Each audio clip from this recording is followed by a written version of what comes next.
Good morning all. On behalf of DGH, I welcome you all on the second day of this Urja Varta 2024. I hope all you have a wonderful day yesterday with this technical section. To propagate on that line, today also we are having some technical session, and this session is for on advances in subsea. Rather, based on the presentation today, we are going to present, we can call it advances in deep water technology. So, chair this session today, we have a very eminent personality from this E&P industry who have experience in oil and gas sector for more than 4 decades. So, I welcome the chair of the session, Sri T.K. Sen Gupta sir, ex-director offshore ONGC. Sir, please.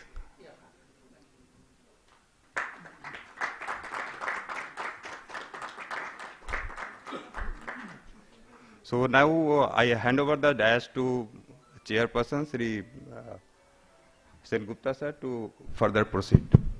Thank you, sir. Yeah, good morning, everybody. Thank you, Om Prakash, for a very quick introduction of mine. I think this is the final day and the first session. It has to be interesting because most of us are ready to move further and waiting for that 5 o'clock validatory so that we can push off immediately. Having said that, the starting session is very important to all of us, especially to the oil and gas industry professional, because we know that over a period of time, since early 1900, when the offshore development in very, very shallow water started in some place of Gulf of Mexico. And after that, when technology has progressed slowly to venture out, to grab that sedimentary basins which are lying deep under the sea, and water depth slowly increased from 20 meters starting point to 100 meters, then 300 meters, then 3,000 meters. So in this long journey of almost, I think, 70, 80 years, the way the technology has moved, it's fascinated everybody. Subsea completion, drilling more than 100 meters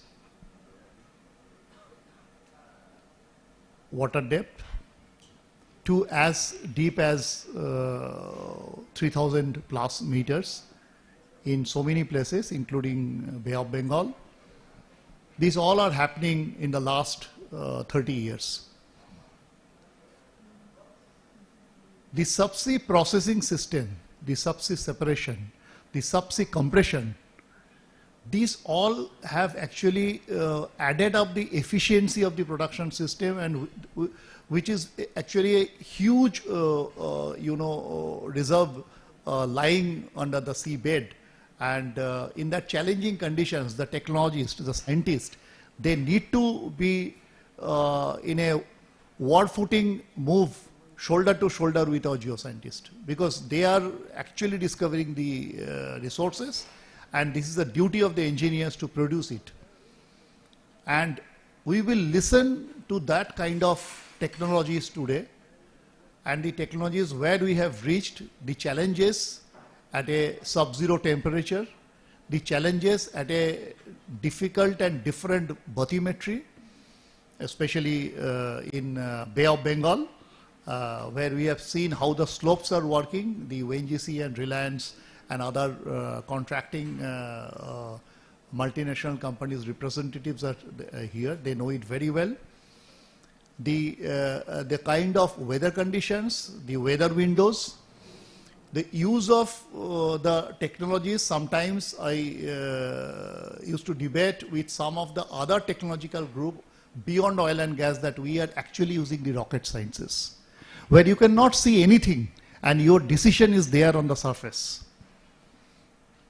The ROVs, the way they are working, they are replacing the human beings. The divers cannot work in that kind of harsh condition where the accuracy is the most important part. So having said that, those few lines, I think we need to give a big hand to those all subsea engineers and subsea scientists, because with their kind of technology movement, technology approach, today the human being has come to that stage where we can almost make a mission impossible to mission possible. And wherever there is a find, we are approaching those places and getting out or bringing out the oil from the subsurface. Today we are having 3 speakers in this session, and fortunately they will be speaking on 3 different topics. That's another interesting part. So one of them will be speaking on the advances in drilling technology in deep water, where how the time management has been taken up and how time has saved in a very big way with the technologies involved in there. Another speaker will be talking on the improvement in the subsea technologies, on the robotics and the remote operations, how it is actually improving the efficiency and the accuracy of the system. And the third speaker will be speaking on the flow assurance part, which is very, very important for flowing oil in the subsea atmosphere where it's a sub-zero temperature, and if it is a wax content is heavy, then there are very big capex involvement is there, heating and all those kind of things takes place. So without any further ado, I invite my first speaker, Mr. Harish Srivastava from Reliance Industries. Harish Srivastava is in the industry for the last 30 years. He is a mechanical engineering graduate and worked abroad several years, and with Reliance for the last almost 15 years mainly in the deep water drilling, and he is expert also in shell drilling in very tight sand reservoirs. So he will share his knowledge and expertise and skill, how he has done in this deep water drilling in RCDs. Over to Mr. Hari, and your time is 8 minutes. Yeah, thank you, Plus sir. 2 minutes you will get Is extra. it audible? Can anybody confirm from the back side? Hello? Is it okay? Yeah, thank you, sir, for giving a good note about me, although I may not be that much good in that. And good morning to everyone. So today we are going to cover some of the deep water project we have done. So recently we have done 3 deep water projects in East Coast. One of them is R cluster, SAT and OSAT, as well as MJ. So we are going to share our experience and how we have made the progress, good progress in R cluster in the coming slides. So we all know that we have different challenges in deep water compared to the land or shallow operations. The challenges includes the narrow drilling margin. We don't have much scope to play on the mud weights. Then because of the formations are recent, the instability issues are there. Apart from that, there is a hydrate formation, different type of well control issue because it's subsea well control system. Weather condition, we are operating from a depth of 2000 meters. So cyclones used to come, sea currents are there which do not allow the ROVs to operate. So many issues related to the weather, and to add to that, there is a flavor called COVID-19. So that has put a lot of restrictions in terms of logistics, medical support, and apart from these challenges, we have done this project successful. So major challenges, as we have discussed on the deep water projects, are narrow margin that because of that we may have to increase number of casings to control different type of formations under different pressures. And then if we have planned to drill a reservoir section 8.5 inch hole, we may land up to smaller hole size, or sometimes if we have multiple casing already used, we will not have any provision to reach to the reservoir also. So this is one of the another challenge. Then tight hole, tight clearance casings, because we are using multiple casings more than our conventional 3-4 sizes. So there may be tight clearance, and we can see a lot of stucks are passing through these clearances. Then since the formation are recent, we have losses while drilling. We may experience losses running casing as well as cementing. So loss, plus apart from that, there is a ballooning issue which may also happen because of the narrow drilling margin. These formations are relatively new and weak, so they require different type of treatment to reach to the target depth. So wellbore instability issues are there. Then hydrate formation, because of high pressure and low temperature, we may experience some of the hydrates which may block the different lines, or which may provide something which is not desirable. And well control, we know we are operating at a depth of around 2000 meters. All the controls are BOPs at the seabed. So different type of well control challenges we can experience. So when we start the project, these are the 4 major risks which we thought, and we have put the mitigation in place. Like well complications we already discussed because of the narrow margins, weak formations and all. In order to have a quick decision, we have a 24/7 real-time monitoring system.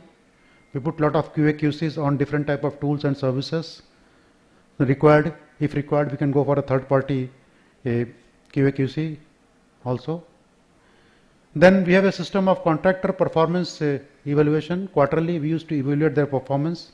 Different KPIs are there, and in this performance meeting, we call their senior management. We capture actions, and we share these actions to them, so that it can be tracked and closed. Then, in order to have a good packing, we go for a gravel pack, open hole gravel pack job.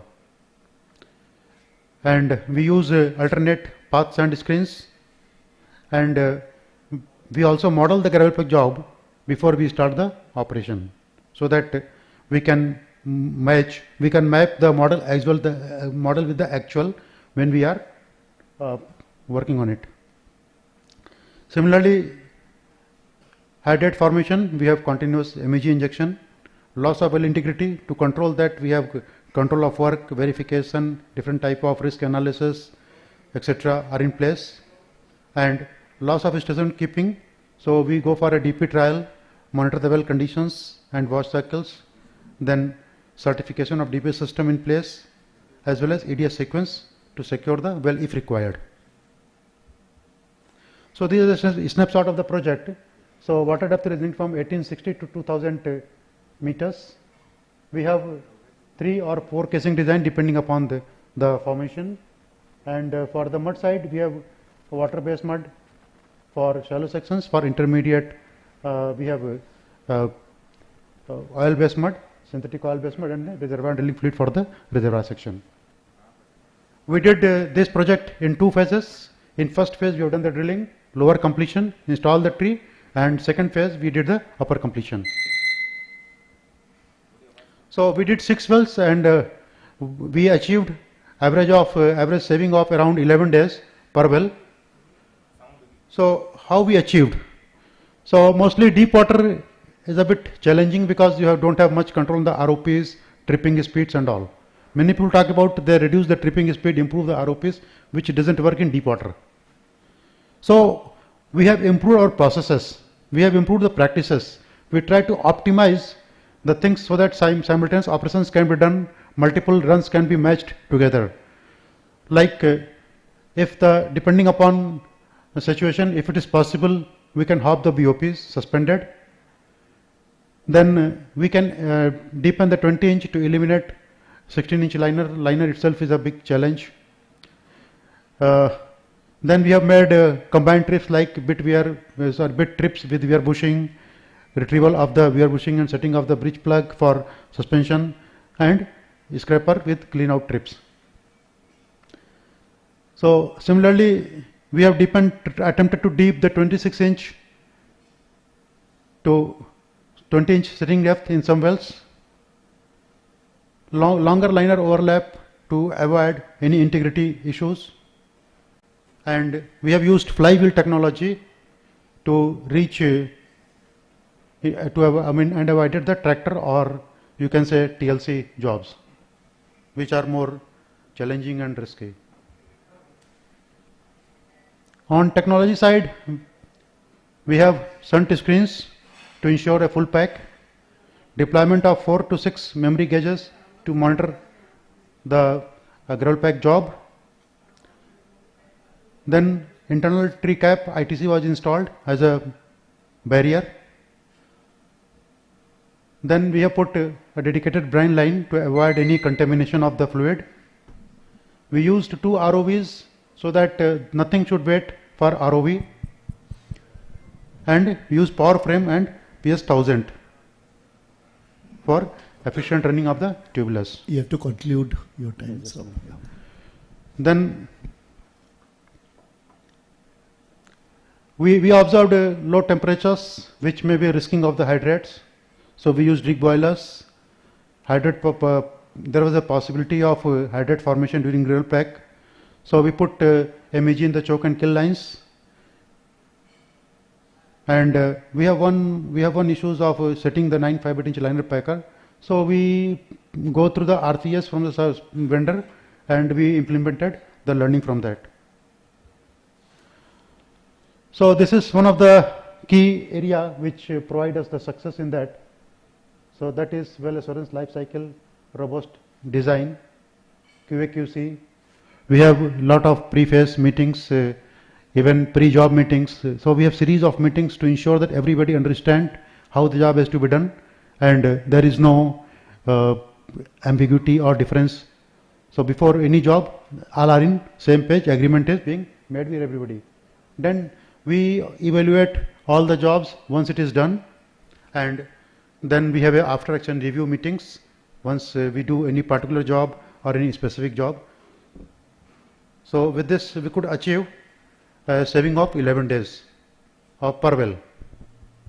And just for your information, we did 3 projects and we have achieved more than 500 days without LTI.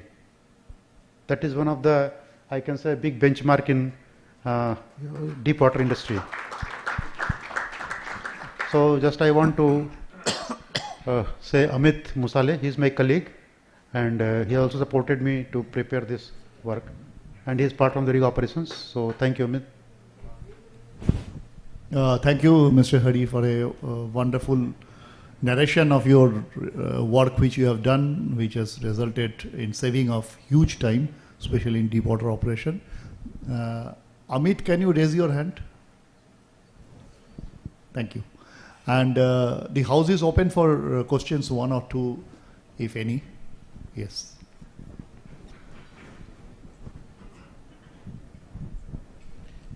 Thank you, sir, for the great insight. I heard that there was some triple SV issue recently in some MJ wells. So what, if you are aware, what were those challenges and how you mitigated them? For okay. MJ wells, cluster, in our cluster. We are talking about the R cluster right now. Okay. And we had issues. So still, I mean, it is very difficult to say what went wrong. Things are still going on, studies are going on.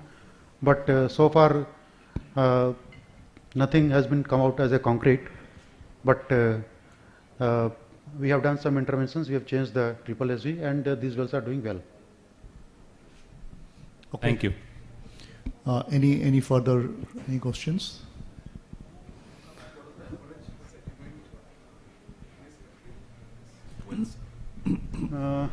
Average may be ranging from, I think, it's not much, maybe from 50 to 70, 150 like that. I mean, okay. It's because this basin is very, I mean, it's not a very structured basin. Yeah. It's a stratigraphy basin. Yes, yes. So giving any average number For entire 6 well is very difficult for us. Okay, okay. And what will be the average ROP?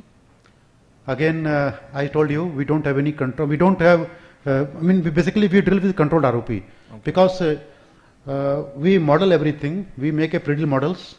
Based upon models, what are the ROP best suited for us to avoid any type of losses or gain or well ballooning. So that was our primary important, that formation should not damage because of the loss, as well as we should not invite any influx to the wellbore. So that was our primary objective instead of ROP. So we don't consider ROP as our motivating factor. We consider a secure well. Okay, thank you. Okay, thank you, Mr. Hari. We'll close this session, not the session, this one. So thank you very much. I think our next speaker is Mr. Chirag Jaiswal. Hari, you can take your seat. Thank you. Yeah, thank you. Give a big hand to Mr. Hari. Our next speaker is Mr. Chirag Jaiswal. He is from Oceaneering. And Oceaneering, you must be knowing, it's a company which is working mainly in the subsea technology area in a big way. And he is with them almost more than 10 years. And he will be talking about the robotics and remote operations for managing the asset integrity. So over to Mr. Chirag for the presentation.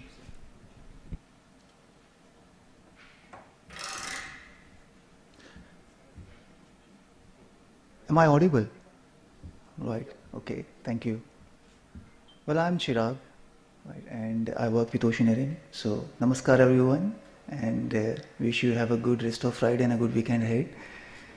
Alright, I work with Oceaneering at the India Technology Center, and I'm so happy to be part of this conference and talking about the kind of work that Oceaneering does, utilizing subsea robotics, offshore remote center, and see how can we really do an optimized job when it comes to managing subsea late life assets, especially carrying out IMR activities.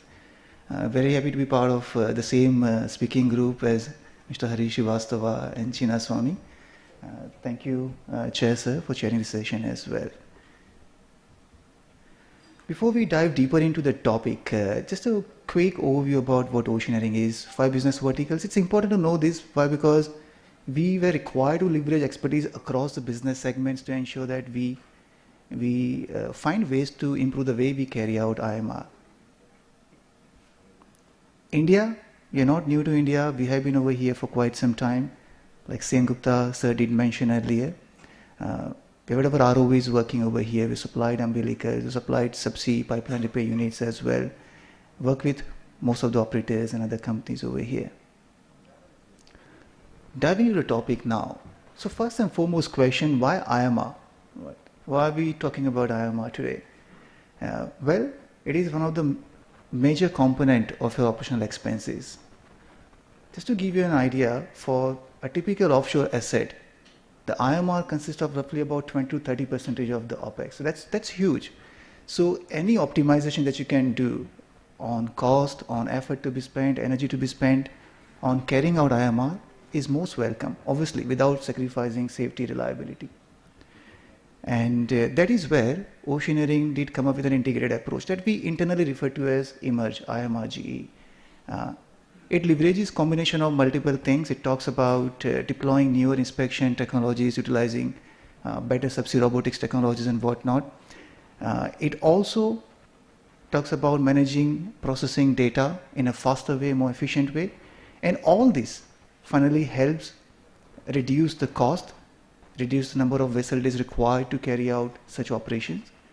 It helps you reduce the carbon footprint as well and reduce your exposure to HSL risk. So let me use a video to maybe walk you through slightly better in terms of what we do.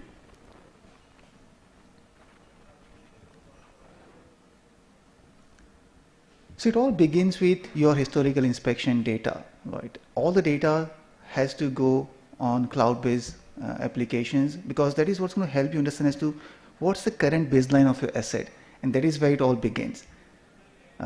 We generally use this data to be able to do all the RBA, RBIs, and then find out as to what's the best inspection plan tailored to your subsea assets. It's very important. Why? Because if you don't do it, likely you're missing out on carrying out inspections in a more efficient way.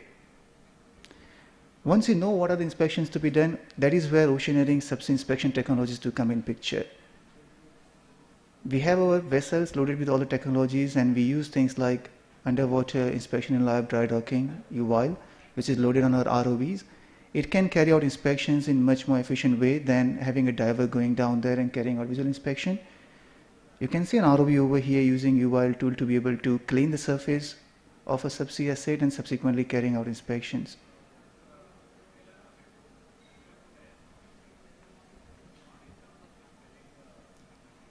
All the inspection data can go live to the remote operation centers. This is where we deploy Liberty. It is like a charging station that can remain subsea for a very long time, and the ROVs can get charged using this charging station and can continue to do subsea inspections of your structures over there. You don't need a vessel to be there up there, so you are actually eliminating the need for vessel. This is where we deployed our autonomous underwater vehicle Freedom. It is carrying out pipeline inspection over here. It can follow a flight path, or swim path program based on your pipeline route. It can also be tethered via pilot sitting remotely onshore. When the Freedom detects some leak, it can go down further and can carry out more detailed inspection of how bad the situation is. You can see Freedom carrying out inspection of mooring chains as well remotely. Once you notice any problem based on the Freedom's visual inspection, our work-class ROVs then subsequently come in handy to be able to carry out any further maintenance as well as more detailed inspection activities. You can see in work-class ROV cleaning some mooring chains over here. Then we would use technologies like photogrammetry to be able to do more detailed inspection that would help you get 3D models of assets in as-is condition. These 3D models can then be used to carry out any fitness for service checks as well, and that would help you know how good or how bad the assets health are. All this data can be transferred to your onshore centers, and clients, operators, as well as oceaneering SMEs can see the data in real time. It helps them process the data in real time, make decisions faster, and also define the next course of actions in a more efficient way.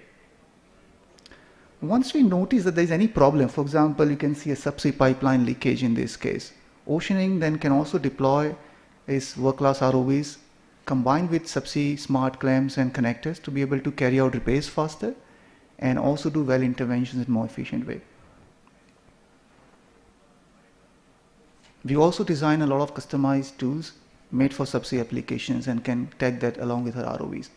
This is all integrated: planning, execution, reporting, subsequent repair remediation.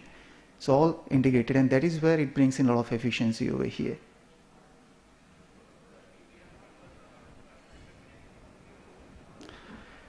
So what value does it deliver? Obviously, when you carry out more proactive inspection, maintenance, repair activities of a subsea assets that we often miss out at times, it helps you extend the life of asset, which is very important. You would have noticed that I did talk about not having a vessel up there when you use these EROVs and Freedom, right? You don't have to have a vessel which is always up there. Reduces the number of vessel days required, a lot of optimization of cost, and also carbon footprint. You don't have to have people on board the vessel. You don't have to have anybody working offshore, no pilots required offshore. It can all be done remotely using our onshore remote operating centers, because the data is all being sent live to onshore centers. Helps you reduce the number of people required offshore. So that also helps you reduce any HSL risk. This is where it gets even more exciting. Why? Because we've got some quantifiable savings highlighted over here. Using things like Freedom, which is our autonomous underwater vehicle, in place of conventional ROV and vessel combination, it can help you reduce cost as much as 45%, vessel days by 45%. Using technologies like photogrammetry, you can reduce inspection time by up to 50%. And when you use offshore remote operating center, it requires 33% less ROV operation crew offshore. And all of this helps us become more efficient, and at the same time also have our operations become greener. Well, that's all. I hope I'm on time. I'm sure you might have questions, and we'll be happy to take any questions that you might have. Over to you, sir. Yeah, thank you, Chirag, for a good, I think, visual presentation of what ocean engineering is doing, which is making us very easy to understand. Thank you, sir. Because subsea we cannot see anything. So through your video, we could see a lot of things over there. Floor is open for questions. I think you have presented very well. Thank you, sir. So this Freedom is in the market now, or is still? It is. It already has been commercialized. We have already made money using Freedom in the North Sea, Okay. and can be leveraged into Indian waters as well, sir. And the second thing is, you said that data is live, and there, I mean, you have a remote support, so no need for human to be there. Sometimes what happens that many companies, they don't want their data to go to the cloud. They want their data to be in a closed loop. So is your system designed to support that? We can customize the system as well. You're right, sir. There is a lot of these days data security issues, so we can design system in a way that the data, rather than having it go to Oceaneering Cloud, can be connected to your systems, and then your experts can see that live as well. So that provision is already there. That provision we can customize. That's right. Thank you. No problem, sir. Yeah. It will require more bandwidth also. I mean, in yes, offshore, it- especially for the deep water, bandwidth becomes a Right. limitation.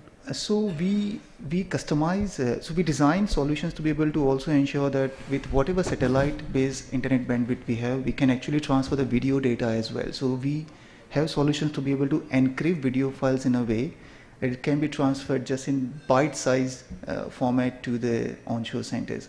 And so with that, we have tested. So satellite-based internet connectivities have been sufficient for that, sir. Yeah, there is a question. There's a from question this there. side. Chirag, this way. This way. Sorry. Yeah. Hi. Hello, sir. Very nice presentation. I just Thank you. have a inquiry on the pipeline inspection. Yes, sir. Are you able to do the thickness gaugings with this, or that's not yet done? We can do thickness gauging, not using Freedom. Freedom is more of like currently built to do visual inspection. So through that, you cannot do thickness gauging. We have other tools called Neptune and Sea Turtle, using which we can carry out thickness gauging as well. But then those tools are slower compared to Freedom, as it requires you to move slowly because you're doing more detailed inspection. But the future plan for Freedom as well is to be able to use NDTs and not just visual inspection, and carry out thickness gauging if possible, even under coating, concrete coating. We also, in addition to that, want to, sir, enhance the capability of Freedom to be able to carry out inspection of buried pipeline, because that's one other issue as That well. was my next part. So the answer is yes and no both. Okay. But at this time, you're only visualizing or able to see the leaks. Yes, Freedom would just do the visual, would see the leak, and then subsequently you can have Neptune tagged along to a work class ROV and can carry out detailed inspection where there is a problem, and there you can do thickness gauging as well. Because the pipelines would be buried and they would have a coating of concrete or something on top. So Right. reaching the thickness, maybe you will develop it very soon, so that will be useful. Right. And your 3D scanning, you get a point cloud data, or how is it that you That's right, present sir. the data? Yeah, you said it right. We will get a point cloud data. We also have our own applications to be able to convert the digital models using the point cloud data. So we can give you both. We can give you point cloud data. At the same time, operators can also have the as-is 3D model of the entire thing that we inspected. Yeah, but that's only the pipeline route, right? It's a simple. Pipeline route, it can be some subsea asset structures as well. It can also be a mooring chain like we talked about. Yes. Very nice. Thank you very much, sir. Thank you, Lovely. sir. Any further question? Yeah, that should be the last one. Yes, please. Mine is a general question Sure. for subsea development. Generally, the deep water operators mostly prefer the dual lines to transport their multi-phase production to the shore. So, in order to avoid the upfront capex, does the presently the technology available with this the transporting the multi-phase fluid to the shore through single line only, so that basically the peak receivers are not at the subsea. So generally they keep in order to keep a loop. So for the peak launchers, so what kind of technology available in order to avoid that dual line to single line? Right. No, a great question, though the question is not directly aligned to subsea robotics and offshore remote center. I would try to address, but I would also need your help, Sen Gupta, if I miss out on something.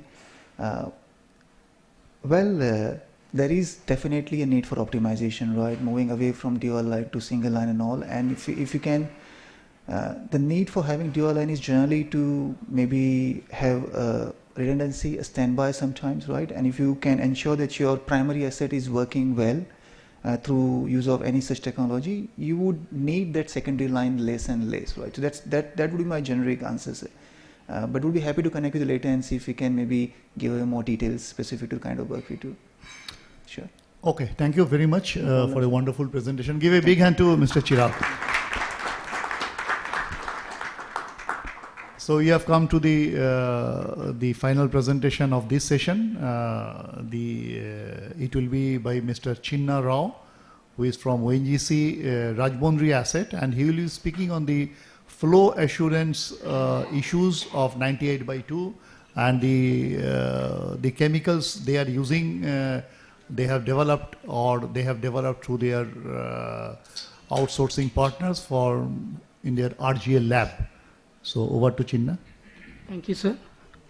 So, respected Chair Sen Gupta sir and all dignitaries and my dear friends, very good morning to one and all. My name is Chinna Rao from ONGC. Today my topic is flow assurance strategies in Indian deep waters. So let's start with what is a flow assurance. Flow assurance means it is a guarantee of flow. It involves the risk assessment from fluid from reservoir to processing facilities. Generally, flow assurance focus on tackles the situation from mainly two sources. First one is the fluid dynamics, second one is the production chemistry. So my topics relevant to production chemistry. So these are the corresponding challenges arises in deep fields. So to mitigate these challenges, to analyze different parameters, so we can make one concept, it is called flow assurance. In this, avoidance and prevention, risk assessment and full field development. So I take these three oils from Indian deep waters to analyze that there is a field having severe solid problems. So for that I take topic is risk assessment and management of paraffins. So generally wax or paraffins are cholesterol of petroleum industry. So these are the risk assessment parameters and corresponding controlling methods. So for this risk assessment parameters, I am following these ASTM or IP methods. So these are the bulk parameter results. By seeing this, the pour points are varying from 36 to 39 and also wax content from 21 to 27. The compositional analysis of crude oils, nothing but a SARA analysis. So the saturated fractions are showing that it is 72 to 76%. It means that whenever the crude oil having the saturates more than 50%, we classified as a crude oil is a paraffinic nature.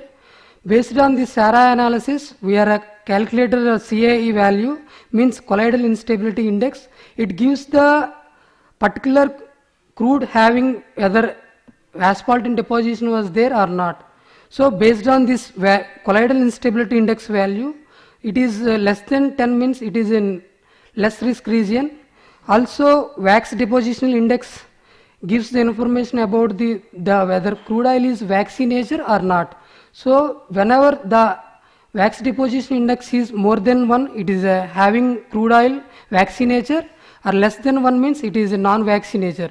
So by these results, these three crude oils having paraffinic nature as well as waxy nature. So this is the paraffin chromatogram of these three oils. By seeing horizontal lines showing the whole oil chromatograms, so the whole oil does not see that much heavier paraffins present. So for that we are better understanding to distill the up to 210 degrees and remove the lighter fractions. So and reanalyze that fractions. So for that we are understanding the heavier paraffins. So because of these quantity of paraffins are main sources for in solid depositions in subsea pipelines. This is a wax deposition mechanism of paraffin. So it is in following 3 steps. First is in crystallization, second one is gelation, third one is deposition. So here we are showing one of the crude oil wax chromatogram. Generally waxes are 2 types, one is a paraffinic wax, the second one is a non-paraffinic wax. Generally flow assurance problems coming from paraffinic wax only. So we are separate the wax from crude oils and subjected to GC analysis. So we are differentiate paraffinics from non-paraffinic wax. Whenever the ratio between the paraffinic wax to non-paraffinic wax is more than 1, we consider as a particular crude oil having wax deposition potential. These are the wax analysis of 3 oils. So here the ratio is more than 1 means it is a 3 oils having wax deposition potential. This is the wax appearance temperature. Means the wax is whenever at particular temperature it will start to separate it from crude oils. So this is a high wax temperature means it is more prone to wax deposition whenever the flowing of crude oil below the wax appearance temperature. The range between is 54 to 56 degrees, particular 3 crude oils. This is the viscosity profile. So generally the crude oils are flowing higher temperature, it follows the Newtonian flow.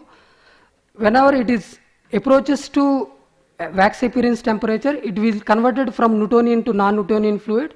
So then the waxes are separated from crude oil and deposited in pipelines. So in this range we are clearly observed that whenever the crude oil approaches from 45 to 40 degrees, where there is a sharp increase in viscosity. So because of that the most of waxes are gelation happens. So beyond this temperature we cannot flow, the crude oils. This is a diffusion mechanism of wax deposition. So based on this we are conducted up to 24 hours. The initial hours is a green color and after 24 hours it is a indication of red color. Means during the course of this experiment, the wax is converted from harder and harder when time increases. So because of that we are removing process is very difficult whenever we are ignore this wax deposition. This is a yield strength. It gives the information about the minimum amount of pressure required to the flow of fluid. Especially in offshores, it is a long tieback of pipelines. Because of we are analyzed with yield strength by rheometer, so corresponding values here. This yield strength value is keeping this below equation. We get the gel breaking pressure of particular pipeline. Above this pressure only they will start the fluid. So from this generally non-Newtonian fluids are characterized based on the 5 different models of fluid models. So on that whatever generated data is kept in this fluid models. In that we are using Herschel-Berkeley model. Based on this model we are getting good results and also fitted this model compared to Brigham and Power Law models. So the R square indicates gives the information about this model is best fitted for experimental data. So whenever the R square gives the nearer to 1 means it is best fitted. So the effect of temperature on yield strength. Whenever the decreasing of temperature, how varying of yield strength will increases. So we are taken different temperatures from 21 to 4 degrees. So this is when yield strength drastically decreases temperature. This is the performance evaluation by cold finger. So from this cold finger apparatus we are calculate the deposition rate. From this we are calculate the wax thickness inside the pipelines. So whenever it gives the information about the means it gives deposition rate inside the pipeline. Due to this information we can how much time you will take, but how much time to, how many day, after how many days we can do the wax removal process. You have to conclude. So this is the wax deposition methods. In that, this is a schematic diagram of paraffin 4-point detergents. So we are tested up to 38 samples for these crude oils. Out of this, these are the best results. So these are the parameters. The blank crude is 39 degrees. By dosing of 8,000 to 7,000 different dosages, we are achieving up to 15 degrees reduction in first 4 ppds, and last one is achieving 24 degrees reduction. This is the effect of solvents also we are tested. So these are the effect of diesel on this crude oil. So there is no effect on this diesel effect on this crude oil. So these are the conclusions. Thank you, sir. So based on our studies, the crude oil having with high wax content and 4-point and substantial yield strength and subsea temperature is ranging between 4 to 10 degrees. Also, VAT and viscosity profiles demonstrably impact on temperature and wax appearance and viscosity. Also, we are implemented in flow models in Ursal bulk clay. Based on our studies, PPD 5 is the best performance compared to all these. So also there is no effect of diesel on this particular crude. Thank you so much. Thank you, Chinnarao, and wonderful presentation. So are you using it in the field, this particular improver, flow improver? Yes, sir. It is right now they are using PPD 5. So they are getting up to per day. At what depth that pipeline? So it is injected in above at temperature only. So no, at what water depth? Water depth is 600 meters. 600 meters. Okay. How is this float is open for questions? Is it injected at surface or in the So it is in well only, sir. It is injected in well only. It is up to, I think, above at temperature they are injecting PPD. One line is there for injection of PPD. Injection. Yes, sir. It is in the M field. It is in the M field of 98/2. Yeah. Good presentation. I just have 2 questions. One is, what is non-normal paraffin wax? This is the term I have heard once. And the second thing is, can you give us some detail about the PPD or the functional group that is being used in the PPD? I mean, that is an ester, that is a dispersant, that is a vegetable oil or something else. Okay. Yeah. So generally waxes are 2 types. One is paraffin and non-paraffin. So paraffin means it is a straight chain like compounds. For non-paraffin, it is isomers. It is having branches, also having a cyclic non-aromatic compounds. These are called non-paraffin compounds. So regarding PPDs, so we are not manufacturing for PPDs. They are suppliers throughout the world. They are supplying up to 38 PPDs regarding this field. So we are efficiency, how it is working only we are checking. So I don't have idea that much regarding functional group of PPD. Thank you. Thank you. Okay, thank you, Chinna. Oh, is there any more question? Yeah, please, quickly. Our next session chairperson is sitting in front of me. Oh, okay, just a quick one. We are 5 minutes late. Yeah. Just wanted to ask, have you have any experience of pumping hot crude for wax deposition, or any experience and any problem what you face? Instead of pumping PPDs, just the hot crude. Hot oil circulation. Hot oil circulation, hot crude, or I would say. So generally they are managing with diesel circulation, sir. Diesel. Instead of oil, they are using diesel. Okay, diesel at normal temperature, not heating it. It is heating up to 60 degrees. Okay, so maximum we have heated up to 60 degrees. Yes, sir. Okay. Thank you. Actually, the problem is there. It will go into the subsea temperature if it is in the seabed surface. He said that the pipelines are in the 600 meters water depth. So the pipe in pipe, there are a lot of heating arrangement. You have to heat trace the piping system. Otherwise, this kind of thing which we generally do in shallow water or in offshore, onshore, that may not be useful for a deep water kind of thing. So that's the thing. Anyway, thank you very much, and he is available. Any further discussion and all that can be done. So give a big hand to all the three speakers. So handing over to our coordinator.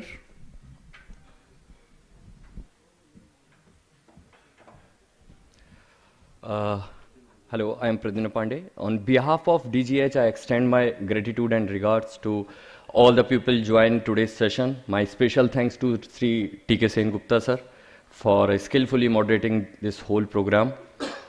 Special thanks to all the speakers over here. Thank you very much.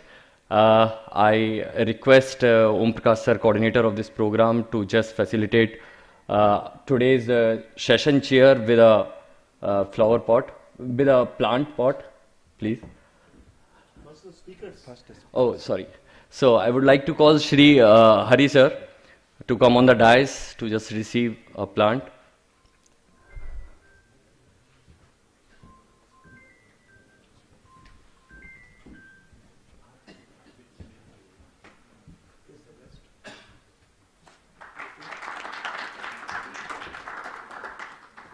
So in this row, I now request Mr. Chirag to come on the dais and receive his plant.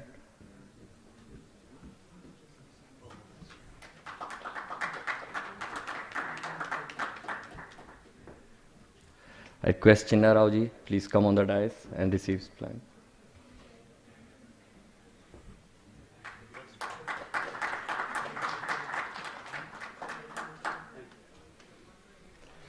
So finally, I request Om Prakash sir, so please hand over this plant to Sri T.K. Sen Gupta sir.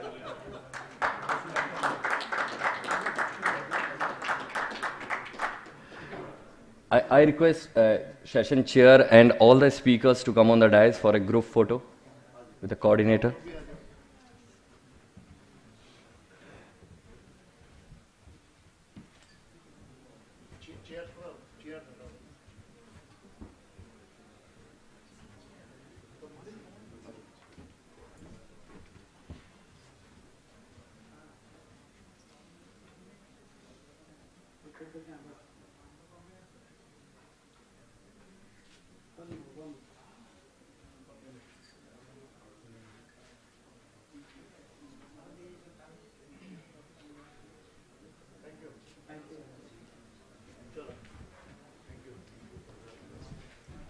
Now it is hand over to next session in charge. Thank you.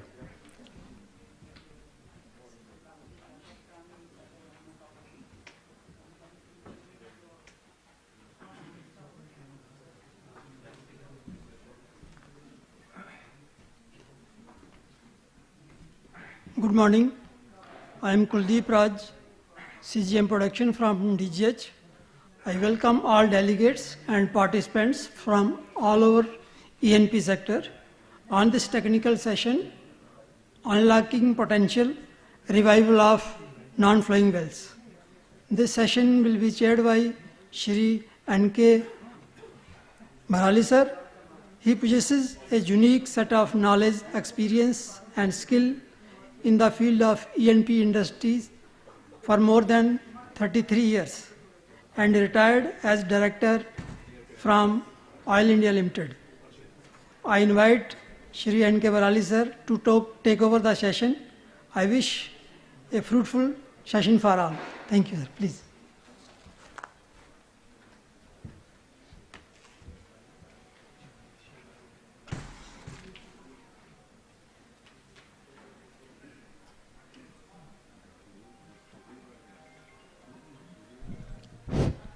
Thank you, Kuldeep. Good morning. Okay, I think the topic for this session is Unlocking Potential, Revival of Non-Flowing Wells. Now, to be on the same platform for a common understanding, we'd actually like to classify what non-flowing wells. And in this group, we'll add wells which are sick presently, kept shut. Wells which are sick but under workover now. Third, there are also certain group of shut-in wells which are shut in because of lack of adequate potential, because of downhole problems like high water cut, sand ingression, also due to reservoir considerations and reservoir safety, some wells waiting for abandonment. However, non-flowing wells will not constitute the group of wells which are commonly known as utility wells, wells used for water injection, for water disposal and all. As far as DGH data bank is concerned, I picked up some data from their data repository. Presently in the country there are about 2,250 non-flowing wells. I've just rounded up the number. It's a little different from that, slightly.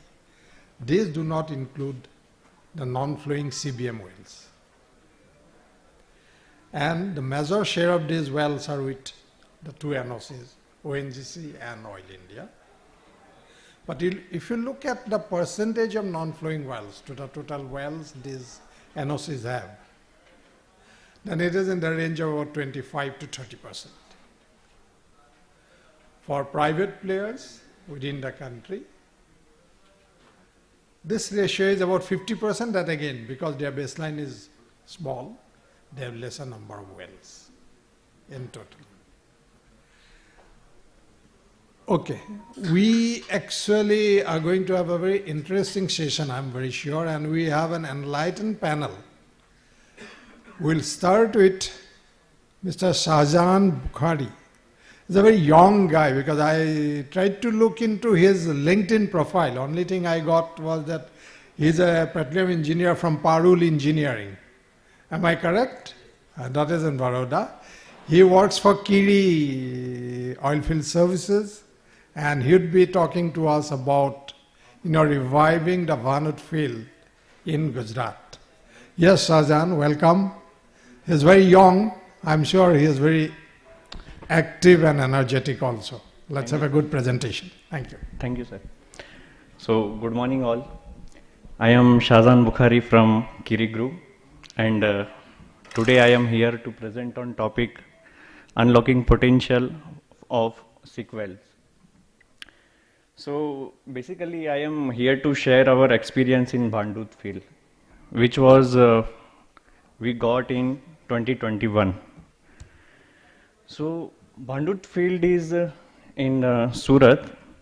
This is situated in southwest of Olpad and north of Surat, Narmada block, Cambay basin. This field was discovered by ONGC in 1976. The first well was drilled in 1976 and the second well was drilled in 1991. So, till 1994 it was operated by ONGC. After 1994 it was given in PSC to GSPC and NICO. After that 4 wells more were drilled by NICO, and then Oilex entered in JV with this GSPC.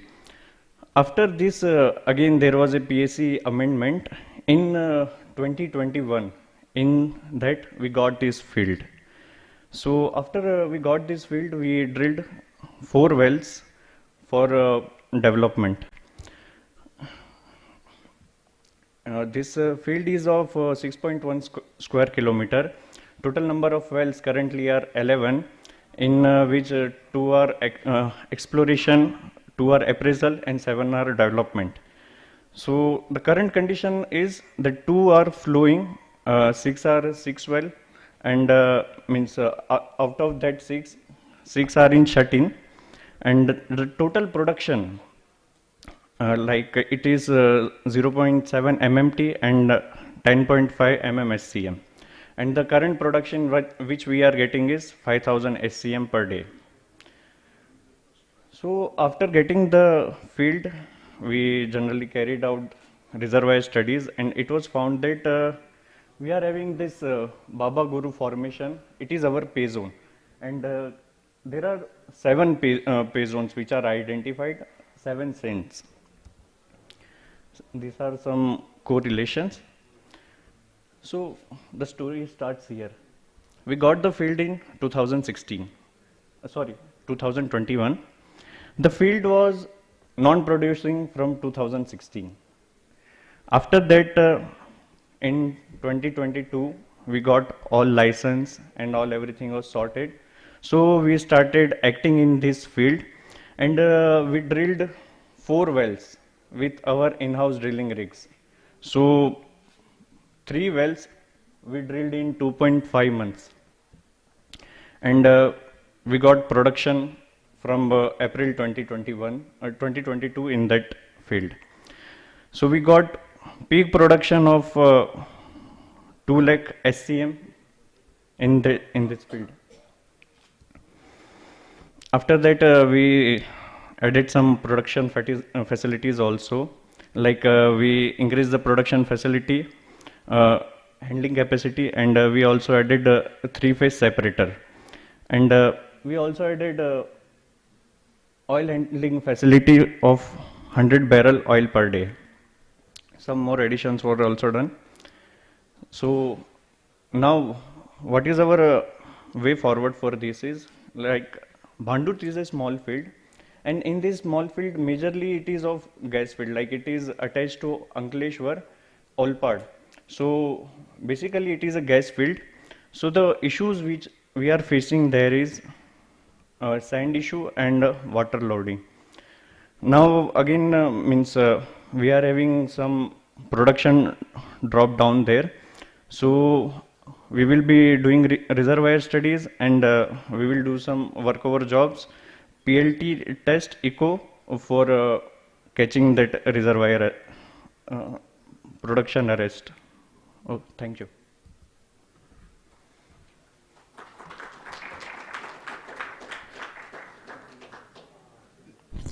We can have about 2-3 questions if you have any for Shah Jahan. Excuse me, did you do any rigless jobs in those wells which you have, when you have taken 2021? You had 11 wells, something like that. Yes, sir. To revive those wells, did you do any work of non-flowing wells to convert to flowing wells? Yes, sir. Yes, sir. Actually, we did rigless jobs in 2022.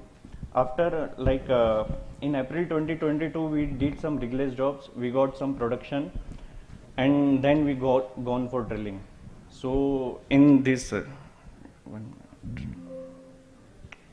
there were wells, Bhandut 3, 5, and 6, which we revived in that period.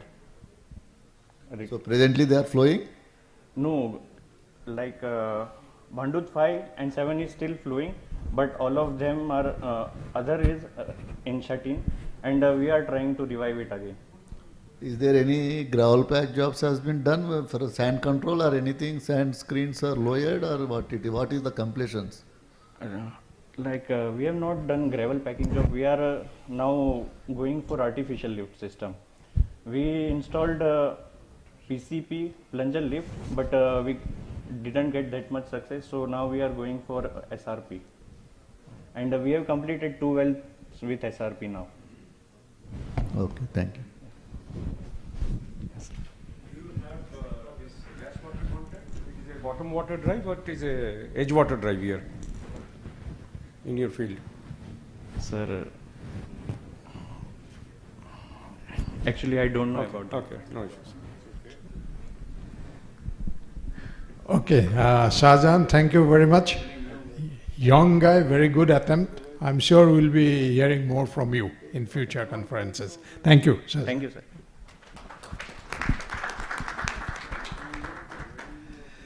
We next move to the academia. We have Dr. Amit Saxena from RGIPT. Amit, you are alone, or your wife is also here? Yeah, she's there. Okay. So actually they have both written this paper, and Dr. Amit is going to present it to us.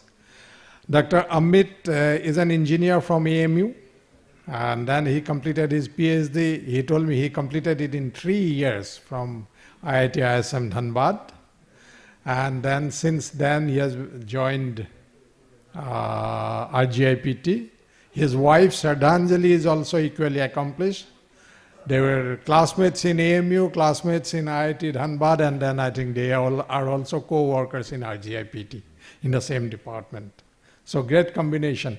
And Amit would be talking about, microwave assisted mobilization of viscous crude oil for improved recovery. I think it's a project you are taking up with ONGC. Am I correct? Yes. Our Okay. asset manager sir is there Okay. from Mahana Okay. Asset, and it's his big. That's good. Amit. Sir.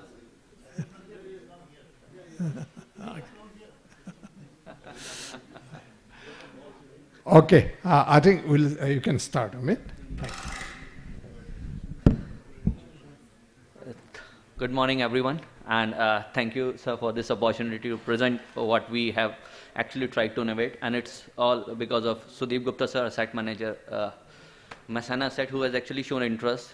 We had a lot of discussions, and then we actually went on to develop a prototype that is basically functioning on microwave, because the challenges that the industry was facing as the fire tubes, heaters, and your three-phase separators are there, and the deposition, the scaling, the fouling, and every issue is there.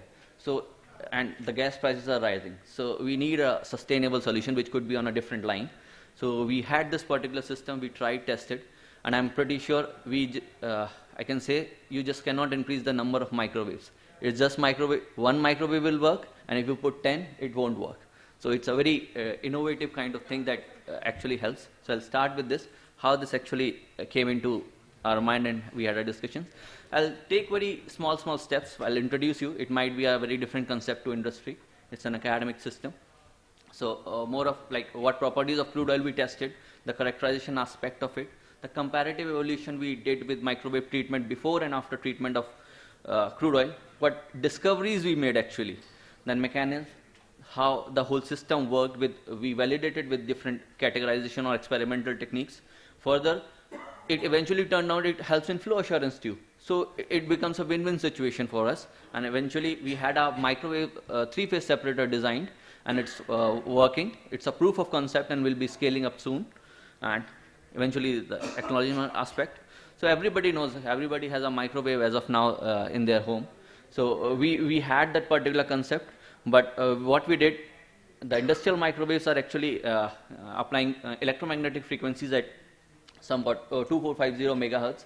So that we use, and in this method what we observe, it's a cost effective, environmental, and it eventually upgrades your crude oil while you are even heat treating it. So it becomes a newer concept. You upgrade your oil at somewhere 300 degrees Celsius, but we are achieving 70 degrees Celsius and we are upgrading the oil. So it becomes a whole new concept of which is existing, which is not shown anywhere. So I'll be taking more of that. So what actually gave rise to this particular kind of study? With conventional heating, there are multiple problems of fouling, coking, tube failures, hot spot generations in the vicinity of your fire tubes, your thermal inefficiencies, emissions, safety risks, all is there. But if you use these microwave systems, most of them are getting reduced, most of them, and it is by inherent technique that it would be there. So let's go to the other aspect of it. Potential benefits, faster heating, potential of selective heating, where you want to heat, you can correlate your compact design, and no need for fuel supplies, another thing. So we talked about 3 crude oils. So as for the suggestions that we got, we took 3 crude oils from Masana Asset, that is Jotana, North Korea, and Lanva. They were categorized your heavier, medium, and light crude oils. So all this we measured. We had an asphaltene content measurement too, because it played a role. Because oil, you can say, microwaves only heat polar components. Oils are non-polar. So sometimes it would be like, why you are heating even oil? Because it cannot be heated with the microwave. It's a non-polar system. So asphaltenes are the components that are polar components that have groups attached to it that actually contribute to heating. So if asphaltene contents are there, we get very good results, partially upgraded oils, no depositions. So that was things there. initially to start with, we characterize oil. Okay, what we are talking about needs to be have a baseline for it. So we had this JT corresponds to Jotana, your LN for Lanwa, and NK for North Kadi. So we had that particular crude oil. We did the UV studies on the same, and we had a UV profile for those particular crude oils. Now, it's general, like heavier hydrocarbons will actually absorb more light as compared to the lighter ones. So we switched to whole system. So now with our lab facility, we tried to saturate the cores that were present. We saturated the cores at field conditions. Then this was the initial studies to set up a particular thing. Now, what we did, when we heated these saturated cores, you can see, even the Lanwa crude oil, which is make a thick sludge or something, it drips out automatically. And here, the upgradation of oil has already taken place in 90 seconds. We are not talking about 120 or something, hours or something. So you expose and it takes, because even the cooking takes like 70, 80 degree, it will take 2 or 3 minutes. But in 90 seconds, we were able to upgrade that oil locally. So if we scale it up, it would be a very beneficial technique. Further to that, we had this clean cores with us. So eventually, what made of those cores? So after what we did, before and after microwave treatment, we did fluorescence studies on the same. You can easily see the black curves that are there. They actually tell you, okay, we have a wider spectrum or heavier hydrocarbons that we have. But when they are microwave treated, you have a peak, red peak that you can see, and that is consistent in all the plots. So you can see the heavier hydrocarbons are being broken down into the smaller ones. You are partially upgrading the oil while you are just heating when it is coming out of the well, and it could be transferred to the subsequent flow lines. So that's already happening. Now, further I told you in the advanced too that asphaltene contents is, you can say it's a problem. Depositions are there, paraffins and asphaltene deposition we had in previous session too. So if asphaltenes are there, they are further broken down, which giving you lighter systems and which are less susceptible to your deposition. So the flow assurance aspect is already taken care here. Now, eventually if we talk about other thing, how you confirm. See, we had fluorescence confirmation, then we have GCMS confirmation with us. So basically you can see C60, C70, C80 crude oils are there. And the fractions are there. We had a previous GC2. So now if we can bring it down to C36, C37, C39. So already we understand that we will be flowing at a faster pace and deposition would be less because they are less complex in nature. Now, the best part about this particular crude oil, just look at this particular set of table. We subjected the crude oil to different EM radiations at 300 watts, at 600 watt and 900 watts. So what we see for Jotana, the viscosity at 1000 shear rate we are talking about was 373. After subsequent treatments, it could be broken down to 3.9. So from 375 we are coming to 3.7. It becomes almost flowable at a normal condition. The Lanwa, which was the heaviest one there, it has a 3000 megapascal second viscosity at 1000 shear rate, but we brought it down to 203.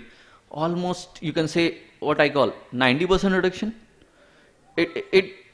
You can ask your production guys, if this is happening, the problems are already partially eradicated. It will cut down your PPD's cost, it will cut down your heater treatment cost, most of the gases and other heating costs, these are all cut down. Those systems are there. And this is the final system after all those studies, presumption, like where to put a microwave, how to phase it out. I just told we cannot have 10 microwaves because we tried that. We increase the capacity of microwave, it will heat. But there are null fields that are created when we subject it to multiple microwaves. So only one microwave will actually suffice.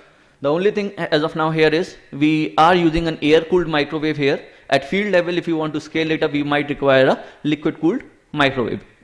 Now, if you see up here, I was just able to make it. The cleaner systems that you get or the amount of water in the stream that you get, there is pretty much, you can say 99% pure crude oil you are getting, and we are able to separate more than a whole system of water. 1 minute more, huh? Sure, sir. That's the last slide. So that's the thing there we have, and eventually, sorry, won't allow, but I'll just take this opportunity for a minute or so. We developed this whole a prototype that's functioning. We had this whole system. You can see we took the temperature from 33 degrees Celsius. That is what the emulsion that we created, and we were able to actually create a reach the temperature 66.5 degrees maybe in 45 minutes or so. The same scale time is 1.5 to 2 hours for a field scale.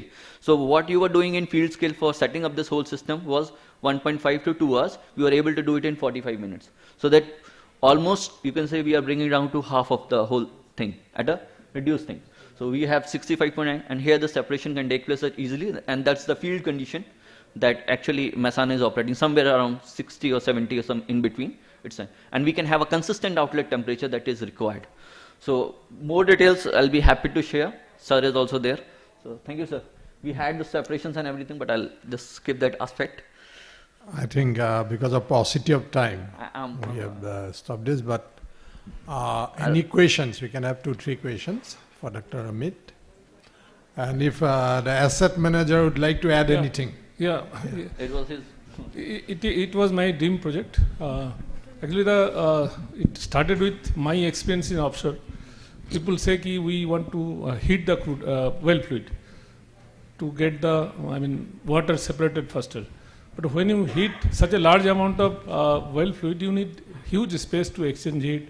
Then you have to burn gas or waste heat exchanger.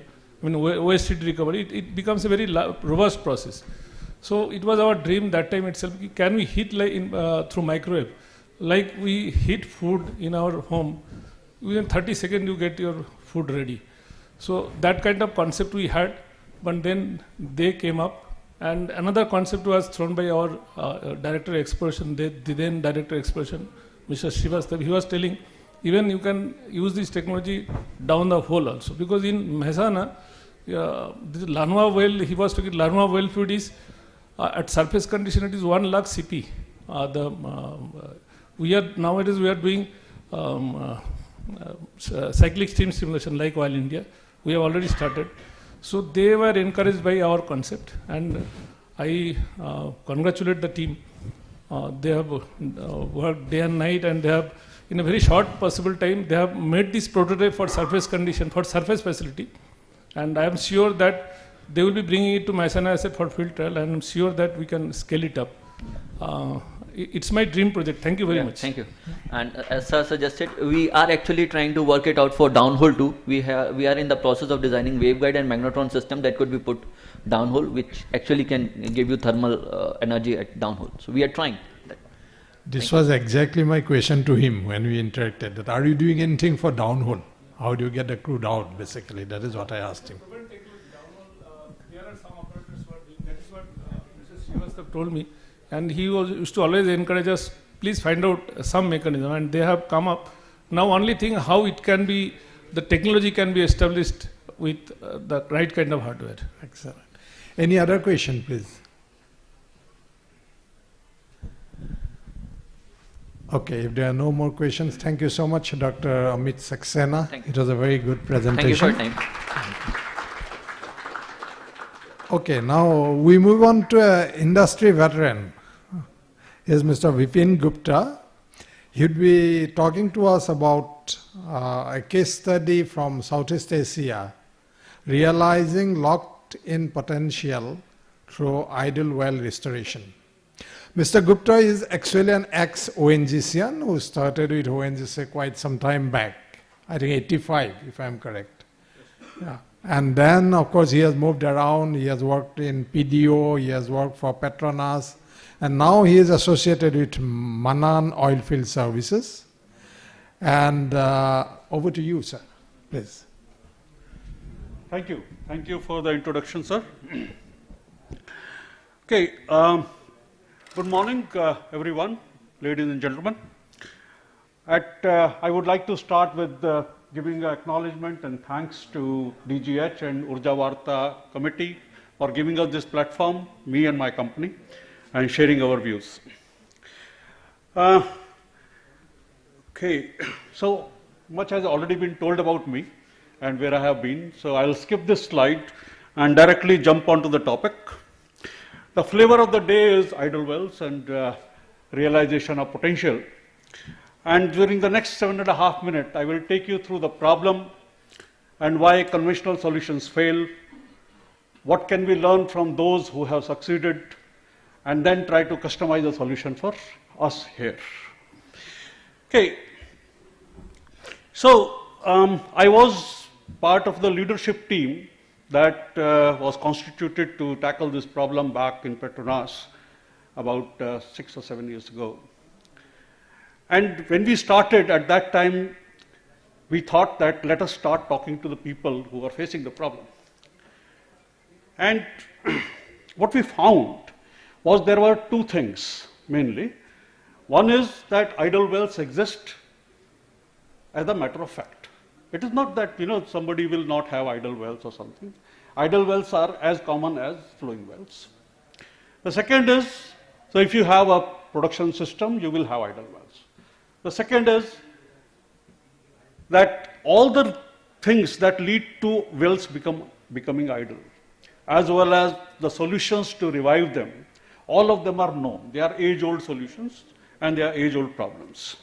The question is, and I put up this question yesterday also, question is, why do we have an increasing pile of idle wells? And today, at the time when we started in Malaysia, it was 1,000 wells with an estimated logged-in potential about 50,000 barrels. In India, at the moment, I have been told, and sir just told about here also quite a substantial amount of wells. And we will come to an estimated number of what the potential could be, maybe at the end of this solution. So coming back to the fact that what we got from the businesses at that time, there were two technical and operational challenges which were more or less as what we could have expected. Unrealized technical potential, low success rate, low sustainability, slow technology development, deployment, increasing numbers. Then you have the problem that you restore idle well and then it becomes idle again because of low sustenance. But it is the management part where I think we found our key as to what the problem was. The first itself was lack of visibility. So idle wells are like an orphan child in a company. Nobody has a KPI to go and revive the idle well. They have a KPI related to production. But they do not have a KPI related to, yes, 100 wells need to become 10 wells. Then non-availability of clear KPIs, guidelines, etc. The other part was that if you want to revive an idle well, you need about 6 or 7 departments to come together. And you know what kind of a problem that could be. So stakeholder management, decision making, getting approvals, scheduling, execution, monitoring, tracking, you name it. All of these are the reasons why it becomes, the pile goes on growing up. But this does not have to be like this. And what we found was there were people who were able to break this and make a success out of it. So I'll take you through a case study. In this particular case, nearly 10% of the wells were classified as idle in the beginning. Very rapidly, the numbers started to double. Because of normal problems, there was a strong drive from NOC and the management of the operating company to reduce the number of idle wells. And the cost analysis very easily concluded that restoring idle well capacity was significantly cheaper than naturally drilling new wells. That's a no-brainer, I would say. So initially they started, doing the normal things with limited number of prioritization, unclear action owners, and production volume impact from each idle well was also unclear, which was basically about the monitoring and tracking part. They did all this, and after that, they came to find the solution, and which I will describe in the next slide. So this, gentlemen and ladies, is what they did, and very shortly I will try to cover all of this. Naturally, in 7 or 8 minutes that I have been allocated, it's not possible to go into deeper parts of any of these problems. But there is a space beyond this room where we can meet, discuss, and plan. Please feel free to approach us. Coming back to the problem, the first thing was creating a visibility and accountability. So as I said, idle wells are like orphan child of company. So you take it out of the sick well basket and you put it into a deferment of capacity. As soon as you do that, the deferment of capacity is in every forum where there is a discussion about getting production up, you can talk about deferment of capacity. Second is getting all the people who are decision makers together. So people from operations, production, process, subsurface, all of them get together, decision makers, into a committee and give them a KPI to bring the idle wells down. They are then supported by a list of opportunities and forums that are created for discussion with a clear terms of reference, objective, agenda. Therefore, once all of this goes through the evaluation of the opportunities, what you get is the funnel here, which you see in the corner there, which is clear action plan and which is also tracked. What you get at the end is all the opportunity translated into clear plans which are tracked, as well as mitigation of threats which are identified during the process. I have not talked about technology, which is the last tab here, mainly because sometimes technology is too expensive to be deployed for wells which have inherently got a low success ratio as well as a low expectation. I am not at liberty to tell you what the number was in terms of incremental production, but I can tell you that this field was recognized as the best performing asset. Going forward, in conclusion, we can say that the success in realizing LIP, or locked in potential, is mostly driven by well selection and stakeholder management. In low cost, low gain, low sustainability scenario, we need to have a fit for purpose model. Application of appropriate technology can be a game changer, but again is always a challenge. Planning for success, set clear KPIs. Define what criteria of success is and define how can we go to that success. And take those possibility of success as the main criteria of ranking those wells. Stakeholder management is the key to everything. Even after you get the well approved, it is very difficult to get it into the schedule to execute. And naturally, monitoring and tracking tell you what you got at the end of all the efforts that you did. There is a lot that needs to be done in order to, I made it sound too easy, but essentially we need to do a lot before we come here. So customizing and setting of KPIs, setting up of business processes, workflows, guidelines, monitoring and tracking environment, etc. As I said, we have a space beyond this room to go further on this, deeper on this. Now coming back to the 500 wells which India is supposed to be having, let us say that there are 400 wells which are onshore and 100 wells which are offshore.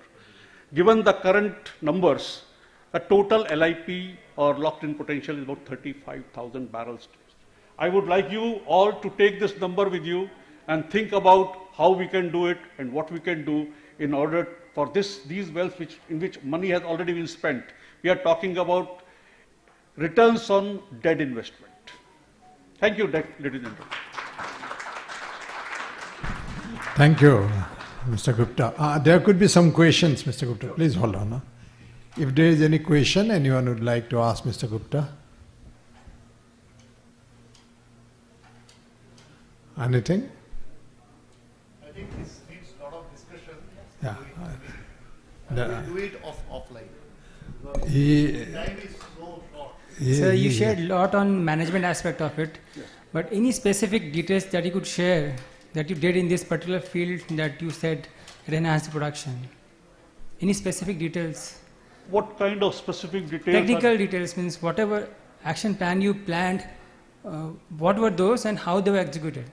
Just few, if you can share. Well, I would like to again mention that most of the reasons why wells become idle are nothing, extraordinary. They are all there, which we have been doing. We go for restoration of idle well, we do production enhancement. These are the same things.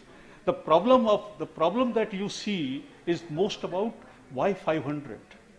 If you start talking about reviving 500 wells, how do you go and manage them? That is what I was talking about. It is the technical problem of solving a well is something I am very sure that this house is much more qualified than I am. Okay. Thank you so much, Mr. Gupta. I don't think there is any more question. And it's good, but he is always available outside the room. So anyone wants to talk to him, please do take the advantage. Okay. Thank you.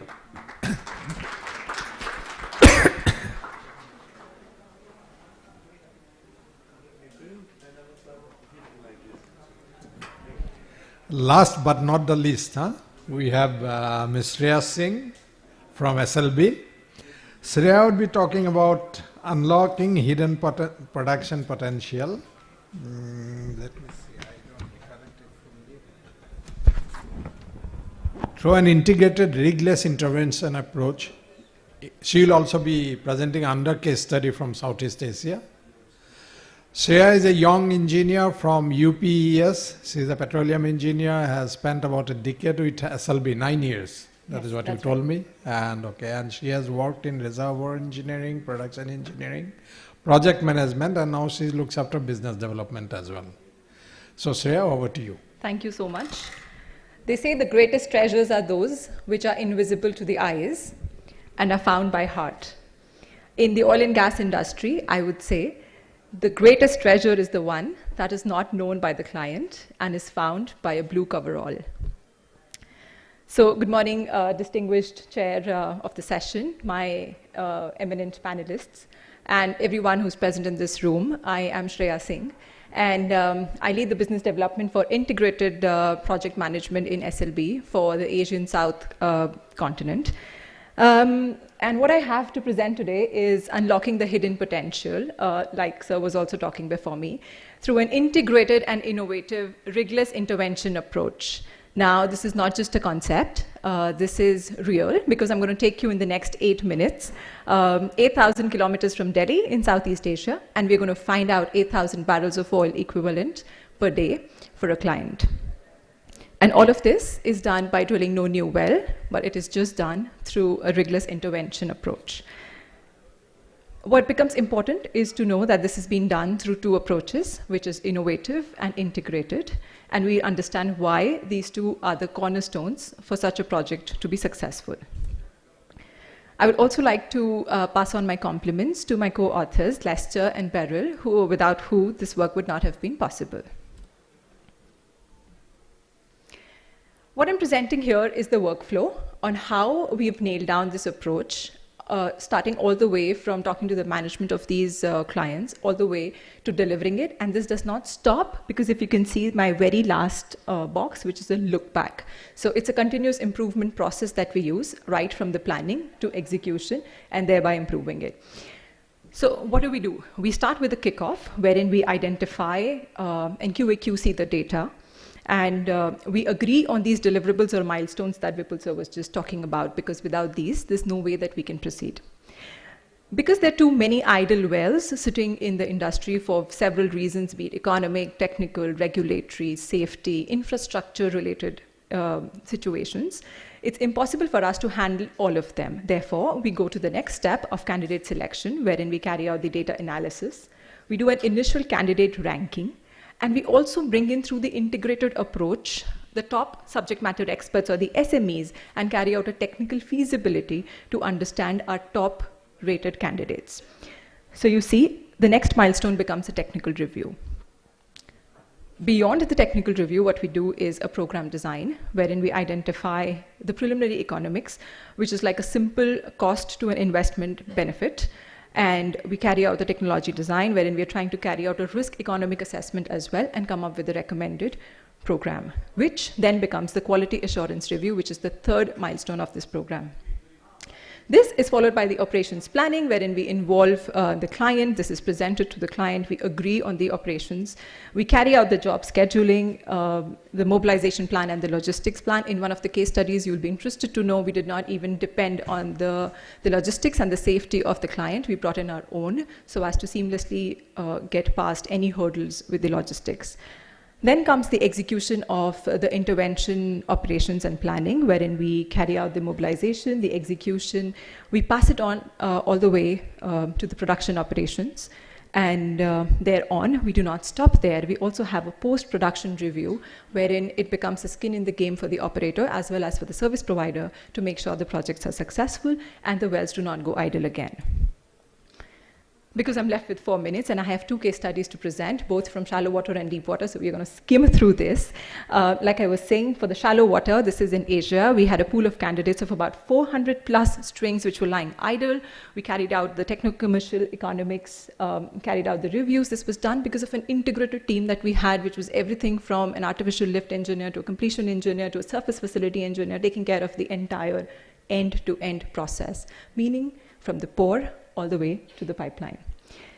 So from the 400, we were able to bring it down to a few. We ranked the wells. We divided the campaign into 2. The client only gave this to us because they wanted us to do both the study as well as the execution. So we divided it into 2. One was the early execution campaign, which you see on the first, and then you have the remaining well campaign, wherein we brought in project management, slickline, E-line, and a lot of digital, because this is where we are innovating. So in the first approach, we were able to add about 5,000 plus barrels of oil equivalent per day, incremental. And in the second one, which was for the remaining wells, we were adding 8,000.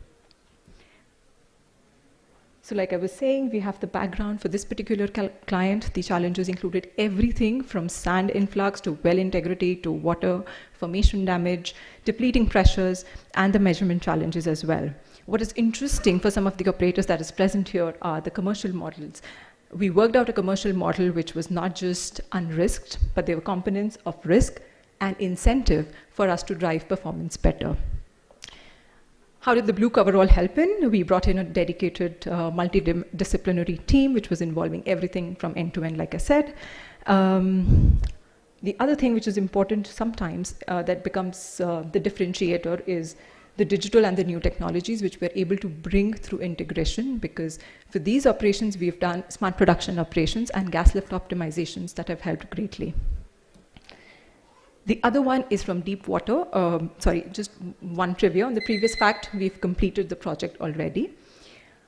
This one is ongoing as we speak, so I'm not in the privilege to share all the details, but just so you know, this time we were talking about a pool of candidates again, 400 plus. We did the technological and the technical reviews. We've been able to identify 25 plus wells which were shut in, and we've been able to rank them. So this quarter and the last one, the last 6 months, we've pretty much spent in doing the study for it. And now, as we're speaking, the teams are mobilizing for execution. So the execution campaign is also going to be divided into 2 phases. The first one's going to be the 5 wells, which we are anticipating an increment of about 4,000 barrels. And the second one, which would follow towards the end of this year, is going to be a 12 well campaign. So again, like I was saying, for these ones, the challenges for this particular client is on sand and gas lift efficiency. And the driver for the client is accelerated production because they've newly acquired this particular field. Again, like I was saying, it becomes interesting because such an integrated study allows flexibility on commercial models. So we've been able to bring in a well study separately and a project execution separate, and it has milestone linked payments. There's bonus malus to find out an interest from both the operator side and ourselves. It's the same dedicated team that we had used last time for the previous successful campaign, and we've been able to continue with the same. The other thing that I want to say is that, again, the technology access becomes a blue cornerstone, bringing a through tubing sand screening and a through tubing gravel pack being the key differentiators here. So thank you. I have 15 seconds more for the questions. Yes. Yeah. Thank you, Shreya. Would you have some questions? Yeah. Hi. Nice presentation. Thank you so much. My question is mostly related to the fact that this IPS, it gives you ability to rank the wells and come to a solution. But before that, is it also having an engine to do the entire production analysis, or is it only related to the point where you already have the data and then come to a solution of which idle wells to select? Right. So thank you for the question, sir. Yes, when we go on to these integrated projects, the idea is that we set the methodology right from the beginning. However, even if we don't have the access, we actually can do a simple cost to a benefit analysis, which is simplistic, taking into consideration whatever are your key problems. We have proven solutions around ESPs, sand interventions, gas lift optimization. So if those are the problems, we have ready solutions and we can talk to the client. Is the data acquisition is also included in that? No, sir, not just yet. You have shown two studies, two Sorry. case studies, deep water and shallow water. So as a Shrambaje, what different approach did you follow for these two wells? Because you have expertise for all. Right. And what exactly you did to overcome that challenge? Right. So the difference, the team does not remain any different from what was there in shallow water or in the deep water. The only thing that changed was the problem statement of the client, right? So for the shallow water case, we had several problems from sand to well integrity to water influx. So the technological basket changed when we were moving from shallow water to deep water. The essential things that we did was smart production operations and gas lift optimizations essentially for the shallow water client and the ESP optimization for the deep water client. Hi sir, I want to ask one question. Like you talked about NovaCV, right? So what I know in the sequel, the NovaCV is used for the gas optimization, right? Yes. So generally it is used for high liquid well if you need a low gas or like that. So in sequel, so how it helped NovaCV in production optimization in sequel? Yeah, this is an interesting question. Unfortunately, I don't have Beryl online, so we'll have to take this question outside because that's her area of expertise. Yeah, I have a query. Sorry, yeah. Yes. So, what the issues you have addressed? One is at maybe the reservoir level, one is the well level. So, this case two case studies at well levels integration study or reservoir level? At well level, sir. Essentially, at the well level. Okay. So, if anything comes up from the reservoir level, so how you tackle with this? Yes. So we also have a asset consulting group which kind of addresses to anything that's subsurface. So that portion gets incremented as well. We do a desktop study then and then bring up into the candidate selection profile and then include it into execution. So then it becomes even more comprehensive. Okay, thank you. I think if you have any more questions, Shreya would be available outside, I'm very sure. I will Have be a word with available. her. We are running out of time. Thank you very much, all the four presenters. I think we really had a mix of presenters, someone with less than 2 years of experience and someone who has more than 3.5 decades of experience in the industry. Okay. And thank you DGH for providing this platform. I think it was a very well thought of topic and very relevant topic. And all of you have done excellent in making presentations of some very relevant points. I thank each and every one of the paper presenters and also thank the organizers for giving me this opportunity. Thank you. Thank you, sir. That was really a very wonderful technical session. Revival of non-flowing wells present a significant opportunity to increase the productions. So nicely presented how ideal wells can be utilized, especially the microwave technology of kitchen can be utilized to flow the crude oil. That was really nice. Now on behalf of DGH, I extend a very hearty vote of thanks to session chair, Mr. N.K. Varali sir, for accepting our invitation and sharing his knowledge and insight about the topics. My gratitude to all the speakers for sharing their thoughts through nice presentations. I also extend thanks to all the members for their cooperation to make this session successful. A special thanks to Ma'am DGH for her guidance, support and encouragement. Last but not least, a big thanks to all of you who are sitting here for your kind attention and engagement throughout the sessions. And now I would like to call Varali sir to present a token of gratitude to all the speakers, one by one. Mr. Shahjahan Bukhari, please come on stage.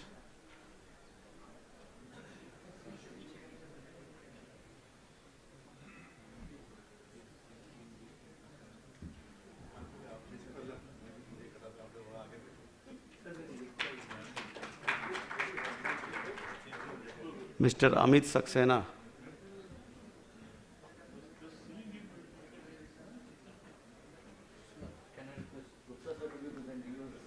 Yes, Gupta sir. Thank you.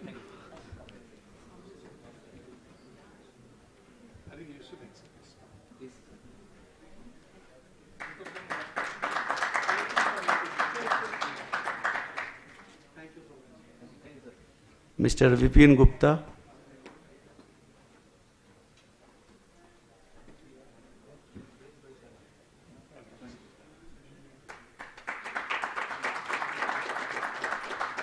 Ms. Shreya Singh.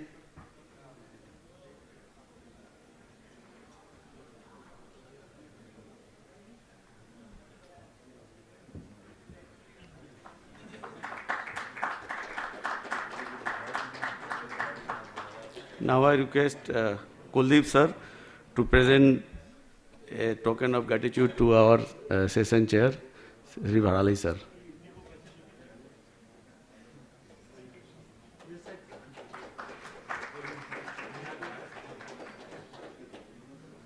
Now I request all the participants for a group photograph.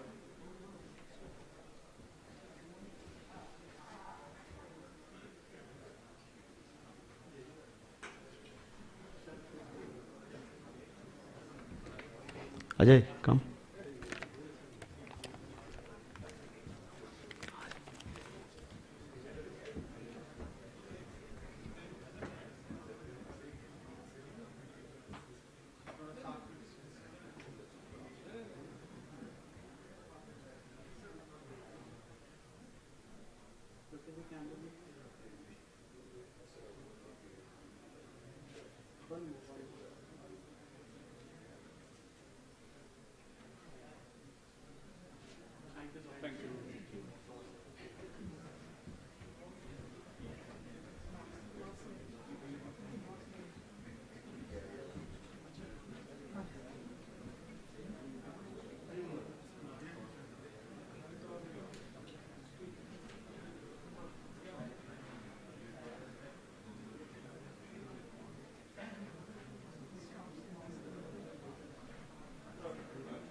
Please sit here. I will.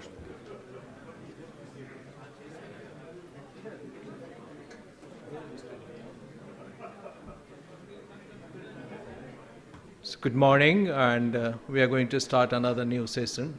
And I'll request everyone, please kindly take a seat. This is going to be a very interesting session because this is towards the net zero, new energy source. And can I request everyone to kindly take a seat, please? Thank you. So I will, before I call our session chair, just give a small brief for this session. This is for the net zero, and as we know, the world facing an urgent challenge towards this emission and climate change. The transition towards net zero is core focus for all upstream company, not only upstream company, all companies rather. So this is the paramount goal to control the emission is for the government as well as for the industry and for the community globally. And this session is going to focus on all these parts. I will request our session chair, Mr. Tawfiq Khaya, to kindly take a seat and start this session. Can I have a mic for him?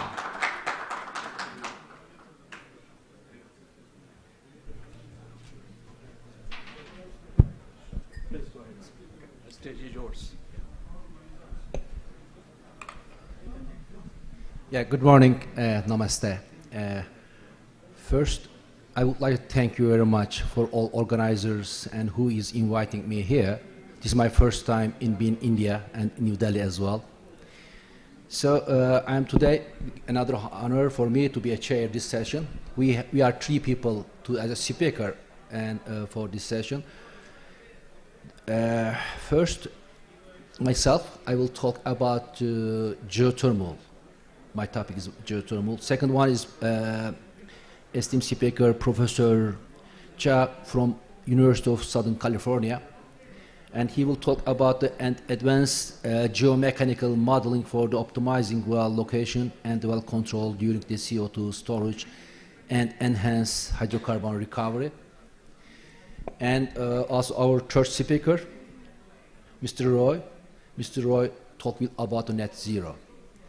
So we are three, almost we have 45 minutes. Each speaker will have 12 minutes. And I don't want to use this time too much. I will just directly jump to my presentation and give the chance to ask more questions for myself and the other speakers as well.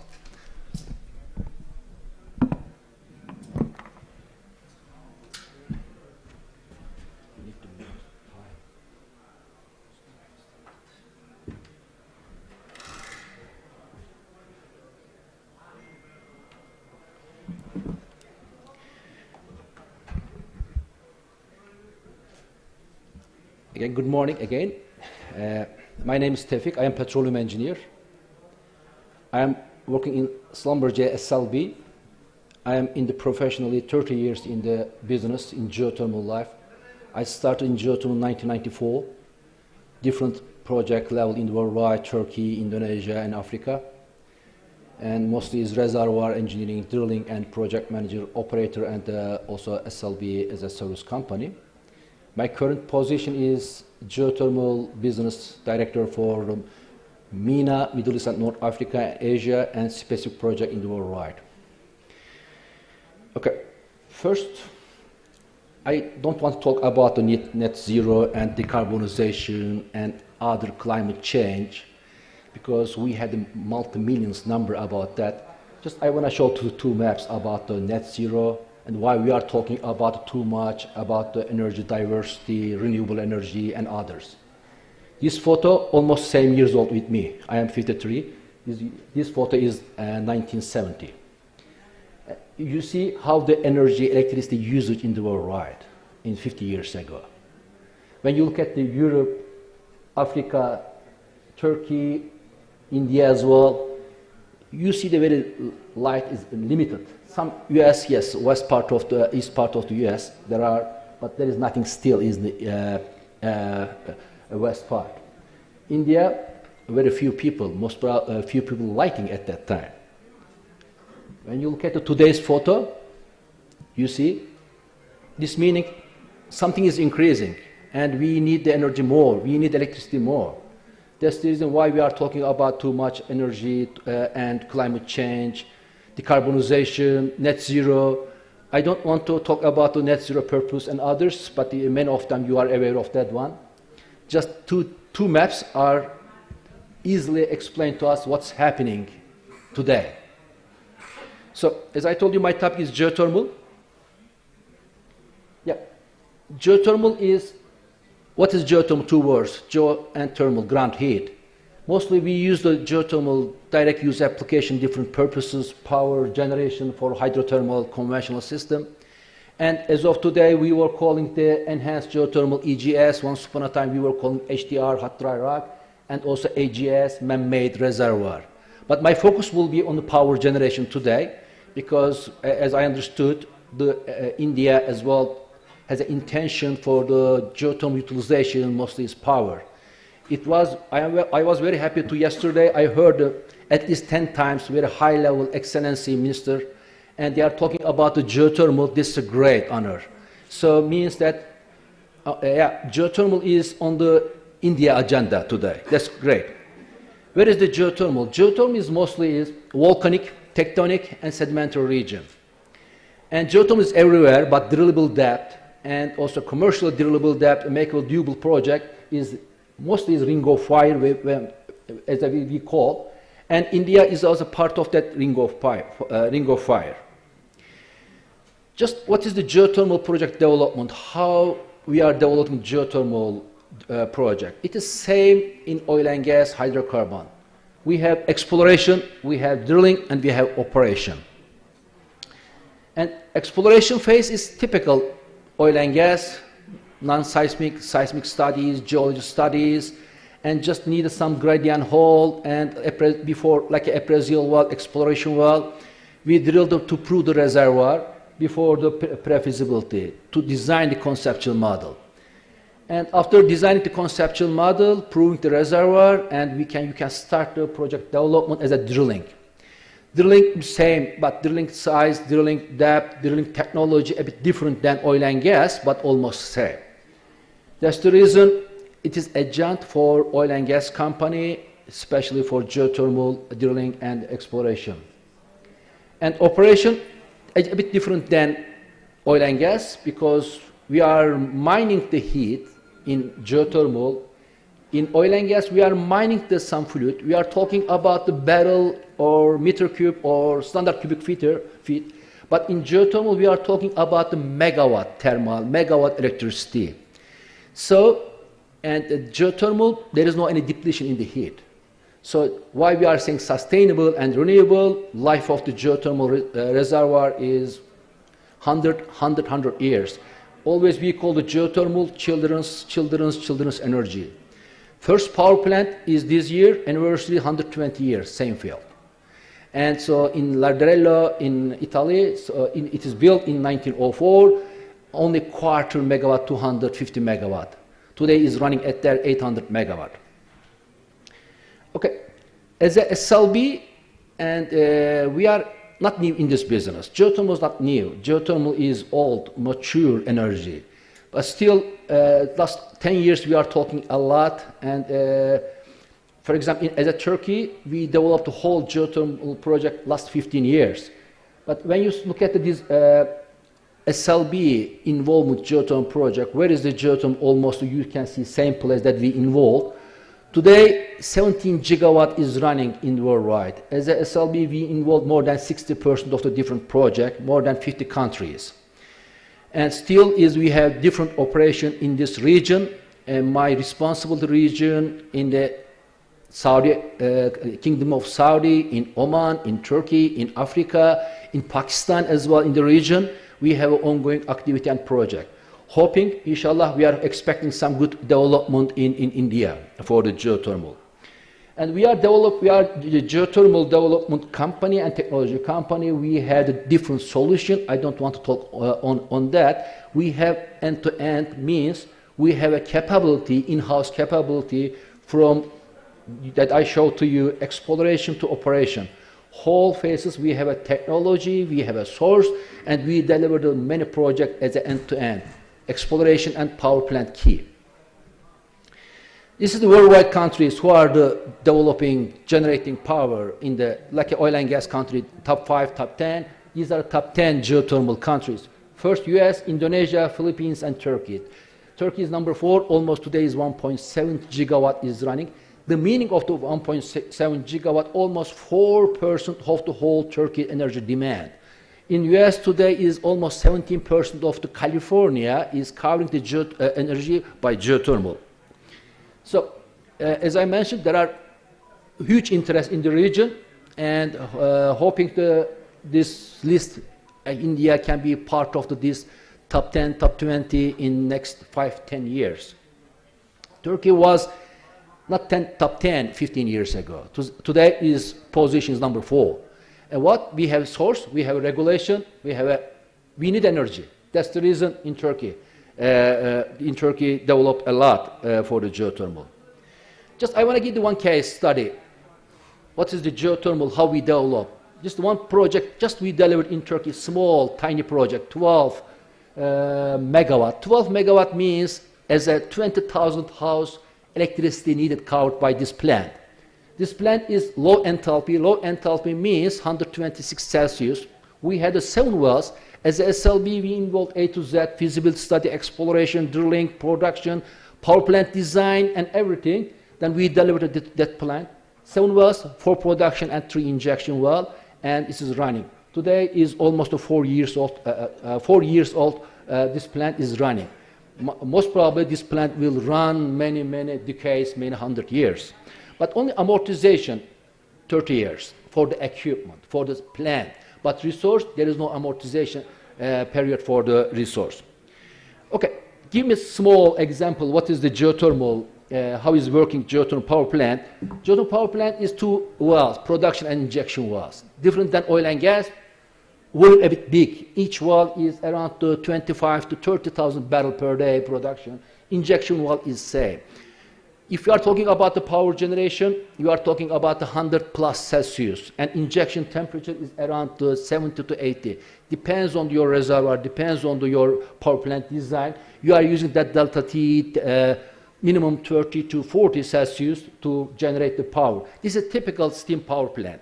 But in geothermal, and as I mentioned, adjunct with the oil and gas.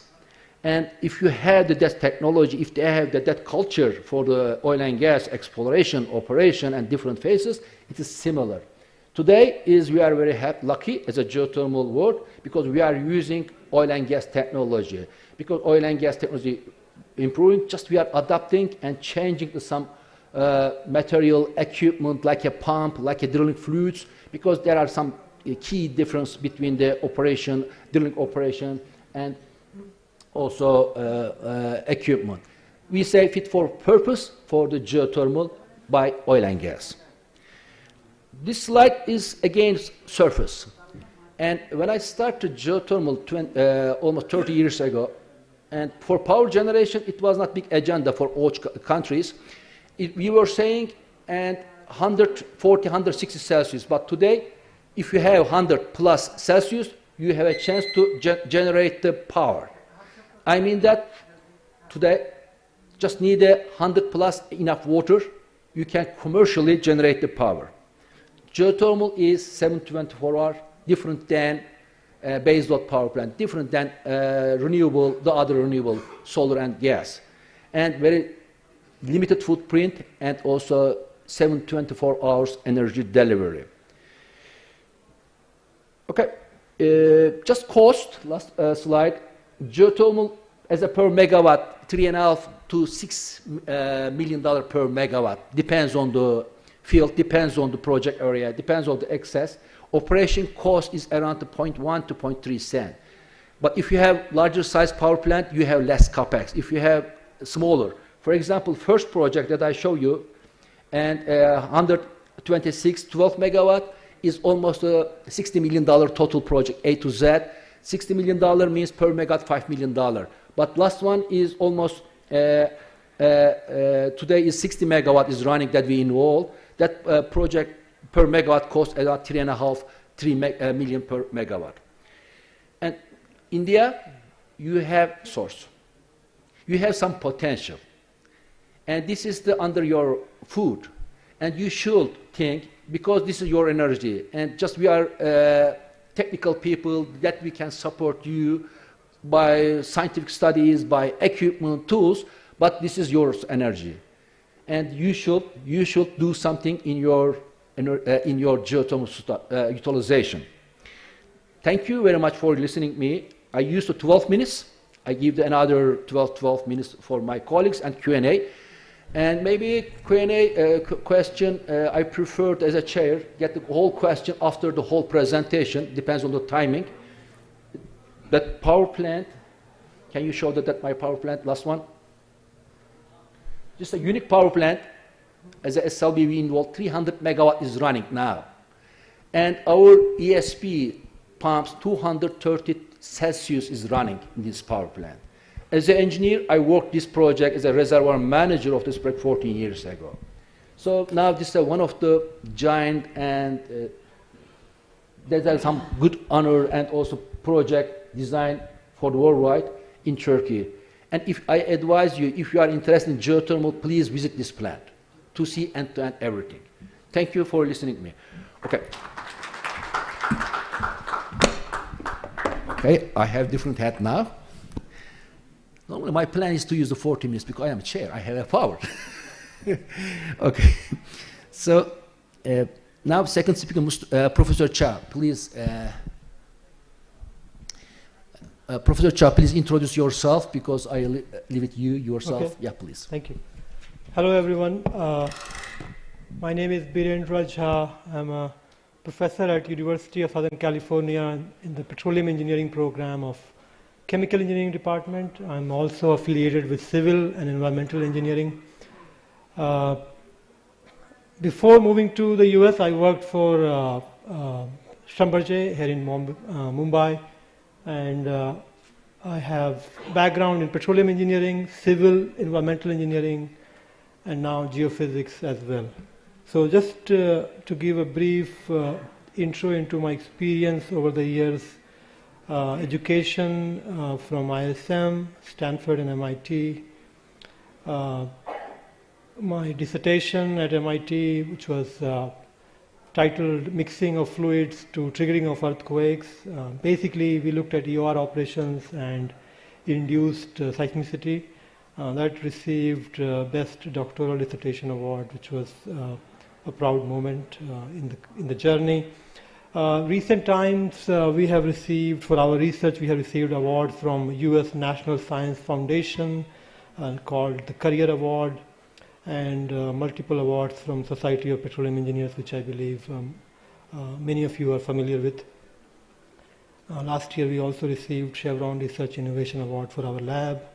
In terms of funded research and sponsors, US Department of Energy Advanced Research Projects Agency, ARPA, which is under DOE but with a different impetus on the projects. The project we are working on is called geologic hydrogen generation. It's a very new and upcoming topic. Many countries, France, Australia, Netherlands, they are going after this. You know, as you can imagine, hydrogen is a cleaner fuel than fossil fuel.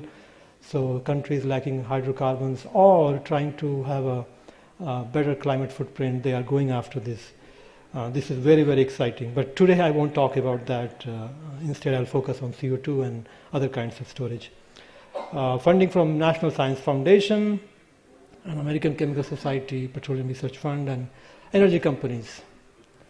Okay, so in terms of industry experience, as I said, I worked for Schlumberger, or now SLB, when I was in India, in Bombay, working on ONGC fields and also Oil India Limited operations. In that, I specialize in reservoir modeling and simulation across multiple length and time scales. We have built models for Occidental Petroleum, where I worked as a reservoir engineer for a couple of years in California. ENI, which is an Italian company, some of you might know, is a super major. And iReservoir is a consulting firm in Colorado. So yeah, over the years I have done multiple things. These are just some of the names of the topics I worked on: field development planning, reserves forecasting, uncertainty quantification, history matching, ConocoPhillips in Houston. At USC, once I left industry and joined academia at MIT and USC, my area has been in geomechanics of all sorts: reservoir, wellbore, aquifer, long-term, short-term depletion, injection-induced events, fracturing, compaction, you name it, you know, we are doing it.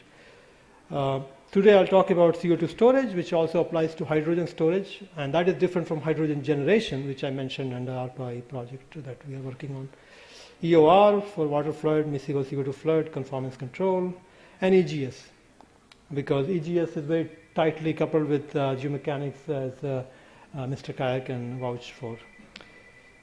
Okay, so current interest: thermopyromechanical, chemical, mouthful, right? TPMC, modeling of production and storage of processes in geologically complex systems. And I'm so excited to see some of the talks yesterday and today that India is going after, with these new blocks opening up, India is going after interesting, challenging geologic regions. I saw pictures with many faults, okay, Horst and Graben, and you know, multiple fluid regions. What I would like to summarize, you know, I have 10 slides, but just one sentence, is that to really exploit that, we have to advance in physics-based modeling. Okay, we have all sorts of tools coming in. We have to do acquisition and permitting and all that, but to really get the benefit of this opportunity, we will have to advance from where we are today in terms of numerical modeling to where we should be. And some of the assets in the rest of the world are already trying that because they started before us. So these are some of the topics. Okay, so with pictures, it says 1,000 words. This is a site in Texas. You can see what I'm trying to show here is that there are multiple faults. Many models, they treat faults as planar surfaces, and that kind of violates the mechanics. When we are calculating stresses on the faults and their role in fluid flow, how they compartmentalize pressure and establish fluid transport pathways, you have to honor the geology. And some of you, I know you firmly believe in that. What I'm trying to say here is that now today we have means and tools to do that. It wasn't there, let's say 15 years ago. It was just purely not there, and we were relying on approximations. So this is a model, reservoir underlain with dolomite aquifer, and we have all kinds of injection and production activities that are establishing stress changes in the system. In terms of mechanisms, just to simplify things, when we are producing from a closed system, it causes pressure depletion and induces contraction of the rock around the reservoir, which applies tension on a reservoir bounding fault. It can apply compression on reservoir intersecting fault. So just by this picture, schematic, depending on the relative positioning of the fault to the well and the reservoir boundaries, you will have different forces acting on the system. And these forces determine the next onset of seismic event or fracturing and so on. Another side, so it's a single story that I'm telling here, but I'm stitching multiple studies we have done just to give you a glimpse into what we are doing and we can do. This is a site in Italy. It's complex systems, multiple faults and multiple PVT regions, different types of oil APIs. We simulated about 60 years of history, fully coupled geomechanics to account for shear and normal stresses due to extraction and injection of wastewater in the field. And ONGC, at least when I was working, has something similar going on in Bombay High offshore. This is another site from Spain. This is actually Netherlands, my apologies, Netherlands. This has about 115 faults. It's hard to see, but those are translucent surfaces. They are faults. Groningen, some of you may know Shell and Exxon have joint venture there, and because of this 50 years of depletion, they have caused many micro earthquakes, which is actually great. Geophysicists have utilized that to illuminate the subsurface. It's like a bulb coming online every time there is a microseismic event, if you have the modeling tools ready to digest and assimilate that data. This field has produced 2.1 trillion cubic meters and experienced 40 centimeter subsidence in the middle of the field, and about 500 microseismic events have occurred. We'll skip the details on the pressure and stress results, but let me just play this animation. It should look cool. This is the CO2 storage. You can see that CO2 is being injected in one of the aquifers on the left side, the footwall block of a fault. And after some time, when the stresses are built up enough, the fault actually slips just a tiny bit in order to create a big earthquake, but then the CO2 can rise up and enter an offset aquifer, which will have a ground signature. If you have satellite or GPS data collection, it will show the leakage of CO2 or H2, in analogous case. Skip that. We have studied the effect of dip angle of the fault, saturation and deformation of the reservoir, as well as ground surface. Finally, just to end with this story of optimizing well location. So once you have selected a site and you have 100-year or 50-year plan of placing these injectors to store gigatons of CO2, the question is, where should we place the wells? How should we run them? What should be the flow rate versus time profile? And that has to be done through advanced optimization algorithms that are aware of this coupled physics, multi-phase flow, geomechanics, rock failure. This is reality, and our models have to reflect that reality. So we did all that in this study, and this here shows that initial guesses on the left column have been improved on the right side by, you see no blue color regions. Blue color regions are where we have rock failure events. So we are able to delay that by using physics-based optimization methods. Skip that detail and skip this, and I'll end my talk. Thank you. Yeah, thank you. Yes. Thank you, Professor Cha. Yeah, question, as I mentioned after the end of the session, still we are on time. Now, I kindly invite you, Mr. Roy, from the Sun Petrochemicals. He will talk about the net zero. Now, talk about the net zero. Okay, let's see. Yeah. So, Honorable Session Chair, sir, respected HOD New Energy DGH, my dear colleagues from industry and from Sun Petro, and ladies and gentlemen, a very good afternoon to all of you, and I am really grateful to you, sir, for giving me this opportunity, to tell about on this net zero mission of our company. So just this is a small this is introduction about me. I am a chemical engineer by profession, having around 20 years of experience in these industries, and I worked in deep water, onshore, shallow water, in CBM, and in different verticals of oil and gas. And currently, I am heading this projects and technology department of Sun Petrochemicals. And just a brief about my profile. So to start with, I'll take you through 2 slides of my presentation where I will speak about my company. So our company is Sun Petrochemicals Private Limited, but it is basically an oil and gas producing company. We're an upstream E&P company.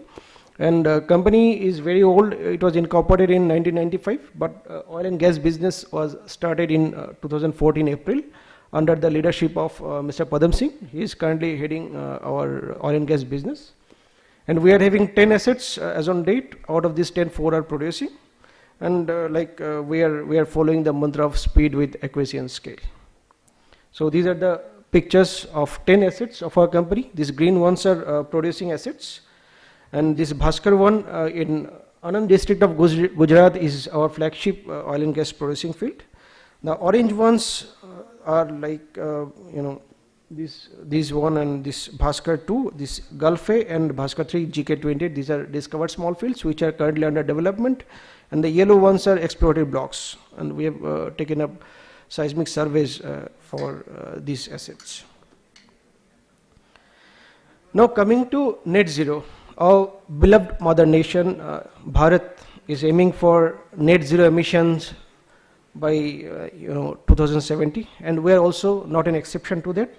So we are trying to achieve this net zero target in our company by applying a lot of innovations, by using very energy efficient equipment, and following the principles of zero discharge and usage, reusing of these waste materials, and last but not the least, by following massive plantation drives in our E&P business.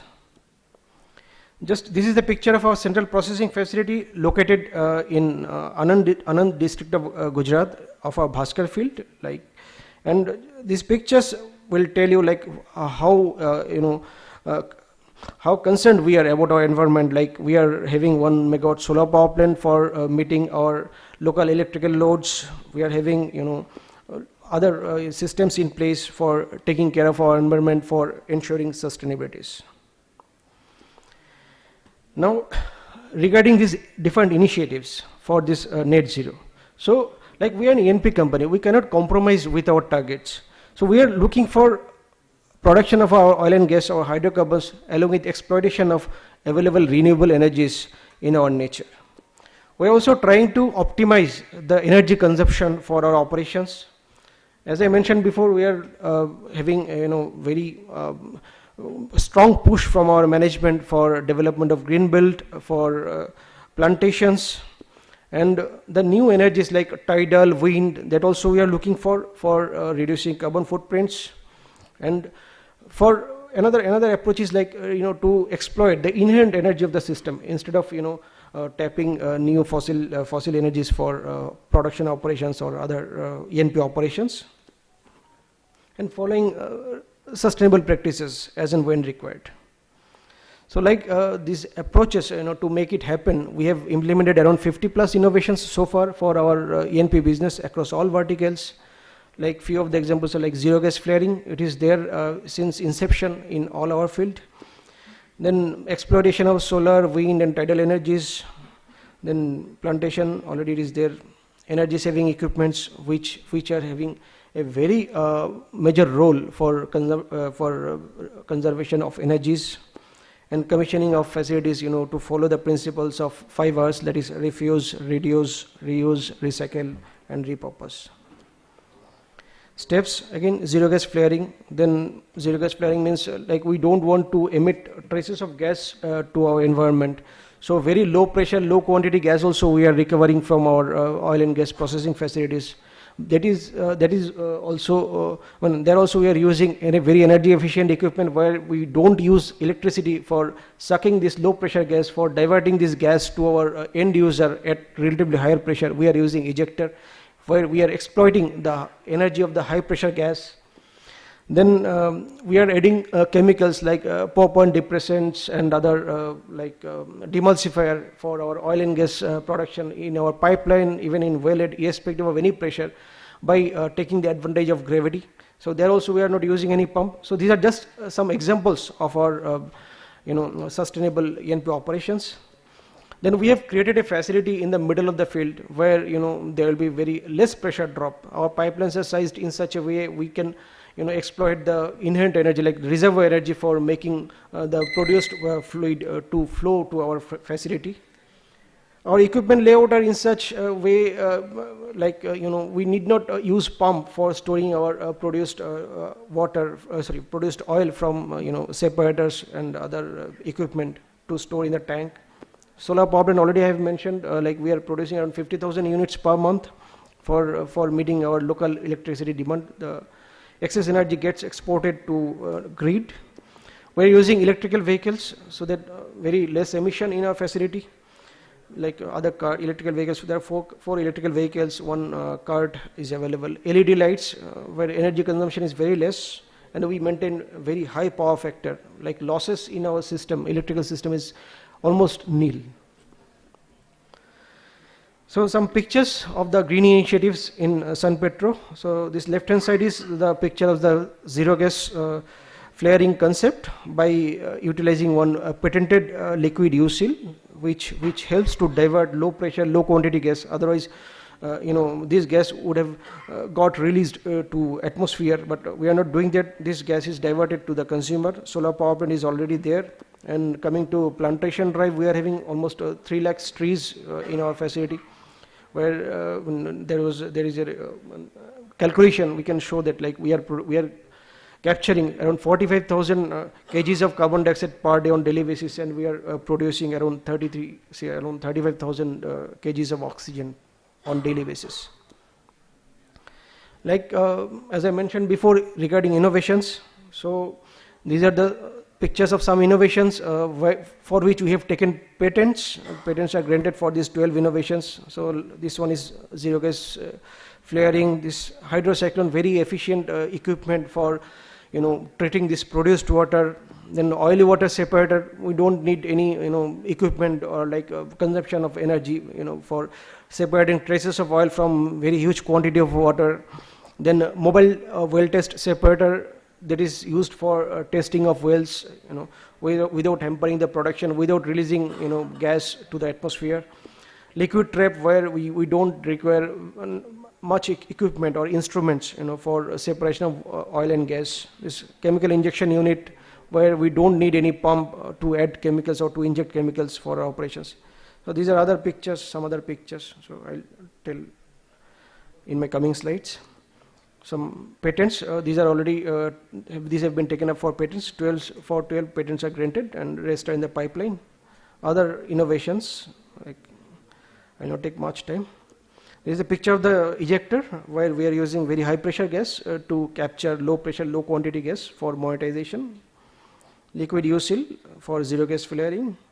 This is one innovation like where we don't need pump for replenishment of water. This is the picture of the liquid seal pot for our flare stack. We are having an inbuilt system which takes care of regular replenishment as and when required. Hydrocyclone, this is the replacement of conventional ETPs. Oily water separators, well test separator, chemical injection unit, smart liquid trap for separation of oil and gas without any control valves. Some other pictures like gravel pack, this is for downhole applications. Now for our upcoming development activities, we are going to construct one hybrid platforms in the Gulf of Cambay area, which is very challenging, which is having the second highest current in the world after Bay of Fundy of Canada. So there we are going to develop, in coming days. So there we are going to construct one hybrid platforms where we will be utilizing land rig for drilling of wells in the offshore areas.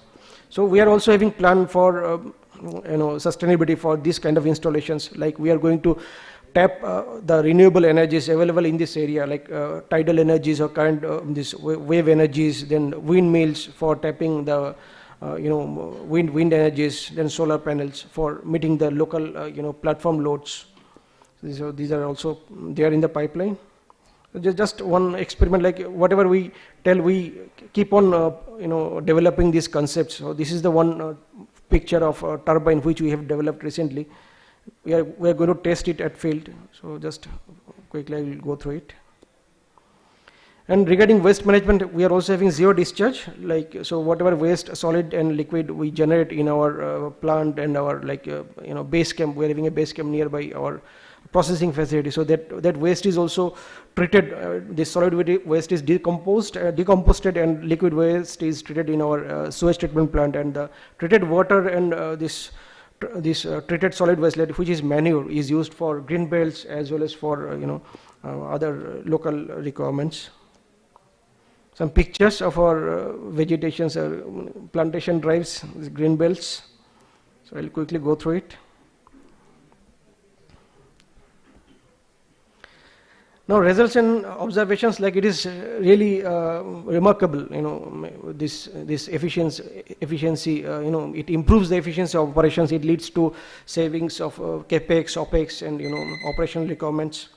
And like we are trying to complete the carbon cycle. This is our company's philosophy, and we are following out of the box approaches for E&P operations.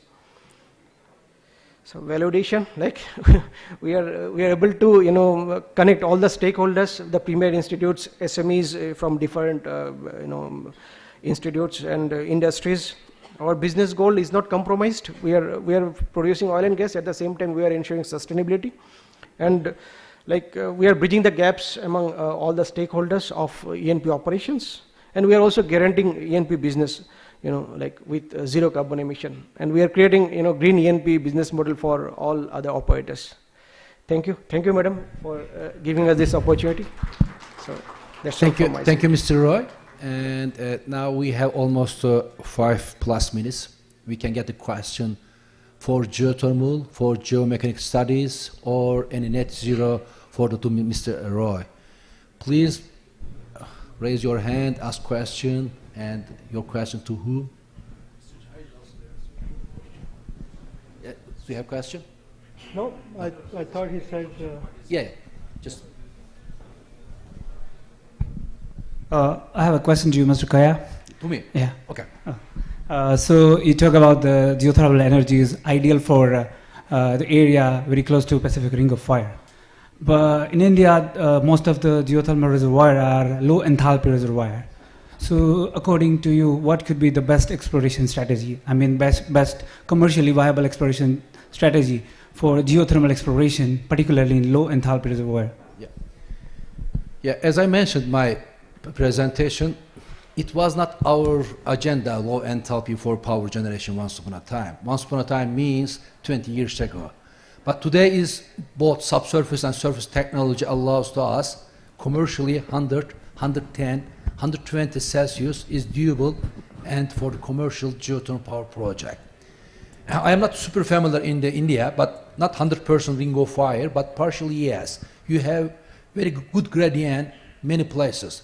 Gradient means is 3 Celsius per 100 meters, but in many places in India, 4 and 5 Celsius each 100 meters. This is good opportunity as I get the feedback from the public, there are some surface temperature around 70, 80 Celsius. 70, 80 Celsius is at the surface is great.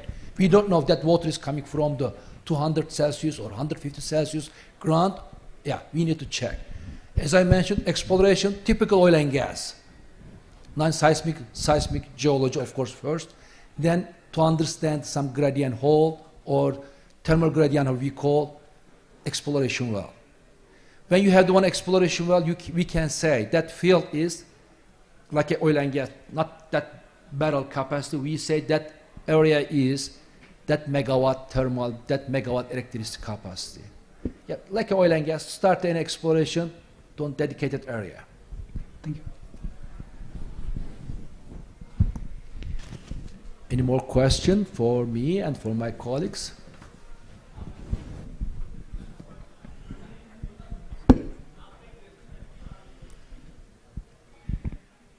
Okay, we're all understood. And shall we ask the professor to question to those people? Yeah, but now professor will ask some very tough question. As I understood, he's a very deep study for the geomechanics. Especially, I'm really impressed because just I met the professor here.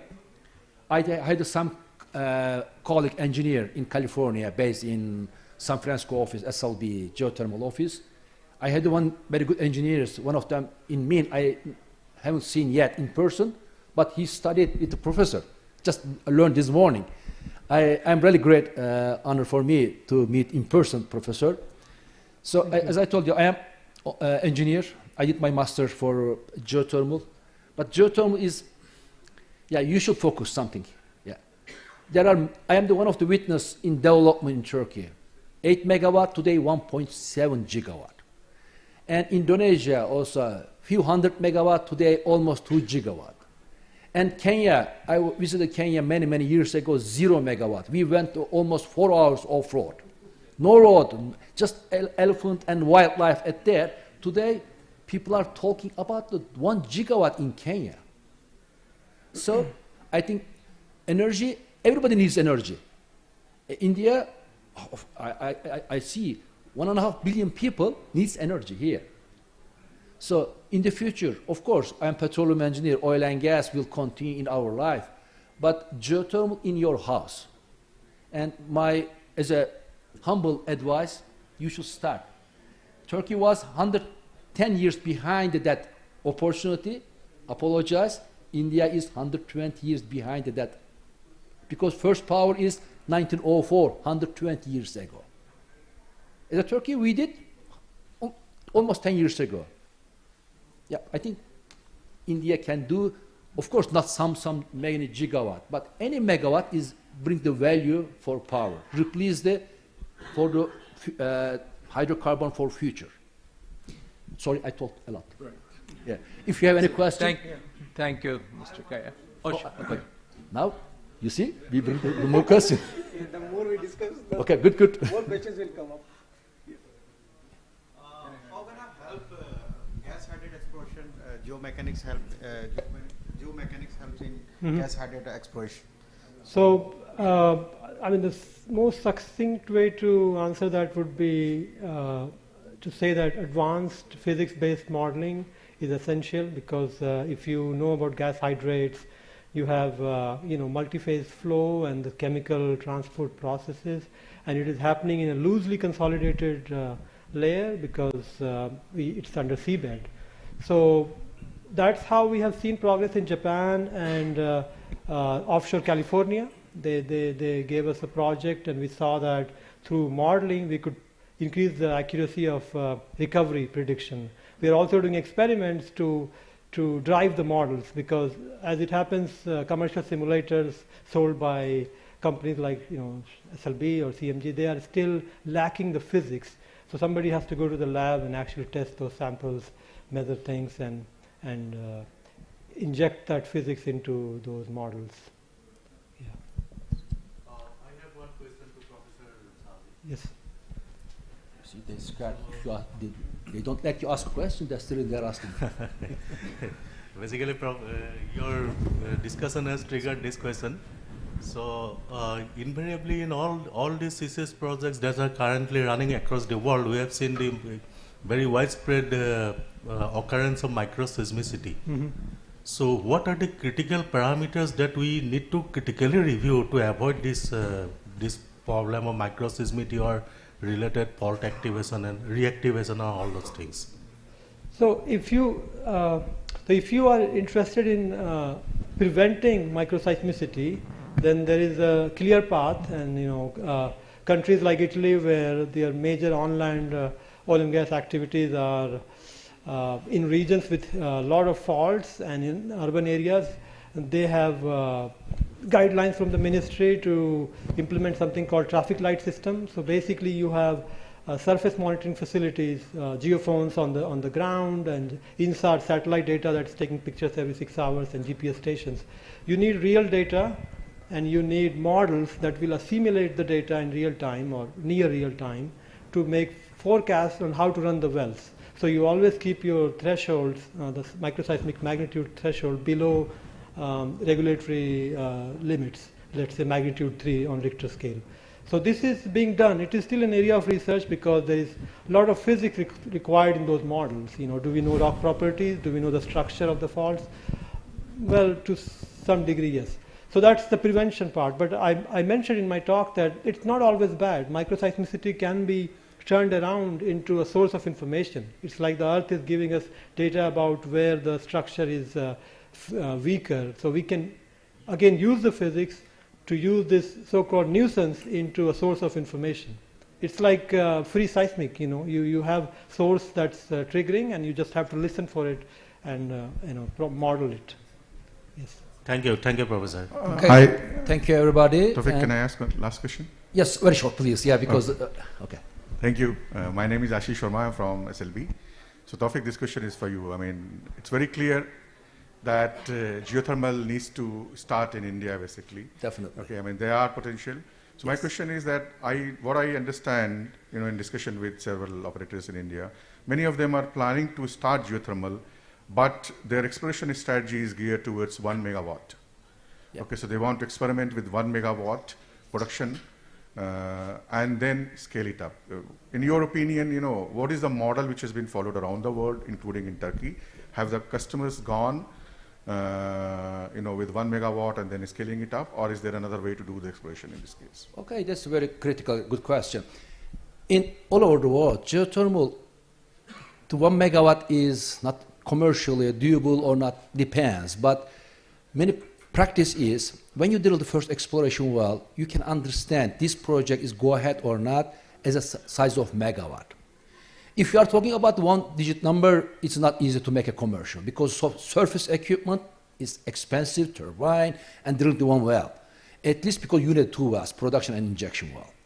So 1 megawatt in current practice market, 5+ megawatt is a pilot plant.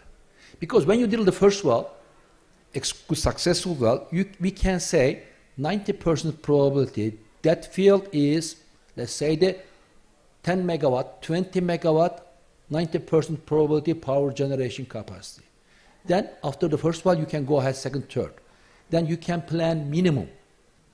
My practice and worldwide practice mostly is 1-digit number only start minimum 5 and 8. Yeah, 1 digit is because 1 megawatt is quite expensive for the surface. No need to prove to your reservoir. If you drill the 1 well, you can go ahead. For example, many projects started 10+ megawatt, 12 megawatt pilot plant. Today, in Oman, we screened the whole countries. We finished almost year study exploration. Decision is 10 megawatt pilot plant. Not one, because it's a feasibility. Yeah, chicken and egg and chicken. At the end, 1 megawatt you can do, but there's not value. Yeah. Thanks. With this, we are closing this session. And before we close this, we would like to facilitate our speakers.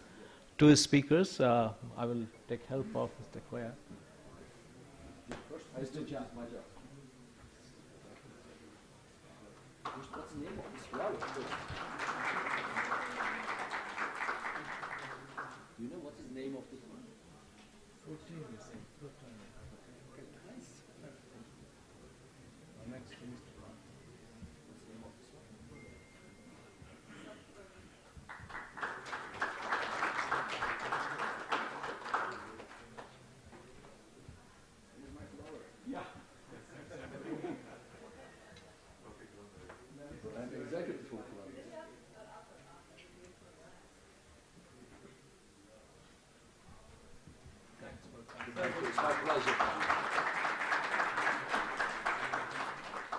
okay one more time inviting me.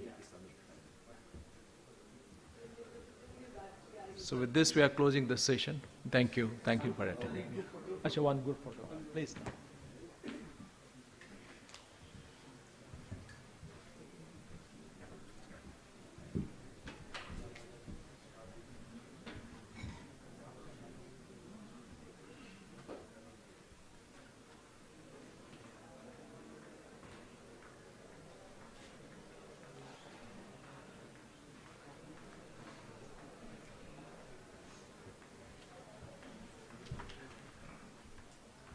Thank you all. I think next session, I think it's going, we are going to for break for next session. Yeah.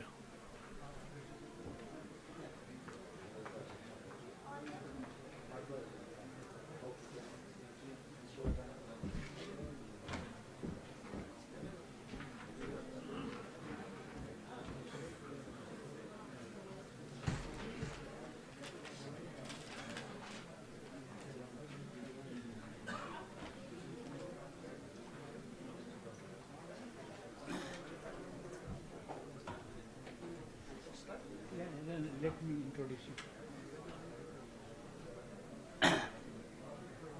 I think I will request everybody to kindly take their seat for the next session. It is advances in reservoir management and well management. From DGH, we have the pleasure to welcome Dr. Hemant Sharma. He is a man of EOR. I should say him a global man of EOR because he started working in Calgary from, US, that part of the world, North America. And then he also worked in Middle East. He worked for ADCO. Then also he worked for basically Australia. So he has a wide experience working on EOR. And it was my privilege to meet him in 1993 in Calgary, sir. Kindly take your chair, please, sir. Please take your chair, sir. 1993 when I visited Calgary, though I am a man of reservoir simulation, sir was working in Petroleum Research Institute in Calgary, 93. Again, 2014, I came across him in Abu Dhabi when he was also a professor in UP, in University of Petroleum Institute, and I was with ADCO. And then sir also moved to Australia, and then finally, now presently, he is a professor in University of Calgary. A man, petroleum engineer from IIT ISM Dhanbad, BTech, he did masters from Calgary, and then his PhD from Alberta. All related to EOR. So he's a man of, that's why I say a global man of EOR. And everybody knows the importance of EOR for India right now, because our recovery factor from all our matured fields, I mean, like nomination fields is hardly 21% today, sir. So I think platform is open to you, sir. And then I think let's start that one. Okay. Welcome to this session, Advances in Reservoir and Well Management. So this session is just before your lunch, and do not blame us because your lunch is delayed, because we just see that we started late. We'll run a tight shift. I told my authors if they run over the time, the microphone will be taken away and they'll be escorted out. As I have been introduced, he is very generous because he's a friend of mine, okay? Dr. Mahendra Pratap is a very generous man, and I also worked in Japan for several years, all over the world. Actually, wherever there is oil, I have been there more or less. So in this session, it's a unique session in this conclave. The 4 papers that are representing here, 2 are from national oil companies. One of the oil companies operate the oldest oil well, half a barrel per year, still in production, half a barrel per year. That is Oil India. The ONGC, the first national oil company, where Prime Minister Nehru's dress was, the coat was, spoiled by the oil that was pumped in Ankleshwar field. And the oldest service company, which is Schlumberger, is here. At the same time, we also are represented by a major private sector company, which up before it was called Kane Energies, established by two geophysicists. By using the data, power of data, they used to work with Shell.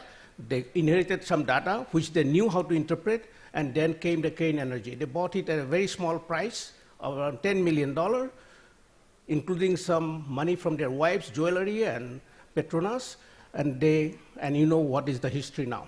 So it's a very interesting cocktail, I have told all the presenters to be very brief, and we'll open the questions. So first presentation will be by Pankaj Kumar, and he is at Oil India Limited, and his topic, and he will speak on evaluating carbonated water injection.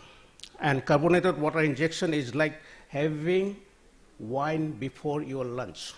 Or those who take wine, is the appetizer. Carbonated water injection is a new trend to make water flood very successful. So, Pankaj, floor is yours. And your time starts now. Very good afternoon to all of you. My name is Pankaj Kumar. I am a Deputy Chief Reservoir Engineer from Oil India Limited. As this session is mainly focusing on the reservoir management, so the EOR is one of the tools by which we can maintain our reservoir. So my today's topic is, I'm explaining one of the technique, which is the carbonated water injection as an EOR. Now, moving to the presentation outline, first of all, I will discuss what is the EOR and why it is very much important. Then I will throw some lights on carbonated water injection, followed by the lab experiment as well as the modeling study. Finally, I will conclude my presentation with conclusion slide. Now, moving to the EOR. EOR technique is mainly carried out to extract trapped oil from the reservoir after primary and secondary recovery. So there are many EOR methodology and schemes have been implemented worldwide, like thermal, chemical, miscible gas, and others. And one of the famous EOR scheme is the CO2 injection. But there are some drawbacks associated with the pure CO2 injection. To overcome these drawbacks, another alternatives like WAG, also the carbonated water injection comes into the picture. So my today's presentation is mainly focusing on the carbonated water injection. So first question comes into your mind, what is the carbonated water injection? So the carbonated water injection, CO2 is first dissolved into the water before injecting into the reservoir. After injecting into the reservoir, dissolved CO2 will transfer from the water phase to the oil phase, and due to their chemical potential difference. Due to this interfacial mass transfer, it reduces the oil viscosity first. Second is it reduces the oil-water interfacial tension, as well as it increases the oil swelling. By this, all the mechanism, it increases the enhanced mobility. Also, it provides better sweep efficiency. As I have already said that there are many drawbacks associated with the pure CO2 injection. In the CWI case, as the water is present, water phase is present, so it provides the better mobility ratio and better sweep efficiency, which leads to the better recovery factor. Also, as the CO2 is density is less, so it is high prone to the gravity override, and which causes the gravity segregation. But in the case of the CWI, it is very minimal. Also, at the lab studies and many studies have suggested that it alters the wettability of the rock from oil weight to the water weight also. But the most important disadvantage from the CO2 is there is a risk associated with the CO2 leakage, because CO2, in the case of the pure CO2, CO2 can be in the free phase. But in the case of the CWI, it will not enter the free phase. So the risk of the CO2 leakage is very much almost nil in the case of the CWI.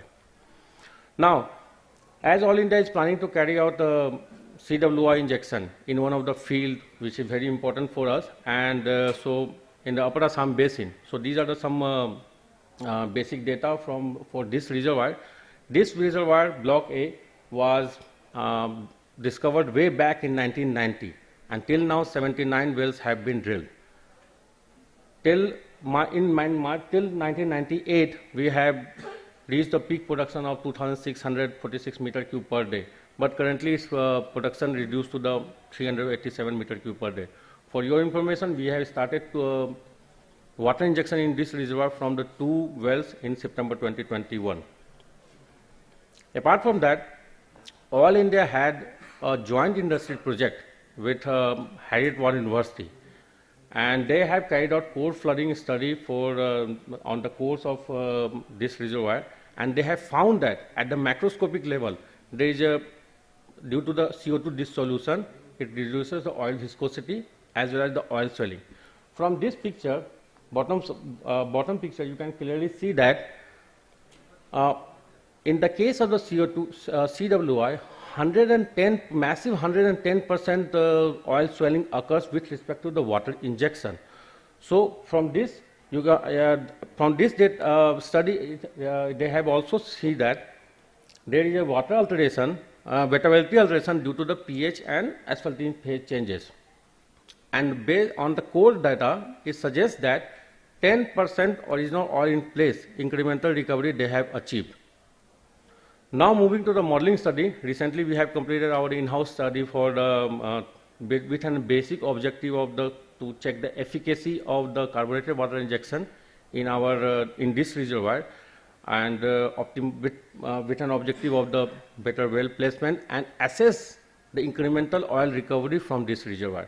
For this, solvent method has been used in a black oil simulator. In the solvent method approach, 4 components has been considered: water, oil, gas, and solvent, which is also carbonated water, as a 4th phase. After introducing carbonated water into the model, 2 kinds of mode occurs. First is the immiscible mode, and second is the miscible mode.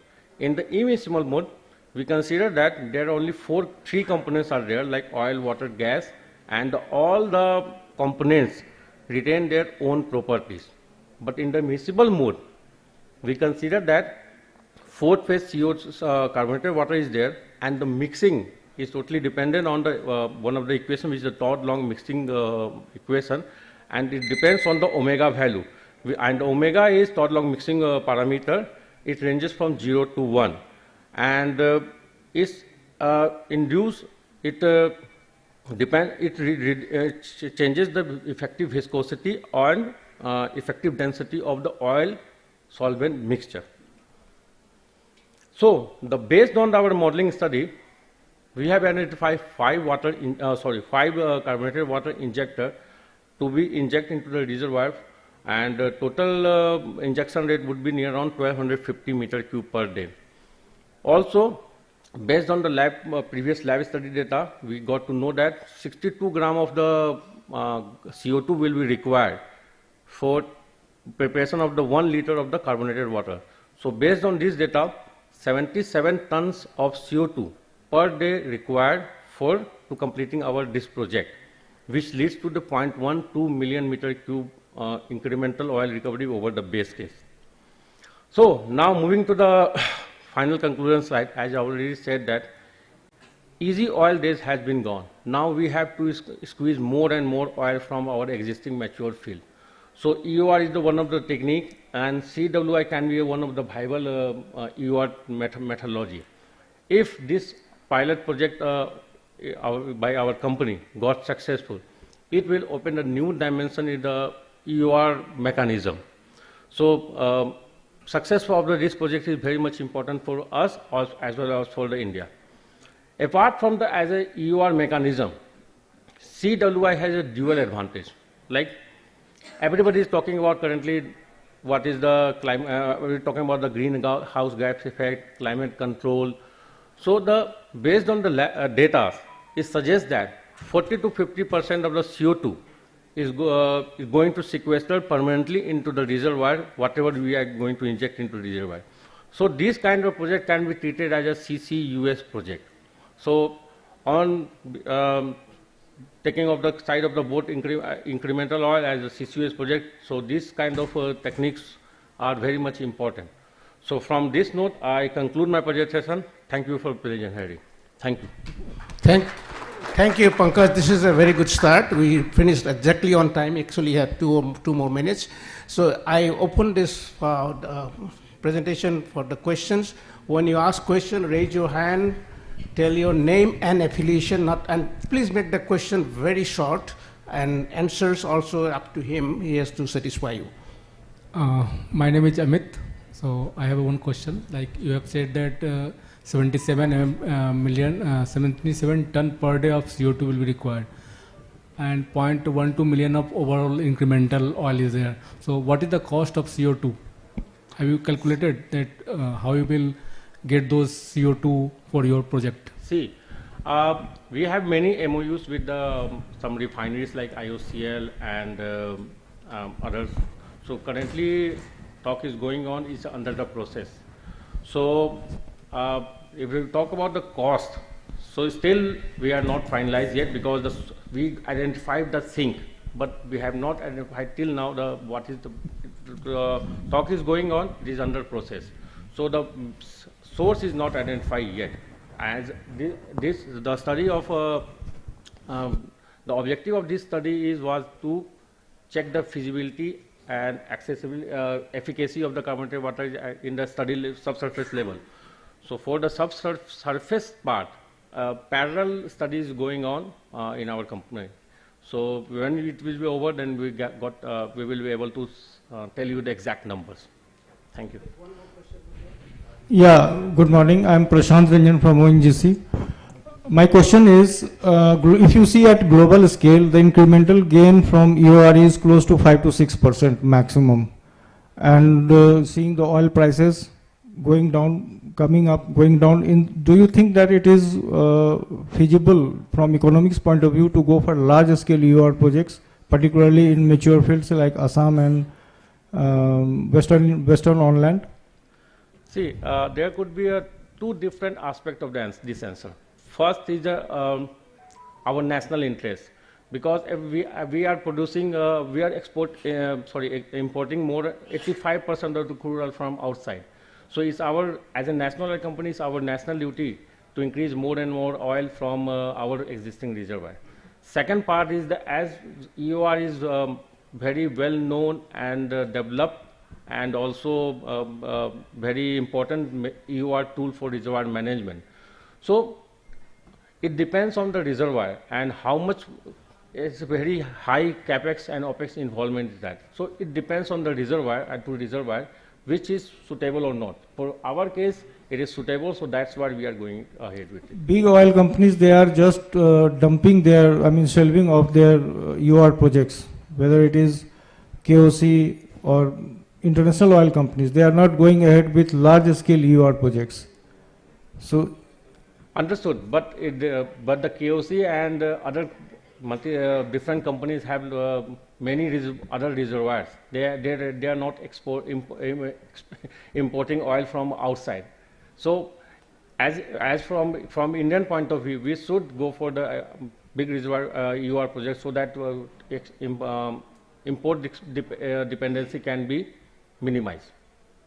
Okay. Codependency is one thing, but project economics is another. Yeah, definitely. That's why I'm telling you if now. You have to pump 800 crores in. There are many scopes are available for in the terms of the EOR, and as we know that many reservoir recovery factor is still many companies have only 30% or less than 30%. So by using EOR technique, we can go up to the 40% also. It depends on the reservoir to reservoir and the other properties of the reservoir. Okay. Thank you. Thank you. The general crux of this question should be focused on the topic he said. And I think before I let you go, I just make 3 comments. And the point that this gentleman made, you should make a theoretical calculation.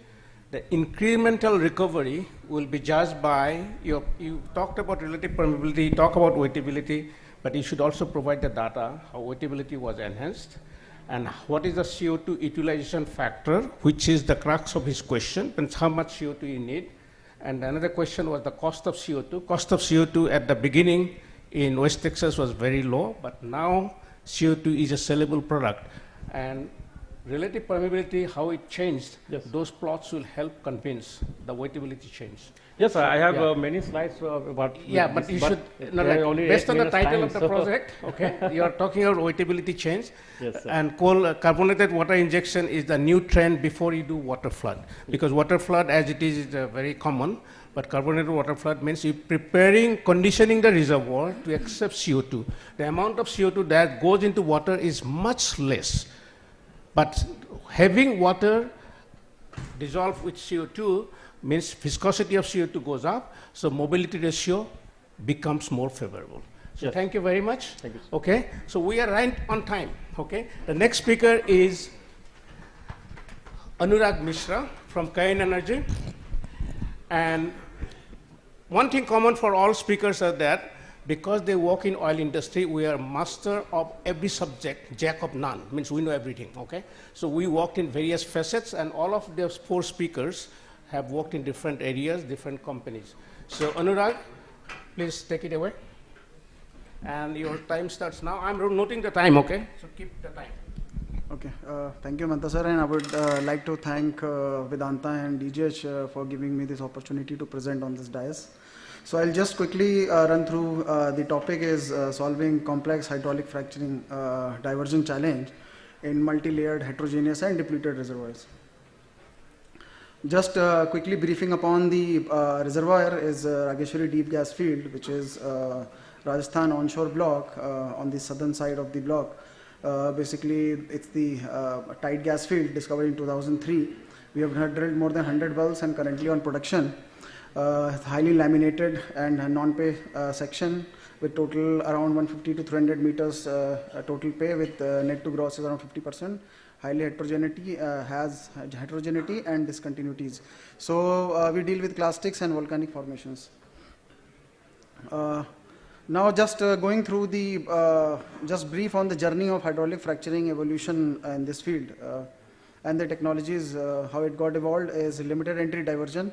So generally, if we move through the counter, generally what we thought or generally what we think is how the fracturing goes is like individual fractures just grow in a very classical elliptical way, but the reality is somehow in the this next column, the reality is we have a mixed KH, mixed pays. For example, we treat 5 large perforation intervals with around 70 to 80% KH coverage. We only get 40 to 50% KH coverage. So current limited entry gives us the whole wellbore considering of pay more than 90% of KH coverage. That is the whole objective of the hydraulic fracturing. So we and then we can see how it has been evolved from say for example 5 intervals. Now we are able to treat 15 target perf intervals.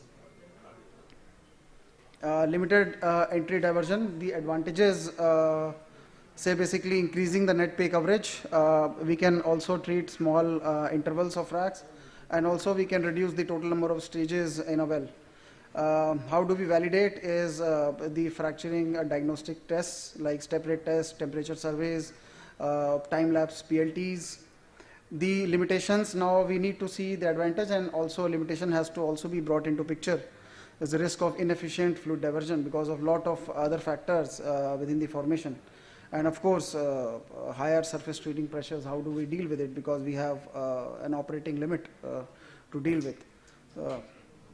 This is how we can just bottom up quick glimpse is the number of perforations, how do we distribute in a well, considering 25% of treatment goes in top, 50% the middle one, and 25% at the bottom. And then various injection tests which will govern us the kind of near wellbore frictions. And the right bottom shows now properly doing with the net the limited entry diversion, we can clearly see the fluid entry in all the 3 clusters, this top one, middle one, and the bottom one. Now another challenge what we deal is, of course, we produce over the time, the formation gets depleted. So reservoir pressure depletion also occurs. That really gives us some challenge during infill well campaigns. So how do we identify this? Basically using XPT or point pressure logging data, the diagnostic injection tests, and also we have run some good technologies like downhole video cameras, and of course the drilling losses also gives us a good story. And then again, while doing the limited entry technique within the same pay also, we see differential depletion. Again, that has to be seen in a single pay also. There are, like, if we club into 3 or 4 or 5 clusters, probably maybe 1 or 2 clusters gets over treated and other clusters remains untreated. How do we deal with it? So over the time, what we have gained, the wisdom of the field is we can see the reservoir pressures, and then finally calibrating the logs by measuring the pressures during drilling, and then finally evaluating the closure stresses. So we can see clearly the blue one and the left plot basically really shows a depletion. So this is how we have, I would say, a good gain over the calibration of the logs. And now the impact of depletion is under stimulated pay sections. We see clearly asymmetric fracture growths. And of course, we go for a plug and perf technology. We isolate the frag stages via bridge plug and doing the perforations via E-line based explosive technology. So during milling of the frag plugs, after doing the dolly fracturing, due to depletion, we see a lot of losses during. So that definitely covers a challenge of returns losses and low returns, and then debris lifting on surface becomes a challenge. So that again has to be dealt with. So how do we also see the evidence of differential depletion?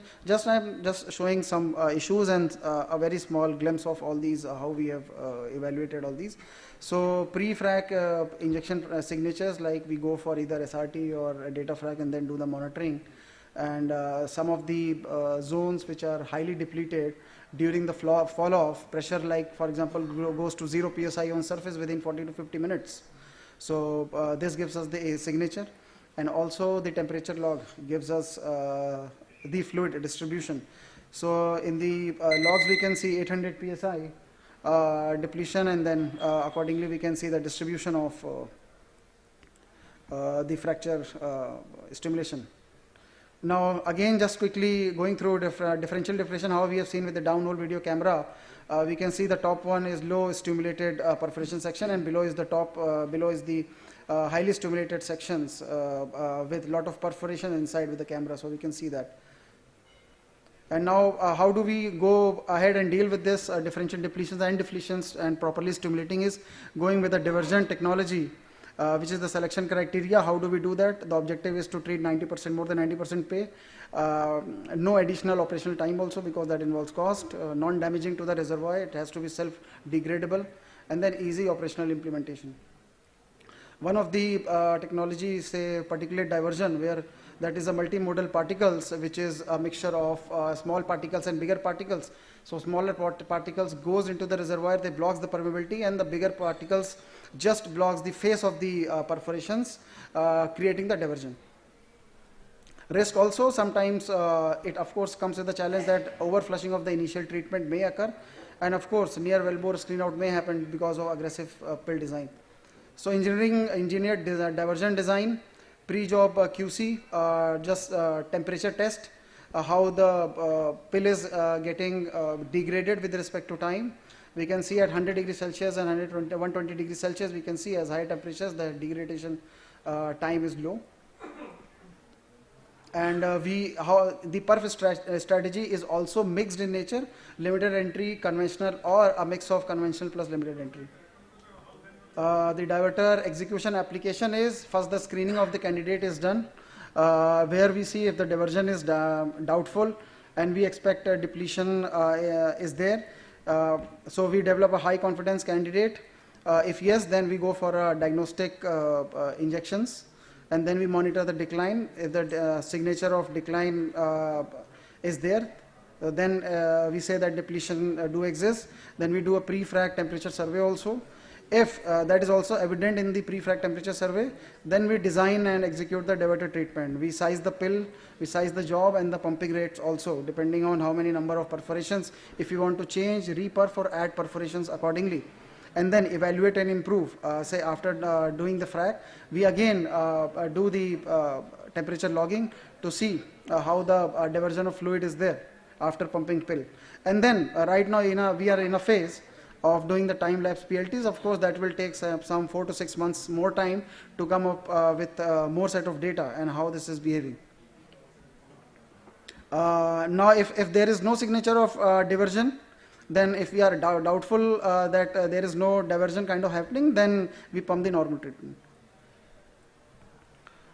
Just a small glimpse of the diverter application is, as we can see in the pre-frac injections, we see the bottom section has taken more fluid, and after designing the diverter pill, so we can see the top section also got treated and the fluid got diverted. So this is one of the example to be displayed here. Conclusion is definitely that is really evolving, especially I discuss for the field which I am talking about, and we are in an evolution stage of having the full field implementation. Right now we are doing some pilot injections, and definitely we will look into evaluate for adopting of this technology in future. Thank you.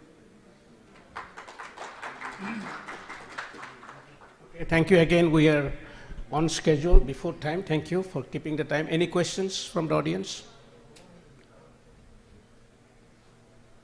Okay, if no one has a question, I have a question for you. You have a question? Oh, okay. You raised half-heartedly. Okay, happy question.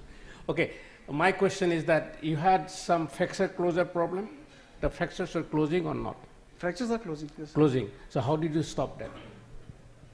How did you stop any fracture closing? You did not use any propent or anything? No, we are using the propent, basically intermediate strength propent we are using.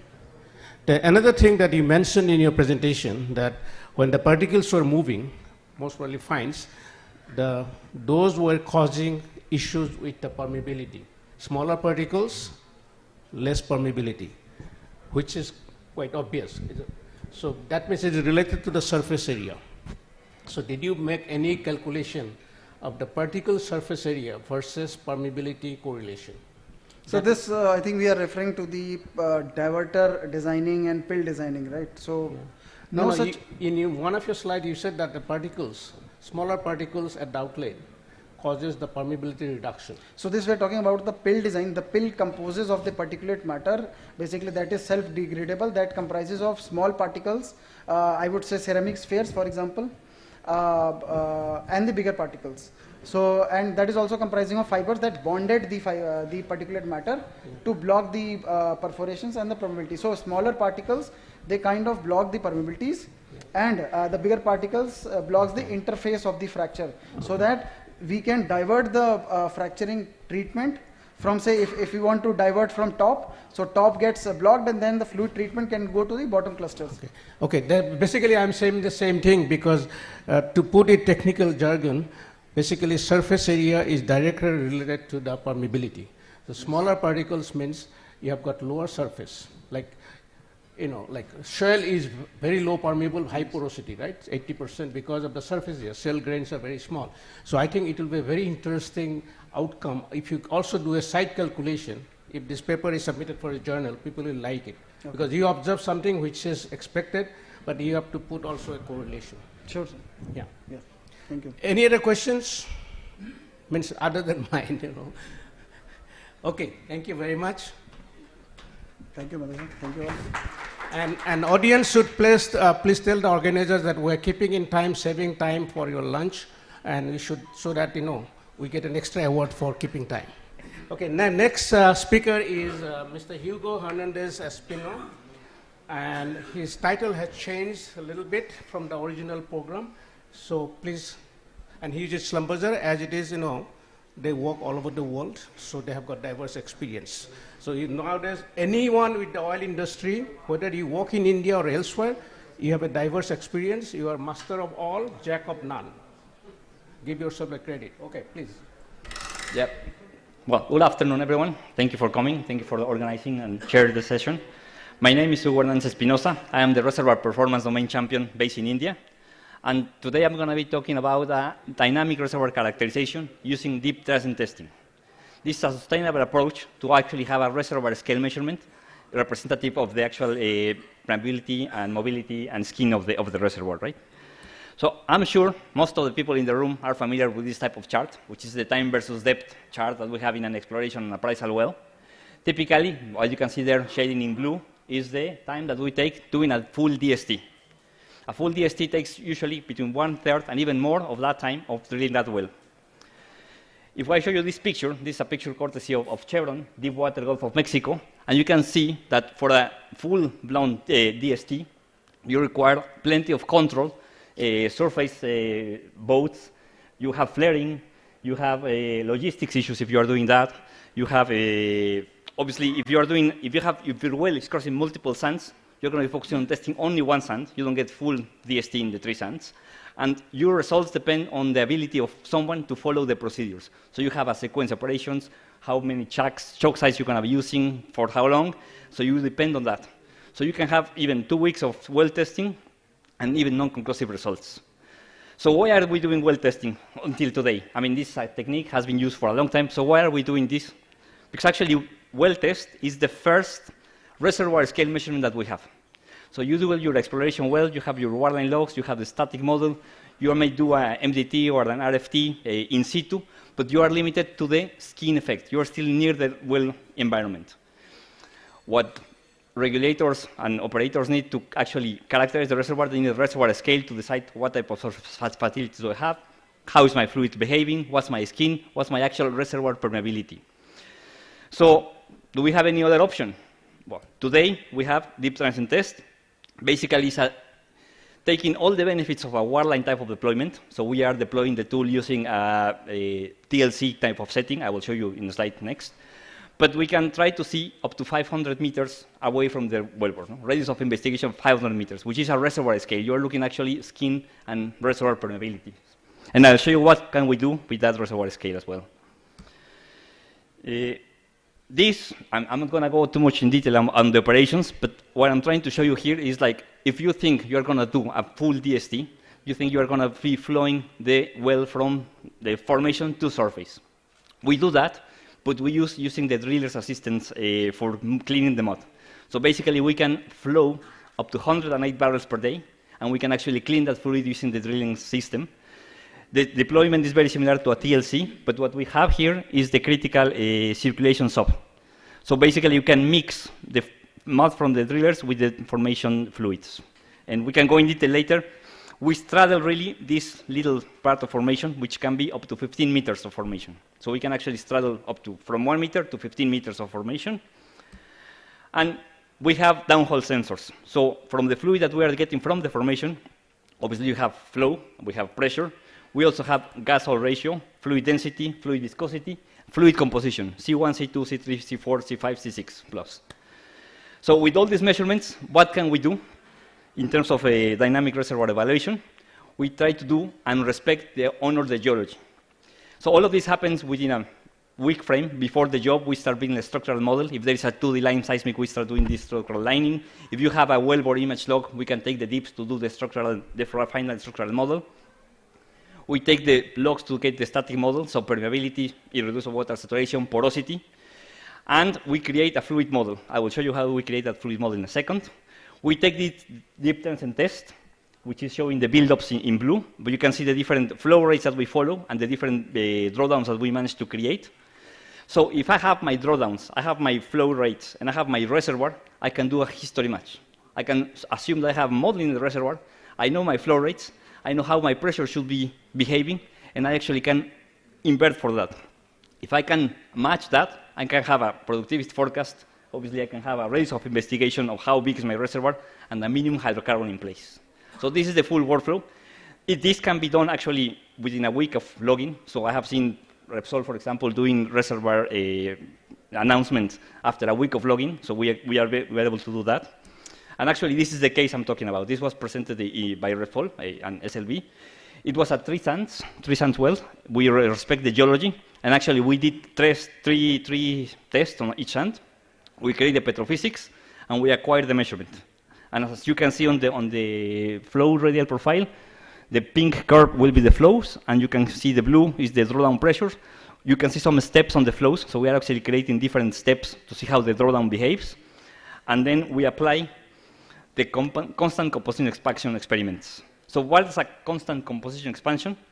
Imagine you have reservoir fluid at reservoir conditions, pressure, temperature, and you are able to depressurize the flow line, to remove the pressure little by little.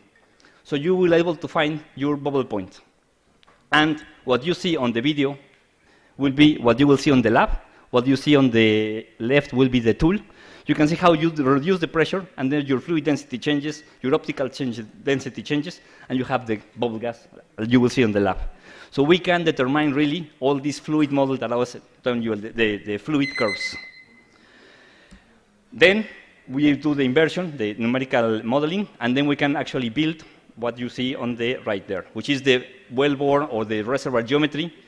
We can simulate what will happen with different choke size in case of simulating DSTs, and therefore we can have the IPR curves for producibility of the well. So, conclusions. I still have a minute for conclusions. I'm showing you a technique that is called DTT. It's a valid technique which is going to give you a reservoir scale measurements without really needing to do some flaring, without all the burden that comes with a full DST equipment. We have the set of experiments downhole, so you can perform fluid compressibility, saturation pressure, pressure density tables downhole. With the numerical model, basically you can create a geological model that you're respecting the geology, the seismic, within a week time. The idea of doing that is you can start having an idea of what surface facilities you're going to need, and your field development plan can be obviously accelerated, your first oil production. This technique has been used for reserve proving, has been accepted in countries like Mexico, Russia, US, Canada, Kazakhstan, I believe, yeah. So all of those government regulators have accepted DTT as a reliable technology to prove reserves. And obviously you are reducing a lot the logical cost, the operational time, and the environmental impact, since you have no flaring and your time is much reduced. Thank you very much. I finished even before. Yeah, we are all keeping good time. There should be a medal for it. Okay, any questions from the audience? Yes.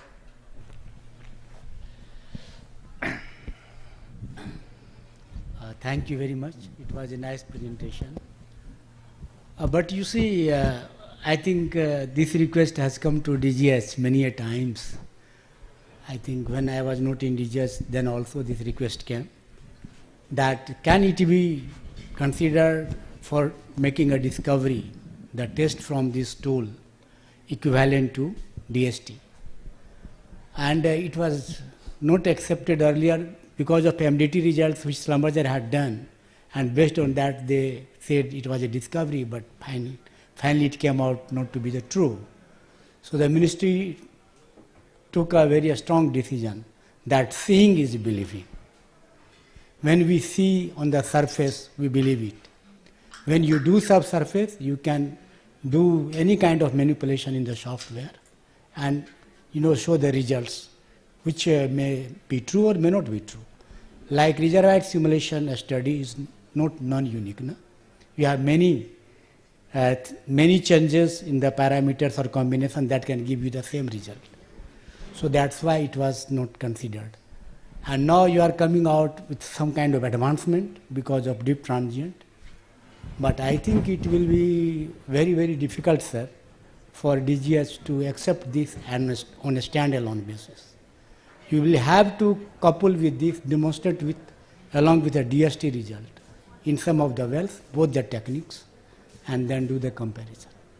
So okay. Answering a little bit, yeah. We have published cases of operators doing performance or a deep transient test and DST on the same kind of sand. It was a sand, one of these examples, they multiple sands, so the VD or a deep transient test in all the sands and DST in one particular sand, and the results are very comparable. The benefits of MDT. The results are comparable, or you can make it comparable to C. But on the surface, when you produce the fluid, we see it, sir, and we believe it. And if any iota of doubt is there, that interpretation, then we will be making wrong conclusion at DGS. That's what my observation is. Okay? No, I understand the limitations of MDT. Obviously, we were still looking within the radius of the wellbore, so you're still looking at the damage. The idea now is to surpass that, the limitations, and to do that. Thank you. Very good comment. Any questions? Yeah. Yes. Yeah. Please tell your name and Yeah, affiliation. I'm Naval Kishore Dubey. Actually, I have a simple doubt. How many gauges are inside this tool? How many gauges do we have? Yeah, pressure gauges I'm asking. So the tool is actually quite modular. We can put as many gauges as we can, and we can perform some experiments as well. Yeah, actually, why I'm asking, actually many times it happened, if we use electronic memory gauges, 1 or 2, sometimes the particulate can collide and we get a zigzag type of pressure profile. So being a reservoir engineer, we cannot evaluate the build-up data, okay? So that's why actually your tool is fixed. So already you have programmed some pressure gauges inside there, means 1 or 2 like that. That's why my purpose is asking how many gauges you are using under this tool. So the tool has 2 flow lines, independent flow lines. Each flow line will have 2 gauges. Then you can have, we have gauges as well above and below to make sure that the differential pressure across the interval you are studying, you are still hydrostatic, you are on control. But you can even add a different gauge on top, in different module, to do a vertical interference test. So you can create this pulse of pressure at your reservoir level, and you can have a monitoring gauge even on top to see how it's the KH traveling across that pressure pulse. And KH is a quite very important parameter in reservoir engineering. So we have done that. If you have the opportunity, we can configure the tool, but you can have a gauge on a different module, and you create this pulse of pressure, and you can measure KH as well. So that I understood. Actually, what the Mahendra Pratap sir told here, I agreed with that. Your tool must be matched with the DST things, because what happening, you are recording, this tool is calculating the in-place volume, right? So your timing is in between the RFT test and DST, right? So when we choose the build-up data, okay, so if you have a limited time data, okay, so maybe you cannot calculate the middle time region or late time region properties. Means boundary, maybe the deflection of pressure from the reservoir to the boundary, it will be unknown from this tool. So how do you calculate the in-place volume? Sometimes it happens. It depends on the radius of investigation, no? Which depends on your reservoir permeability, fluid properties, porosity, and thickness. No? In tight reservoir, it happens that there is our pressure response is generally lies in middle time region only. So in that scenario, it may not calculate. So what we do before deploying this, we will have a full simulation, and I will tell you how long do I have to pump, let's say, to get the radius of investigation that you are requiring. So we can do that. We can ask some of your formation reservoir expected parameters. We simulate how long do I have to pump, and I will tell you what's the radius of investigation before I reach my So it may be costly, I think. So if we use the simple wireline job using electronic memory gauge, it will be very cheaper compared to your tool. Yeah, actually, basically what he is asking is, tell the limitation of your tool or test based on the reservoir conditions, and how long it will take, probably, and the cost we do not have to tell us. So I think basically he wants to know what are the limitations of your tool in terms of applicability. But nevertheless, it's a very interesting presentation, and it gives us a real-time data. I have one question before I let you go, and one question was how much it will cost, but you cannot answer that because your company will not allow. But one question is, you said the flow model, the fluid model. A fluid model is a word that we reservoir engineers use very casually without knowing what is fluid model. So I want to know a little bit of perspective. When you say fluid model, and you said that it is CCE, but it is having near well, and in your video graph, you showed that the gas bubble are coming out. Are those gas separated from the oil or kept together? No. So what happens is you have native formation fluid at reservoir pressure and temperature in the tool, in the flow lines. Yeah. And those are the fluid analyzer. So we are measuring all those properties of the fluid. No. When you're taking these particles coming out, the bubbles coming out, if you are they kept there or they're bled out? No. We can, I mean, it's a very small volume. It's a flow line, so it's a very small volume. We start depressurizing the flow line a little bit, slowly, and you can see how the fluid properties are changing because you have in front of the sensors. Yeah. No, so I got that because they go flow. Okay, in that case, it is not CCE. This is CVD, because flash liberation and differential liberation. Because you said that constant composition expansion. That means fluids are kept in touch, and yours is a near wellbore phenomena. So that terminology, I have a little bit of understanding. Maybe details are in your paper. Okay, I have to read it. So any more questions? to me it is CVD, and the way I see your presentation. If not, thank you very much, but we are actually saving a lot of time. So in case of some burning questions at the end, we'll gather all four of them, four musketeers here, and they will answer questions. So thank you. The next one. Thank you. So next presentation is, see, I'm actually, because you guys are hungry, so and not our fault, because we are on time. So I'm always emphasizing that. Well, next presentation is by Mr. Maheshwar Pradhan from ONGC IRS. And those of you who are unversed about ONGC IRS, I personally know a little bit about it. If you want to visit research lab from scratch to the most sophisticated one, with all the problems, unless if some researcher said there is no problem, he's not a researcher, okay? So that is IRS. It's a very good institution, known all over the world for its expertise and special areas, niche areas. So Maheshwar is talking about, he has worked again in different fields, and his presentation is on reservoir management with bypass reservoir, right? Okay, please. Thank you, sir. So the topic is integrated approach for improving reservoir management and addressing the bypassed oils. It is a case study that is in Mumbai offshore, that is in Mumbai High Field. The presentation outline will be a brief introduction of the field, then what the methodology we adopted in our study, and the result and analysis that we outcome as our study, then we will conclude. The introduction of the field, that is the Mumbai High Field. It's the north block of Mumbai High Field, the M3 reservoir. It is a saturated reservoir having a gas cap of 13-15, and oil is very light, that is API of 37 to 40, and permeability of M3 reservoir as a pack varies from 50 to 500 millidarcy. The M3 reservoir is further subdivided into 11 sub-layers, and our target layer is the M3I layers.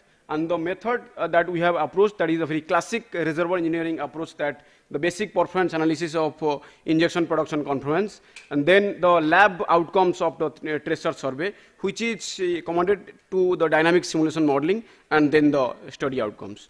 Then further the study area, that it is the southwest part of the Mumbai High North Block, which is consisting of 2 injection platforms, that is W1 and W2, and 2 production platform of N and U. This M3 reservoir, the M3I layer is our target layers, having a thickness of 10 meter net pay, and the permeability here varies from 50 to 100 millidarcy, whereas the M3 pack of permeability of 50 to 500 millidarcy.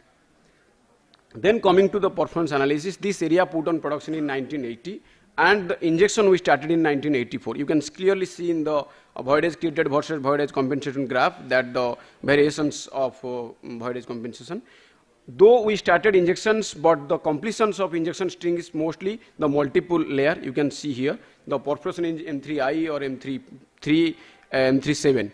So the impact in your bottom graph, that is the pressure graph, you can see the declining of pressure is very fast, though we have started injections. So to address this issue, we go for a PLT campaign, and the PLT campaign indicating that the most of the water has gone to the bottom layer, whereas my producing zone is M3I layers. So it is only taken only 30% water, so that is reflecting in my pressure graphs. So that is mainly due to the variation of permeability of these sub-layers, so maximum water has intake into the high, M3 lower pack. Then same thing has been validated with our pressure maps. So if you see the pressure maps indicating with time that we are injecting very close to the producing platforms, that is demarcated in the black dotted. So we are getting a pressure sinks. So this is mainly due to the same theory of PLT is validated here, that maximum water has gone to the bottom layers. So we have done a workover job campaigns and completed our injection string into the upper layers. So this is clearly indicating in the pressure graphs the declining trend of pressure is further arrested in this area. Then coming to the tracer survey. In this area, we have already discussed the 2 injection platform W1 and W2 and 2 producer platform N and U. So we have done a tracer survey in one of the injector in W1 to show the path movement of water, and we got the breakthrough in one of the producer N5 in the N platform, that is in a particular directions, not and same thing if you collaborate in the bottom platforms W2 to U, that this may be the path we taken as a assumptions, this may be the path for lower area. And this movement of water is creating two different blocks, that is which is not flooded by the injected water. So this is our outcome of the study, that water has moved from southeast direction from W1 to N platforms.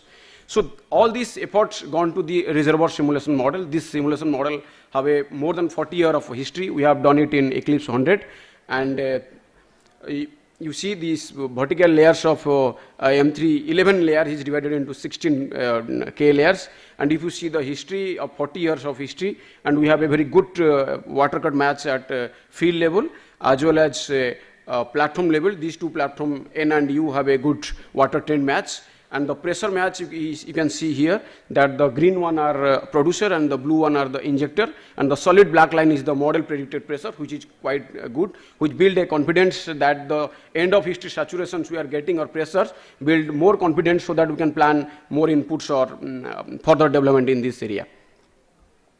So the pressure part we have already discussed, that indicating a pressure sinks, though we have done injections very close to production platforms, mainly due to lower layer injections. So coming to the analysis and result, so based on the saturation map we got at the end of history match, these two blocks that here you can see the X and Y platforms we planned, we prospect identified, and oil saturation is in this area is around 50%, which is quite higher in comparison to other layers, other areas. We planned two new platforms, X and Y. 11 oil producer we planned initially, these two platforms having 12 slot each.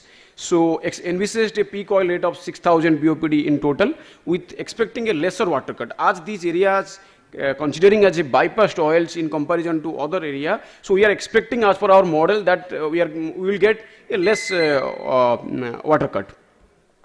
So these things are implemented in the field, both X and Y platform installed. We have drilled 11 OP, 8 from X and 3 from Y. Why 3 from Y? That we are considering ourselves that this region may be some risky in terms of our understanding in X region is more confident, putting confidence. So we planned 8 OP initially in X region and 3 OP in Y region. So after drilling, we can see the actual result that we have touched 7,000 BOPD oil maximum in this area. And in terms of water cut, the X area wells initially tested of 10 to 30% water cut, and the Y area where we have a very less confidence, the water cut is comparatively high. However, this water cut is much lower in comparison to the field water cut at that time. And another positive thing is that within a span of 8 years only, we have produced 1 MMT of oil from these 11 inputs, and still we are producing 1500 BOPD from the 8 oil producers. That result is validating our understanding to get a bypassed oil in identification of bypassed oil in mature field. So during this course of study, one thing we have adopted that CIMEX approach for another layer, that is the M1 layer. You can see the M1 layer is situated in the above the M3 layer, which is further divided into clastic and carbonate. These red lines channel is indicating the yellow M1C layers. So during the study, we observed that this M1 layers volumes is continuously increasing because of the changing of the LKO, the lower limit oil contact. So during our study, we have changed the contact from 994 to 1008. How it is, I will display in my coming slide. So you see that this is the saturation maps, grid maps from M1 layers. Here earlier the line is 994 and now it is shifted to 1008. How? So during planning for a well in the Y platforms, for M3 reservoir, the red one is planned here initially. So we just shifted the locations to the channel axis, the clastic sand axis, so that to get a more understanding of M1 layers. So that is really happened. You can see the logs here. We have taken the MDT and M1 layer proved oil bearing, and the LQ shifted from 994 to 1008. We accurate 3 MMT of Pro plus which not only accurate, we drilled 3 free slot well from the Y platforms. It resulted to peak oil of 1200 BOPD and currently also producing 800 BOPD, and we have already produced 0.4 MMT. So that indicating, if we go to my conclusions, this total study is indicating it is a quick fit method that should be applied in a mature field so that to arrest the decline or sustain the production in mature field. One is in terms of addressing bypassed oil, not only go for directly to simulations, but also collaborating the lab result as well as the classic reservoir understanding. Second, if you are dealing with a mature field and we have a multiple layer, during simulation or during field development plans, we have to keep open our eyes as a reservoir engineer so that we can not miss anything. So that we have applied in our M1 reservoir, we applied simultaneously exploration and exploitation approach for M1 reservoirs. That is my studies outcome, which is validating in terms of result of both X and Y platforms oil gains. So these are my reference. I will thank to ONGC management as well as DGS to allowing me to present my topic in these forums. Thank you. Thank you. We are all on time, before time actually. So we have got few minutes for questions. Okay, please.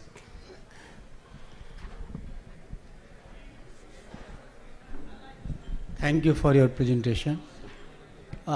You talked about your simulation study and identification of bypassed wells. What kind of PLT tools you use in the wells to see the waterfront movement with time? Which kind of logs are you taking in the field? In PLT, what are you doing? In PLT, our objective was to check the intake of water of different layers. Since the multiple layer completion was there and we are not getting the response in terms of pressures in nearby producers. So our objective is the injector wells that is completed in multiple layer to know the water intake, exactly the water intake. So that is why we are doing PLT to layer contribution. So that's one of the limitations, because when you are trying to see the bypassed well, you should record also the reservoir saturation logs. RST. And RST can only tell you through blind wells, suppose you have done the simulation study. And now when you took the history match, between that history match and when you are presenting, maybe some wells are drilled now. Yes. If you have RST in that well, then only you can say how the fluid front has movement and whether there is bypassed well or not. Many a times I have seen that the PLT results, I am doing reservoir saturation logs, give entirely different results.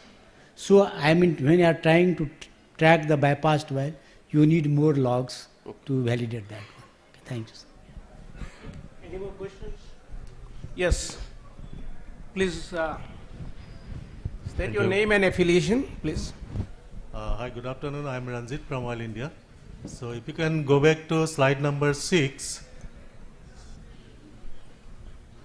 So there you have displayed a pressure trend. So what I can observe from this slide is you have shown a very widespread pressure difference. Even though it is showing some improvement in terms of pressure decline, but still I can see there is in the form of a cloud. So probably there will be some clusters of wells which are performing well, and there might be some clusters of wells which are not performing up to the mark. So my question is, is there any specific plan to revive those wells which are not performing at par with the performing wells? So I think you are questioning on the history match pressure trend I have. No, not history match pressure trend. On the actual pressure trend I am saying. If you can show me the slide number 6, then I can. With the injector versus producer pressure trend. Slide number 6. You actually changed.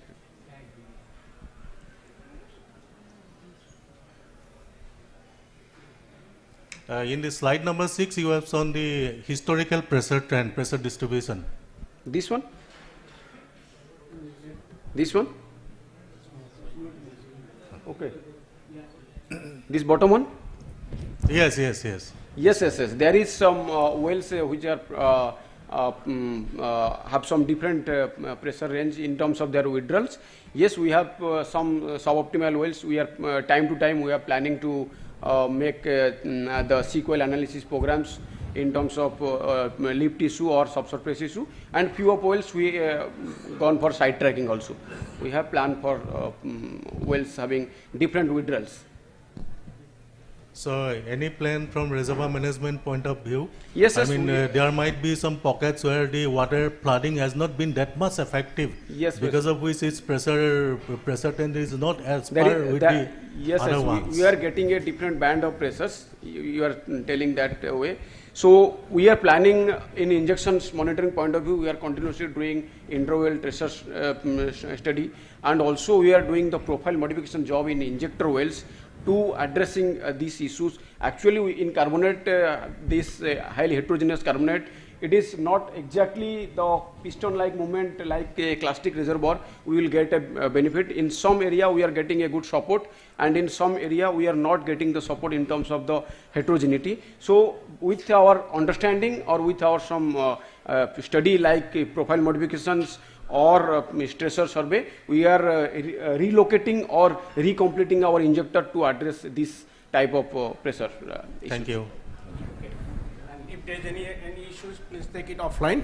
And we come to the end. Just one more comment I have to make, and this is not only with you, any presentation from India, which we see that they use the Eclipse or CMG software, so they state the volume in barrels per day, and then the cumulative oil in million tons. So that confuses, and recovery factor of 27%, how it comes to 27%, it's very difficult to visualize. It's a little bit high side, okay, without knowing details. So please use the consistent unit, not only for you, this is a comment goes everywhere. And with that, we come to the end of this session. And believe me, I have taken the time, we have done under par. So we are the winner in this session today. So do not blame us for lateness of the lunch because we did not hold you. So we thank you, and 4 of you, please, 3 of the speakers, please come here. It really made me very proud, because all of you, because you kept on time.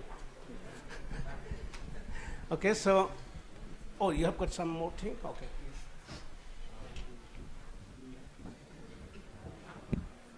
So I would like to invite the speakers, Pankaj Kumar.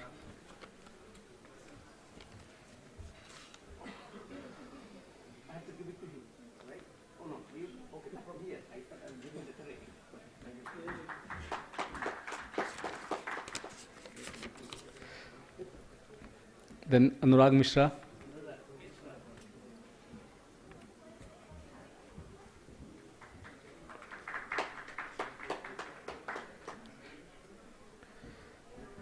Mr. Hugo.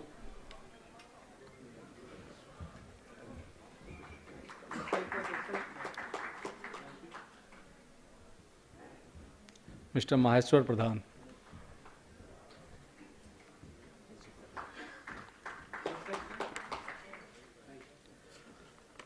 Now I would like to call Mr. Session Coordinator Mahendra Pratap sir to present a token of gratitude to Session Chair.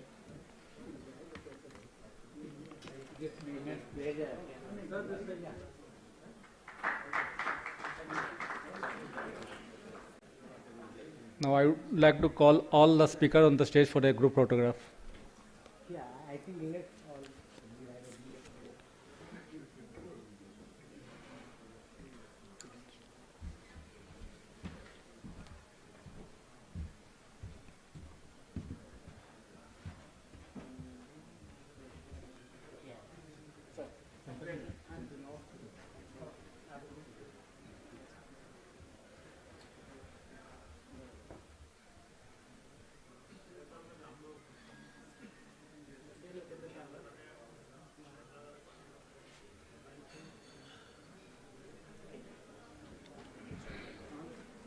Thank you, everyone.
नहीं नहीं कोई नहीं, मैं एक बार यहाँ रखने के लिए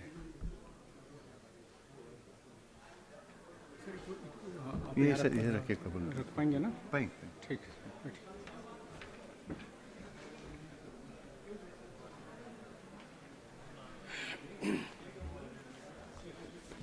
Good afternoon, everyone. Welcome to this technical session, 11th session, which is going to be the last technical session for this technical briefing. And we will be discussing in this session advancement in geophysical technologies for oil and gas exploration.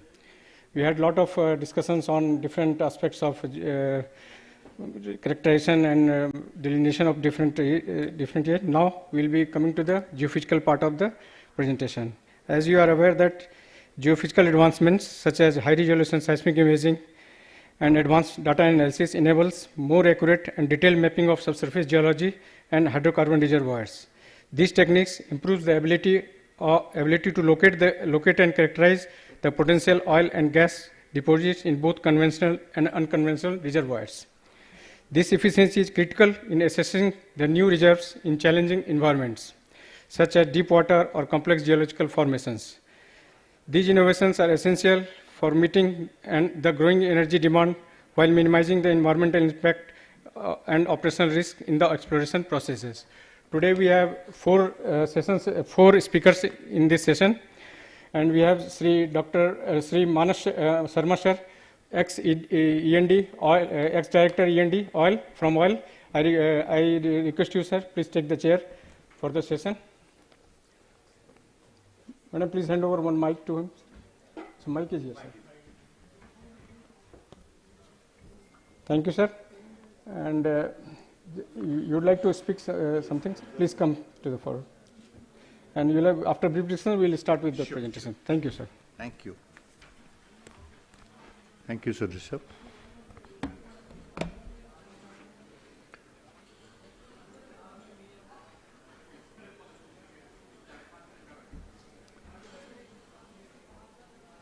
Warm good afternoon to you all. Good afternoon, ladies and gentlemen. It is my privilege and honor to welcome you all to the far-reaching initiative by Director General of Hydrocarbons called Urja Bharta 2024, a maiden conclave under the theme Collaborate, Innovate, and Synergize.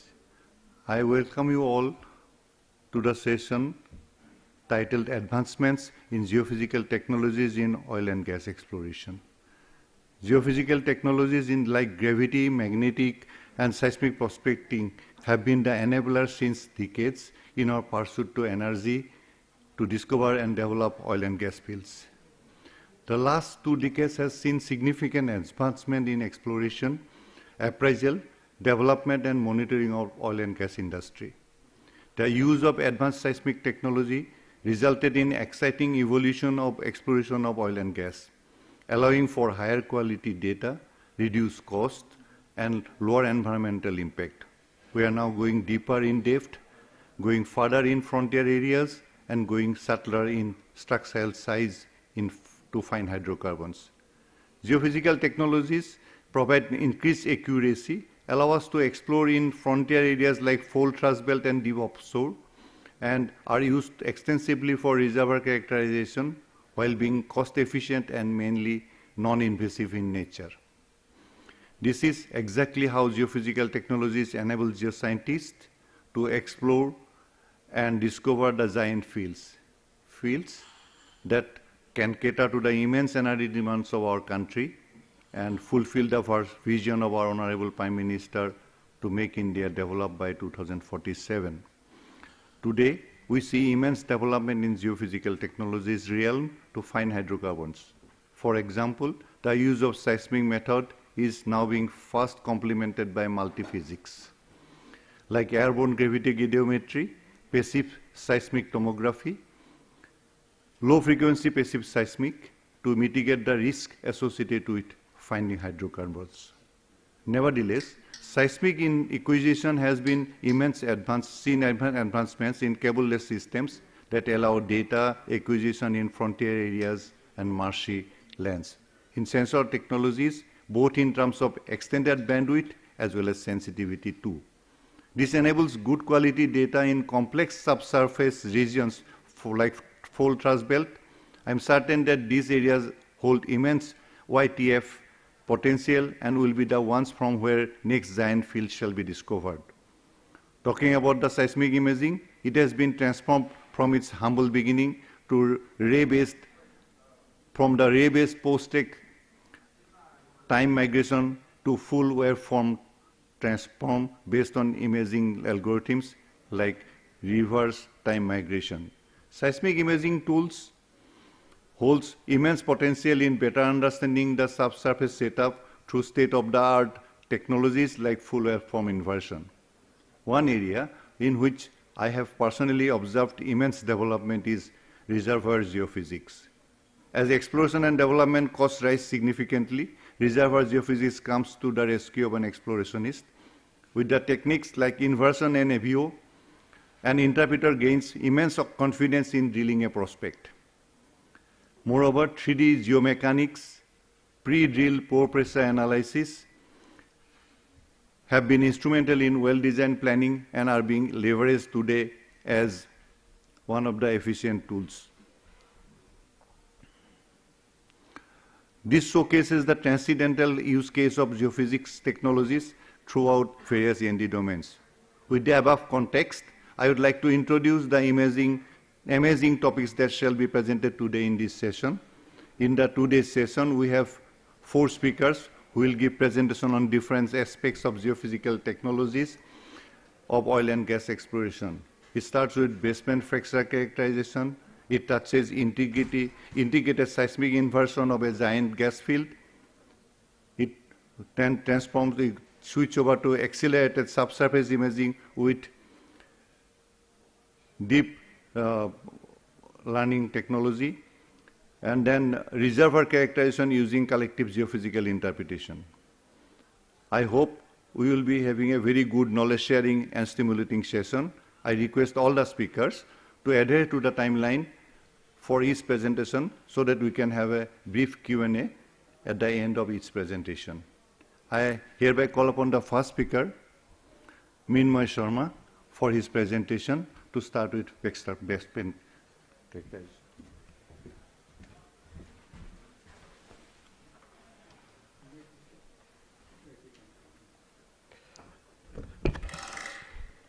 Honorable Session Chair Manas sir, august members of this audience, I'm Mrinmoy Sharma, Superintending Geophysicist, currently posted at ONGC Assam Basin, and I will be presenting basement characterization using amplitude variation with azimuth as well as velocity variation with azimuth.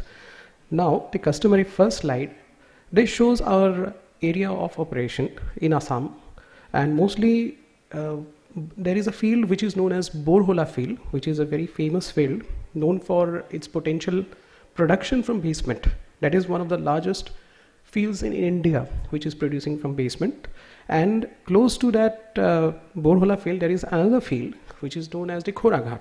And both these areas are actually taken care by the group that I work with, and that is known as the Upper Assam South or the South Assam Shelf Block, which is noted here. Now, if I come to the geological model of this entire area, this is a history of rifting, drifting, and collision. That's what has happened to the Indian plate. Towards the west, we have the Mumbai High fields, and towards the east, we have the Assam fields. So we are in the eastern part of the Assam, of the entire shelf of the Indian Craton. And what has happened is, the part that we are working with, it was a basement high. It was a basement high. We have flattened the seismic sections and all. And what we have realized is that it was a basement high all throughout its rifting, drifting phase. And then what we had is, we have this Borhola field, which lies more towards the north. And then we have the Khoraghat field, which lies more towards the south of the Borhola field. Borhola field, the more popular one. But what we are doing right now is, we are working on the characterization of both the fields, the Borhola as well as the Khoraghat. And we have divided the project into two parts. The part A, the results of Khoraghat field that I am presenting today, and the Borhola project is still going on. So it's an ongoing project that we are presenting here. Now, this is a very basic concept that I am trying to display here. All our velocities which are parallel to the fractures, they will be higher. That's the faster axis that we have. And whatever is perpendicular to these fractures is the slow axis that we have. Now, making use of it, and we had a very good seismic data with us. The aspect ratio of the data was 0.7 and higher. So we wanted to use the wide azimuth or the rich azimuth that the data provided to derive information. So the entire process, it involved analyzing the gathers and understanding the velocity variation as well as the amplitude variations. We had used the ES360 software, and as you can see here in the uppermost part, what we have done is, from the pre-stack gathers, we have derived the velocity variations, whereas from the post-stack gathers, post-stack processes, we have derived two stacks. One is known as a specular stack and the other is known as a diffraction stack. The specular stack is basically the amplitude stack in the most prominent direction or the perpendicular direction to any angle, to any interface. So that's the specular stack. Now, how does the data actually looks like and what is the theory behind it? What I'm presenting is, these are called as snails gather. The snails, because what you can see is all the undulations. Normally, if you look at any angle gather or an offset gather, it would be flat. If it doesn't have any anisotropy in the velocity, it will be flat. But in our cases, what happened is, there were these undulations, which we call as snails. And what happens is, this is what we want to make use of. Because once we sort out the information in one particular azimuth, the angle gathers would be flat. Whereas, if there is if we just sort it in an offset or angle domain, they will look like different sort of snails or different types of undulations. Now, what happens is, what we had done is, we had sorted the data into various azimuths. We have corrected for the move outs, and for these move outs were of different azimuths. So the NMO corrections was done in different azimuths. And what we derive out of it is, we derive a delta alpha curve. Now, that's just named for the difference between the slow velocity and the fast velocities. The fast velocities are obviously parallel to the fractures, and the slow velocity is perpendicular to the fractures. Now, after doing this, the output that we get directly from the softwares are this. One is the delta and alpha attribute, which basically tells us about the magnitude of the variation in the velocities. Then from this, we also have the fracture azimuth. In which direction the velocities are faster or slower. Now, we had two information. One is the intensity, that is the difference between the delta and the alpha, the difference in the velocities. The second is the directions, in which directions a velocity is fast or slow. So, combining these two informations, what we get is, we get vector maps. Now, these vector maps are nothing but these basically represents the above two informations, the delta alpha as well as the fracture azimuth. So, coming to the vector maps directly, what we have done is, now these are the vector maps in different azimuths. The vector maps are essentially the information that we derive from the seismic that tell us the direction of the fast as well as the slow, and also the magnitude at which both the velocities vary. So these are the various maps, the various vector maps from 0 to 90, from 90 to 180. And now we have colored it by the intensity. Now why we have colored it using the intensity is, it is not only sufficient to know the direction, it is equally important to know the intensity of these fractures. The reason I'll be just displaying in a few slides from now. Again, different azimuths. Now, what has happened here is we have got, from the seismic data, what we have got is we have got these vector maps which tells us the directions of the fractures. Now, we have to calibrate it with the wells also. So what we have to do is we have to go and study the FMI logs. Now these FMI logs are micro resistivity logs, and what they give us is they tell us, they basically provide us a resistivity image of the entire borehole. For the 8-inch hole, I think it gives around 80% coverage. So what has happened is, for a particular well, let's say well C, which is a good oil producer, what we got is we have mapped the drilling induced fractures, which we know, which we also call as tensile fractures, and the natural fractures. So if I know the direction of the drilling induced fractures, that is basically an indicative of my SH max, the maximum direction of my horizontal stress. Okay, now this is a good oil producer where the natural fractures are parallel to my SH max direction, and this is a good oil producer. This is one more well where the SH max direction has been rotated a little bit because of a major fault which is very close to it, and the fractures are basically perpendicular to it. Now since the fractures are perpendicular to the major direction of SH max, these are probably closed, and we get it because the fracture aperture as well as the fracture porosity is very, very low compared to a good producer, which I had just shown ago. Now we have analyzed many wells. Just for reference, we have given it A, B, and C and D. I had showed you that C is a good producer. The natural fractures, they orient parallel to my maximum stress directions. D is not a good producer because the fractures are just perpendicular to the maximum stress direction. So the maximum stress, what it does is it tends to close these open fractures. Even they may have been open at some point of time. Now the tectonics happened later on, so they must have been pushed together and probably they are closed. That is the information that we have derived. So we have calibrated the vector maps with the well observation that we have. Aerially now the vector maps are calibrated. We can understand which of the wells are good producers, which of them are not, and why not from the basement. Secondly, what we have been trying to do is now we want to place our wells in such locations where probably the faults, the major faults of the basements are parallel to the SH max direction, because the fractures of the basements are always related to basement related major faults. Now if these faults are parallel to the SH max direction, that is where most of the open fractures are expected to be, and that is how we are planning to enhance the production from the basement of the Khoraghat field. We also would like to help the drilling department because we had observed borehole breakouts and all, which are always along the SH main direction.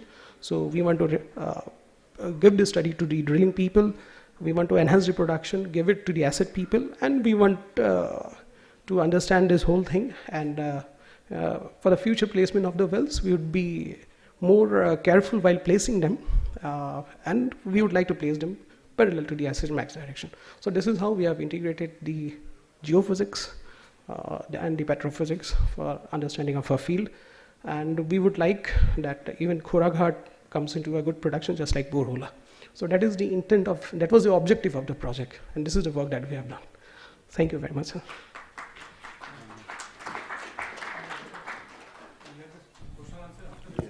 Okay, thank you. So now I would like to open the session for Q&A. So any questions from, yes please. First I would request you to introduce you, and then you please ask them. My name is Birendra Jha. I'm from University of Southern California, professor there.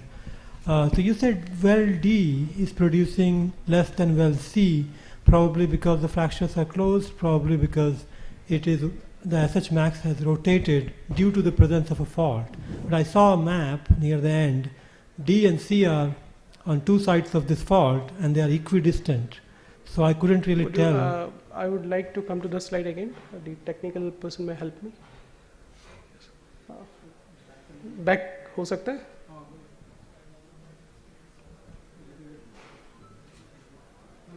First presentation में, if it is possible. You go to the earlier presentation. Yes. इसको play कर दीजिए एक बार. Thank you.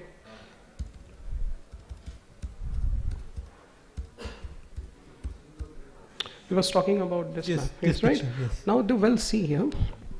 थोड़ा सा cursor काम कर रहा है. Yeah. ये well C है आपका. ठीक है. Annotation थोड़ा सा इधर चला गया. Sorry for that. This is well C. And this is well D. What we think, okay, is that this D being very close to this particular fault, there is a local reorientation of the SS max direction. That is what we think. That is not what we think. That is what is observed at the FMI logs.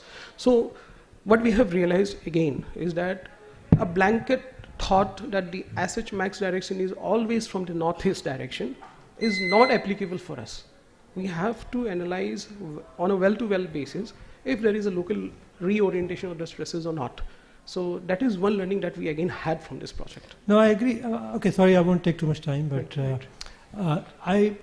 I'm just raising a little bit of doubt on using FMI to determine with certainty SH max direction. I know that it can rotate in presence of a fault, but on the map view, C and D are almost equidistant from the fault. So if it rotated for D, why did it not rotate for C? So I'm suggesting that with FMI, we can use additional data to determine the SH max rotation. Well, I would take your question back to my workstation. I would work on it. Okay, thank you for that question. But the point that I want to say is we had observed breakouts in basement in one of the wells. We have investigated like 21 wells. Breakout in basement is a bit difficult. That's what we have realized because basement is very hard. DIF, the fractures, they are more easy to interpret, and that is what we have done. That's what we observed. I agree. Thank you. Yeah. Hi, I'm Zeba from Oil India Limited. Just curious to know what are the angle, offset and azimuth ranges that has gone into this study, and also the target reservoir. The target reservoirs are basements because what we were looking for is an integrated study of Borhola as well as Khoraghat. Now Borhola is a world famous field known for its basement production. Khoraghat produces, but not to the extent of Borhola. We wanted to understand why. I mean, is there something wrong with our interpretation? So that's one of your answers. The second is the offsets that we had. The offsets ranges to 6,200 meters. In the offset, if you look at any CDP gather, the offsets that you would have is 6,200 meters. 6, and the aspect ratio of the entire, if you look at the Rose diagram, the aspect ratio was 0.7 and higher. So we had a very rich azimuth. Let's not call it a very wide azimuth because people normally say that if a aspect ratio is 0.8 and higher, then it's wide azimuth. But rich azimuth is, I mean, that's what we call it. We call this data, 0.7 and higher. Okay, thank you. Yeah. Thank you, Zeba. Thank you. Thank you, sir. Thank you all. Okay then. Thank you for your participation. Moving on now, I would like to call the second speaker, Mr. Nasimuddin Nadir from Adani, for taking us through the presentation. Hi, good afternoon all. I'm Nasimuddin Nadir, geophysicist from Adani Welspun Exploration Limited. Hey, this is not the presentation. Yeah, this is okay.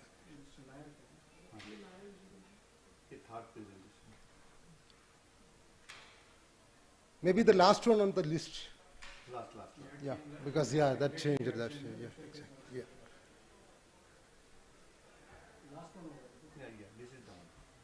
Yeah, this is one. Yeah, thanks. Actually, this presentation is the result of a study which we conducted in one of our gas field for an effective delineation and de-risking by integrating seismic inversion and phases modeling. So the study area is around 400 square kilometer. It's in the Tapti Daman sector of the Mumbai offshore basin. Here that sedimentary sequence is actually starting from that Paleocene Panna formation, which is the main source rock here. Then the reservoir phase is mainly in the upper Oligocene Daman formation. The depositional system of Daman is that it's a tidally influenced river-dominated estuarine delta complex, and the main sediment influx is from the north, mainly from the Gulf of Campeche. This is one of the RMS amplitude map extracted from our seismic data. Prima facie, this is giving a morphology of the reservoir. But when we analyze it in details for a reservoir characterization or for an advanced study purpose, then that is a challenge actually. The details are missing here actually. Here if you want to find out that boundaries of this reservoir or different channel architect like central channel or that river bank, etc., it will be very difficult. Then here the number of wells is also very limited. In the 400 square kilometer area, we have around 5 wells only. So for going for a phases model directly by a variogram analysis also won't help us much. So hence we decided to go for an advanced studies by using seismic technology to its highest possible extent. And the study objective was mainly to delineate the reservoir geometry and continuity with a reasonable certainty. And then to build a phases model by integrating all geoscientific data. The methodology followed is seismic to well tie, wedge modeling mainly for tuning thickness analysis, then rock physics analysis for that phases property distinguishing, then pre-stack simultaneous inversion, and using a Bayesian classification, these inverter properties are converted into a gas and probability volume. Then from that, a phases distribution model is generated. Mainly on this methodology, the first 3 steps, seismic to well tie, then wedge modeling, rock physics is used to establish a strong tie between the seismic and the hydrocarbon reservoir thickness. Then the last 3 is mainly for that lateral continuity of the reservoir. In the subsequent slide, we will be discussing about the result of each one of these steps. We will not be, going about that methodology. This is a seismic to well tie. Here the seismic data is pretty good. It's having a zero phase normal polarity data when increasing impedance is a peak. Here from the analysis that brine sand, which is in sand 20, which is exhibiting as a peak over a trough, and the gas sand is exhibiting as a trough over a peak. And the AVO response of the gas sand is that that amplitude ratio is increasing with offset. That means in the higher offset, we can more discriminate the gas sand in more better way. From the wedge analysis, the main inference is that if we increase that reservoir thickness from 10 meter to 15 meter, there is a significant improvement in its amplitude. Beyond 15 to 20, there is very slight, but beyond 20, it is almost flat. And less than 10 meter, it's the sand is not distinguishable. So the second inference is that because of that, this low amplitude area is having an amplitude higher than that of shale. So this low amplitude area can be considered as a sand of less than 10 meter thickness. So from the rock physics analysis, mainly that acoustic impedance was given for brine sand, it is an increasing acoustic impedance, and for gas sand, it is a decreasing acoustic impedance. And this VP by VS ratio is also giving a good discrimination between shale and sand. Shale it is higher and sand it is lower. We did a fluid substitution model as well on the gas sand, and I tried to zoom it.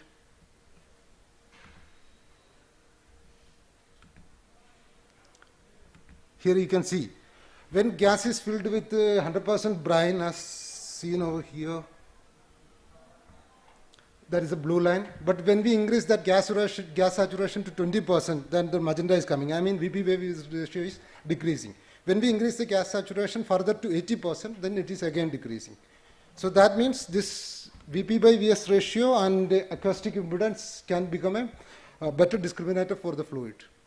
And this information we use it for in our inversion. They inverted the seismic data using pre-stack simultaneous inversion, and using a Bayesian lithology classification, we generated gas and probability volume. Now you can see the difference. Now the details which was missing on the earlier amplitude map, all that information we are getting on here. Here that different channel geometry can better delineate, and the channel bound, this reservoir boundary in general is also possible to discriminate, and the fault definition is also become very good at this fab, as can be seen here. Earlier it was very difficult to say whether this reservoir is continuing across the other fault block.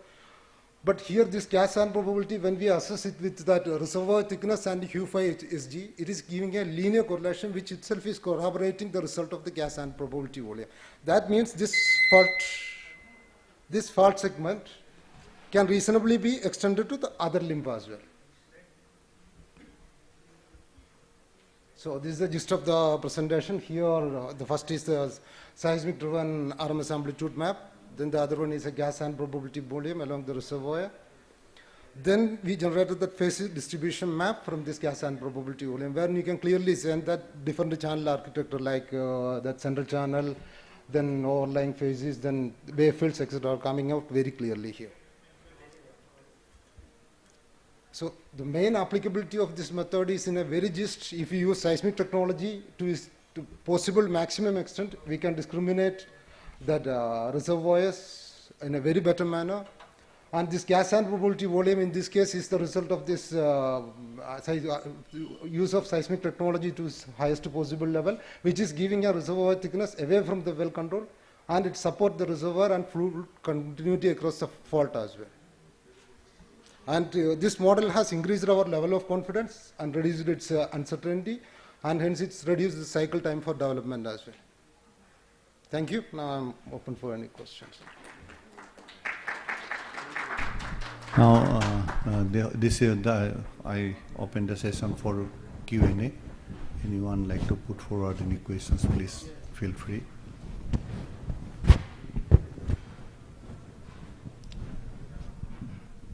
Yeah, I'm Masud Kumar. I am from DGS. I wanted to know, since you have done this wedge analysis, so you know the tuning thickness. So was it possible to identify where the sands are, the amplitudes are coming due to tuning and and the yes, sir. thicknesses, yes, small thicknesses of the sand? Yes, sir. And can you distinguish with the signature that would come from the fluid and the tuning thickness? Not for the fluid. I mean, mainly we were analyzing that on that sand. No, that's on we were emphasizing on that. If I can go to that slide, the fluid discrimination from wedge modeling, that's not possible. But the tuning thickness, of course, it's that so mainly that amplitude variation with that thickness. That's we are establishing. So any map which you have generated which is saying that these are the channel limbs where the tuning thicknesses are actually playing in the contribution of amplitude? Yeah, in some sections. No, just to know and get an Yeah. idea. If we can Otherwise, the definition has come clearly, no doubt about it.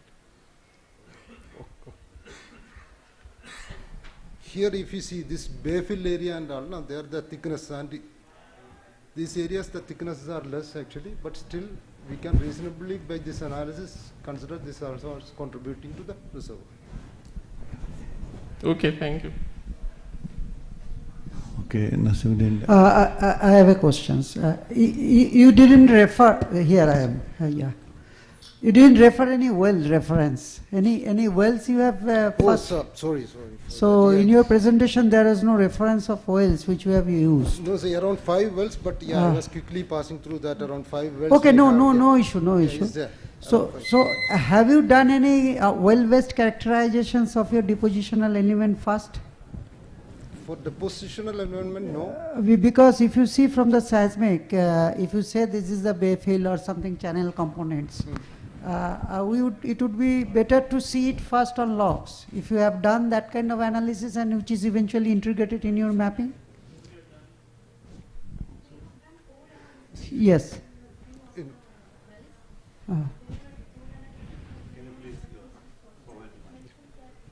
No, I wanted to, in log analysis you have done that depositional element analysis and then you one-to-one correspondence with your seismic phases analysis? I'm just asking whether it is a part of your analysis. Hello, yeah. Yeah. So in the log we have interpreted the phases using the well logs and also integrated the sidewall codes and the conventional core data as well. No, that's okay. That's in your presentation phases. I'm not talking about the phases. I am the genetic phases. These are depositional elements. Like because what you are opining in your statement is that it's a channel or bayfills is that first it has to come from the well because that is the scale we are studying. It is not the phases that my colleague Mr. Kumar has told. This fluid and this lithology, this is the two things because it's good that you got the results outright, but this is a challenging case in other fields. So to brine, you see that high impedance, you got the identify the brine. And some of the cases the brine is a challenging to separate from the bad phases like cell. So that those challenges can only be possible if you have a genetic facies correlation. Anyway, it's a wonderful presentation. It's a sure shot, and you are developing this field in any way? Yes, sir. Yes. Yeah. Okay. Thanks. Yeah. Thank you. Okay, Nasimuddin, it triggers me another question actually. Since you have defined the channels properly, yeah. Now is there any plan to validate the model by drilling, or you have a release locations to drill these locations? This area within your operational area? Yeah, this is the whole, our operational area. So you are definitely going ahead with proving yes, that extension of the channels. Yeah. That is actually Mr. Kose has asked. Yes, sir. We are going You know, we in our lifetime we have seen that there are some challenges where you can decipher the lithology reservoir extensions, but the fluid content becomes a kind of challenge to decipher by virtue of this type of attribute analysis. So inversion guided facies modeling has a challenge for that. So I think this is a very good suggestion where you can at least try to find out that how the distribution of so in rock physics analysis we already did for that acoustic impedance and that BPVS ratio. That is done. That from there you even this particular cross plot shows that it is gas field and other things. But this is happening only when you are having the wells. Okay. So that's what he's talking about. That low. Yes. Okay, thank you. It's a very nice presentation. Nice to see this. Thank you. So, thank you for your participation. Now, we would like to call upon Professor Rajesh Nair for his presentation.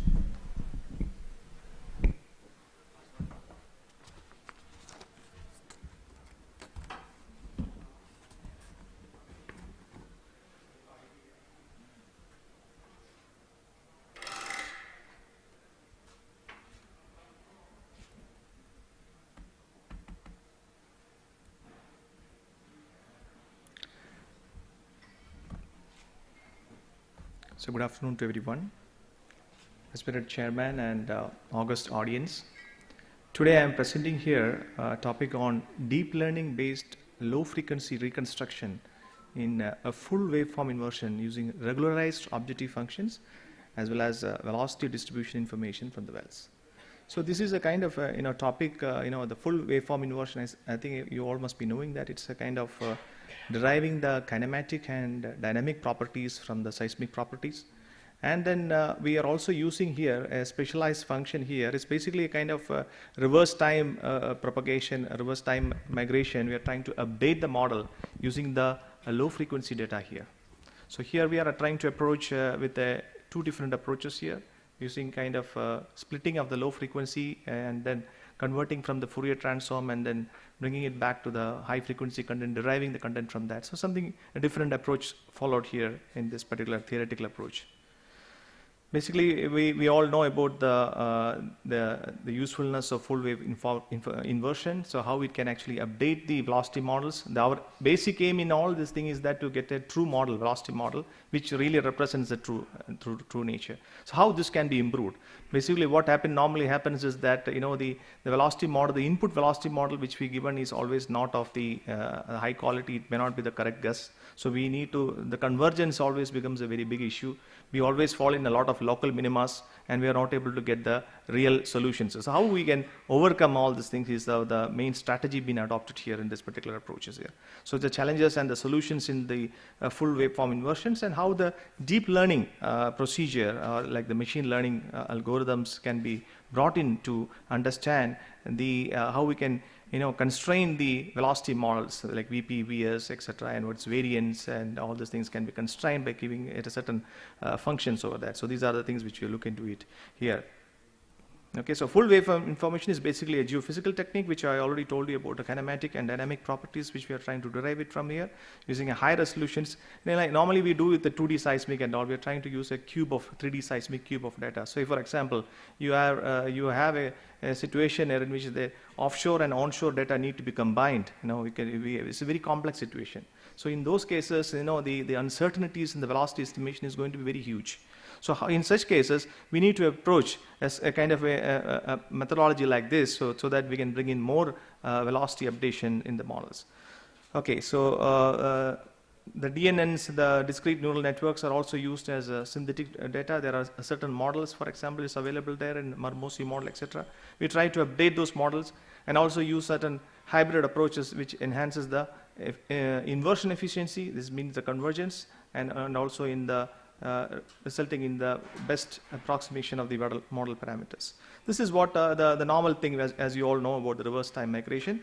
So this full wave inversion is basically making use of the kinematic as well as the phase as well as the amplitude information existing in the pre-stack data, and is such a very crucial measure to quantify the media parameters and also to recover the velocity structure. So this is an iterative procedure. It keeps on updating it, but initially if the starting model is not of accurate things, if the problem become a ill-posed problem, you're not able to try to get into the final solution. So you always fall in a lot of local minimas, and you're never going to reach the solution.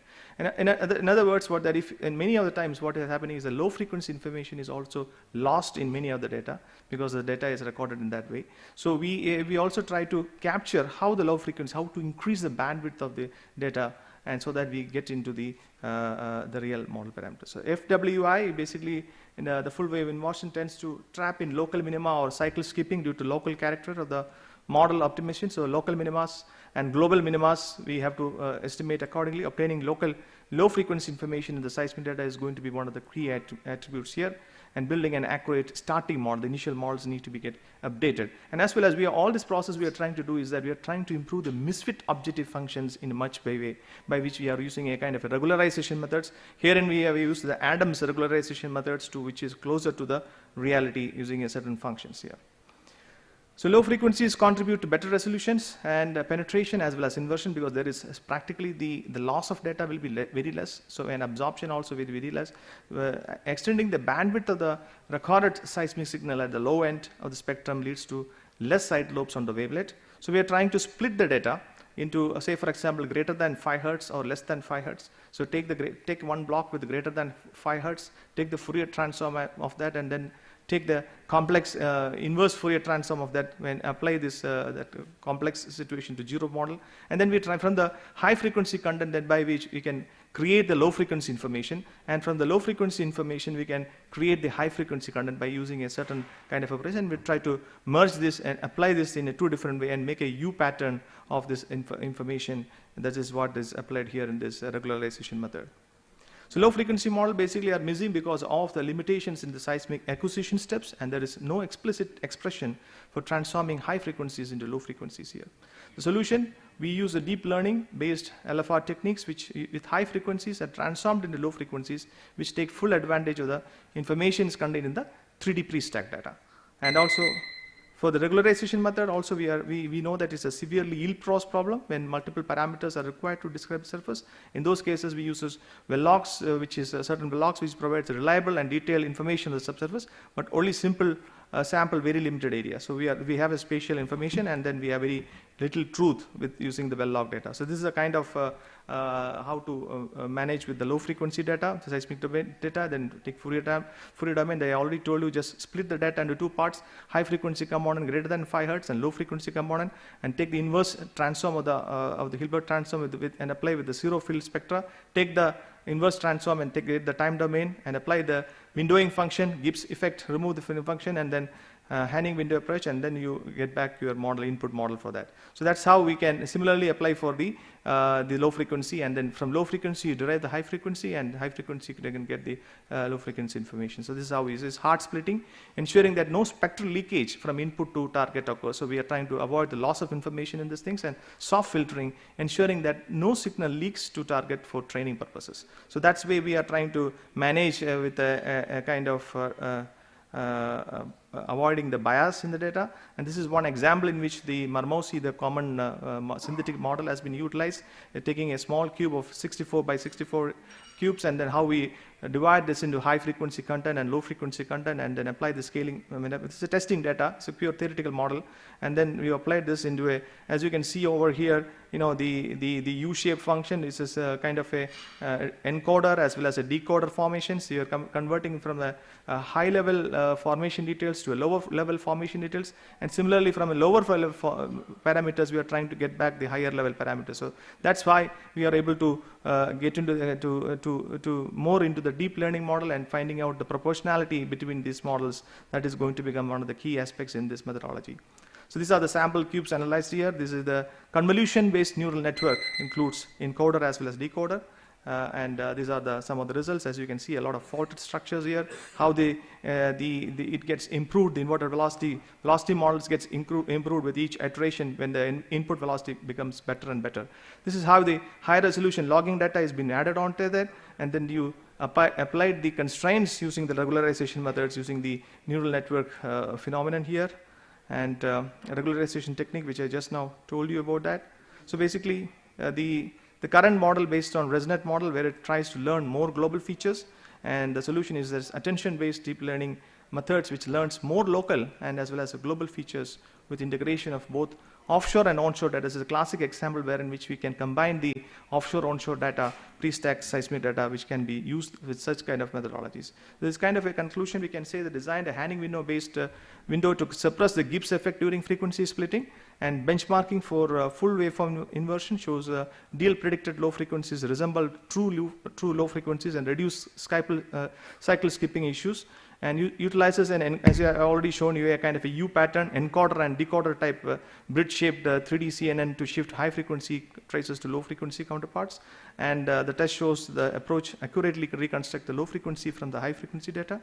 The statistical relation between the inverted model from the initial FWA and a facies extracted from, if you compare the facies extracted from the log data to this domain, then you found that more or less they are matching with a high variance, and preserved high resolution well information by including variance of velocities with a Gaussian window along the well to survey discriminant features of the facies. So these are some of the salient attributes of this. This is how the split up of all this process, what we just now explained, and how you can see on the bottom, and how if you look at it, if you try to put up different logs, how does it improves, and it exactly replicates the velocity models, replicates like the log data. So that is how the beauty of this full wave information and this cycle splitting of the frequencies into low and high frequency parts.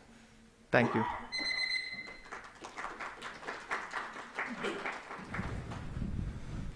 For Q&A, please.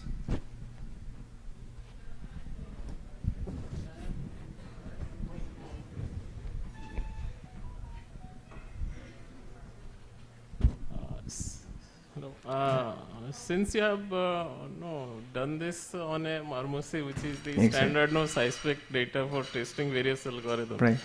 I was curious to know if you have tried on any other data of maybe of Indian basins. No. And particularly in area where you don't have low frequency. Exactly. Because here you had the advantage that the data was sufficiently broadband. Yeah. And you had no frequencies below 5 Hz. Right. But normally the conventional seismics won't have that much, or even though there are certain low frequencies, they would have been suppressed right at the time of the acquisition. Right.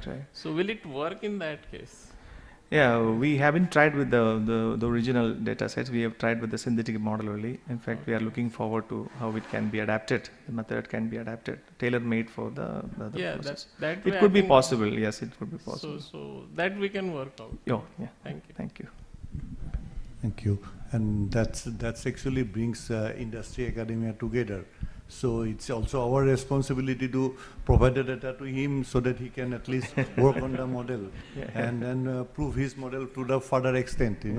It's a very good effort, and look forward for that type of research. Thank you. Thank you. Yeah. So with this, I would like to request and invite Sanjeev Kalita for taking us to reservoir characterization. Good afternoon, everyone. Respected citizens here, Dr. Manas Sharma sir, and then all the professionals from oil and gas fraternity present here. I am Sanjeev Kalita, a geoscientist from Invena Energy.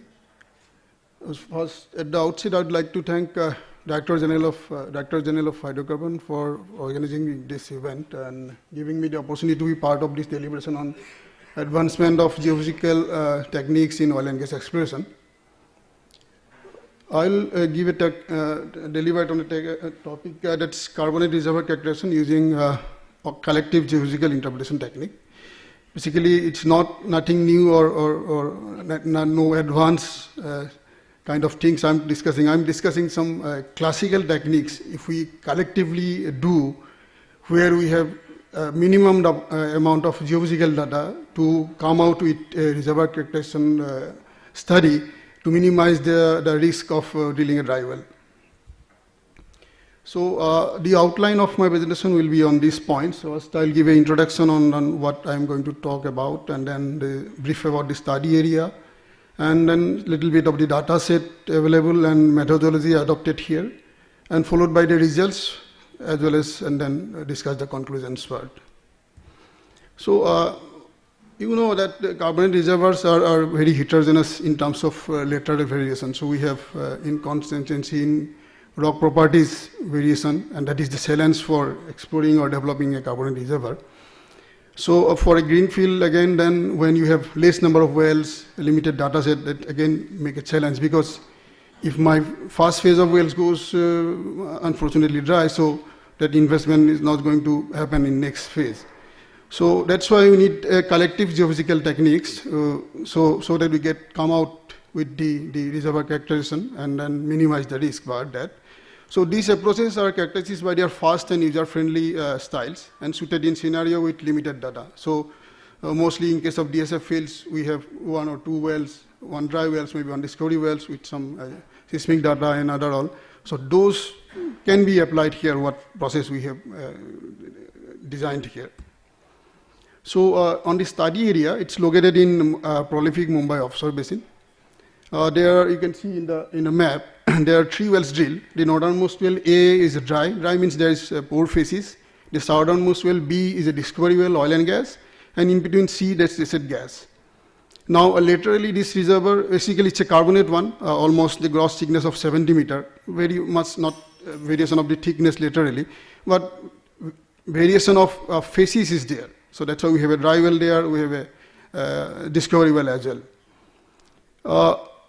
Fault that already has been shown in the map, you can see that individual wells are in different fault blocks, but fault throw is very less. So that brings that my reservoir is a steady structural entrapment. So that's again give me a challenge.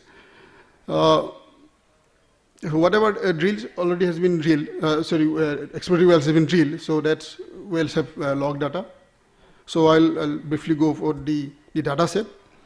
So we have 3D seismic PSTM volume, one well VSP, wireline logs in all the 3 wells, image log in 1 well, and 2 wells sonic log. But image log don't suggest any presence of fractures. Because of this limitation, I cannot go for high-end study like AVO or simultaneous inversion in this case of this current study area. So that's why we have bring in 4 steps to minimize the reservoir, so de-risk the reservoir, the uncertainty. First, in the classical one, the 3D seismic attribute analysis with calibration of well data. Second is genetic inversion using neural network method. Third is generalized spectral decomposition and RGB blend. And third is stochastic geological modeling. These are all known and we do, but what we did is collectively doing all this process to get some common sweet spot. So first attempt, so we know that 3D seismic attribute reveals a lot of physical properties along the reservoir. So an attempt has been made to see the possible relation between various seismic attributes. And out of that process, we could find out that mean of RAI is having positive relation with the average porosity in the pay at the well location. You can see the correlation coefficient is 0.9, very good. So that relationship we used, and we derived one average porosity map. So that is one version of my reservoir distribution. Now I'll discuss the second one. So these steps is basically a genetic inversion using neural network method. So this was actually initially developed in 2007-8, and later on it was patented, also included by SLB in petrel. So it's a combination of basically neural network and genetic algorithm. So it uses a nonlinear multi-trace operator to convert the seismic cube to related attribute to the corresponding log property. So what we are using is that PSTM volume and then acoustic impedance log at the well, effective porosity log. Those are filtered at 3D seismic frequency level, and we have pay top and pay base map. That actually that pay and top is defined that where you are going to use that particular algorithm. So before this workflow, we need to do that well to seismic type in all the 3 wells. You can see that in the correlation panel, we got good correlation in well number B and C, the inverted volume and then process log. There is a little bit of variation in well number A. And out of this, the inverted volume, I'm getting, porosity volume, I'm getting another average porosity map of the reservoir. So now I have second version of the reservoir characterization. So to do that QC of that genetic inversion workflow, you can see that's correlation coefficient of 0.7 for well number B and C, but there are outliers in well number A because we don't have sonic log in that well at the reservoir. So we have used the calculated log. But still, well number A, where if I go up, is now showing very, very bad reservoir phases as it was in the well log as well, or testing history as well. Now the third step. This is also, I think, well known to all our geophysics family. So generalized spectral decomposition and the RGB blending. So basically, we use this spectral decomposition to unraveling seismic signals in constituent frequencies that can deliver or can delineate subtle reservoir features. And those frequencies, if we blend it in 3 colors and then see the time slices, that also gives some depositional patterns or possible geological features. So here, based on the power spectra, we have selected 3 different frequency volume, 7 Hertz, 22 Hertz, and 40 Hertz. And blending these 3 volume, you can see there is some area is getting out from the discovery well, that is shown by yellow dotted line. So this possibly might represent the swelling areas that has led to development of porous limestone bank by prolonged repeated subaerial exposure. So another limit of my reservoir from the discovery well I'm getting.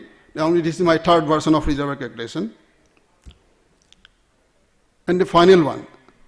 Here I am attempting a stochastic model using the lithophysis that is created by neural network method at unsupervised classification using the well logs whatever available in the 3 wells. So here I am getting a correlation coefficient of 0.86. The ideal phases numbers is defined with trial and error method ranging from 3 to 5. The final what lithophysis we have accepted, you can see that at the dry well we have maximum number of poor phases, and at the discovery well we have maximum number of good phases. So after accepting this, we have prepared a stochastic model of the lithophysis, and then followed by a porosity model biased on that lithophysis model. So this porosity model, again, I have used to generate another version of average porosity map of the reservoir. The process, whatever I have followed through, is also given in the slide. So finally, what I'm getting 4 versions of different average porosity. One from the seismic attribute, one from the genetic inversion, one is from the RGB blend, and the last one is from the static model. So basically, what we are trying to do is that we are trying to see that how my porosity is varying in the reservoir across the same pay. So these 4, out of these 4 maps, we could able to get one subset, means one common area that is shown in dotted line, that is having the good porosity in all the 4 level of maps. So definitely these 4 maps, different maps of different workflow, giving me some kind of confidence that this may be the sweet spot we should first target in first phase of development well. Then after dealing those development wells, using that data further we can de-risk it, and then further we can differentiate the reservoir in detail going beyond those drill wells. So present study basically demonstrates this merit of integrating PSTM seismic attribute study with neural network based inversion along with classical petrophysical model. So using neural net based classes for sweet spot detection in carbon reservoir with limited geophysical data. So basically the main focus is here is that we have some limitation in the geophysical data and how max can we get to de-risk the reservoir. That's all from my side, sir. Thank you. I would like to thank you, management of my company, Invent Energy, for allowing me to present this case study. Thank you. Now I open it for Q&A. Hello, sir. Can you please let me know for which formation you have done this study? Carbonate. It's lower basin, sir. Basin? Lower basin. Lower basin. Yeah, yeah. And can you disclose the area? It is 157, B157? I think that cannot be disclosed right now. It is from MO offshore, no? It's on offshore. Okay. Thank you. Thank you, sir. Can I see your these 4 phases distribution map yes, sir, again? yes, sir. Yes, sir. No, I'll have to show me the slide. Oh, it's not coming. Oh, sorry. Okay. Can you repeat that presentation, please? Yeah. Yeah, yeah. So you have done this kind of a, say, 4 scenario analysis kind of thing. Right, sir. What I would say is that have you analyzed why these variations are coming?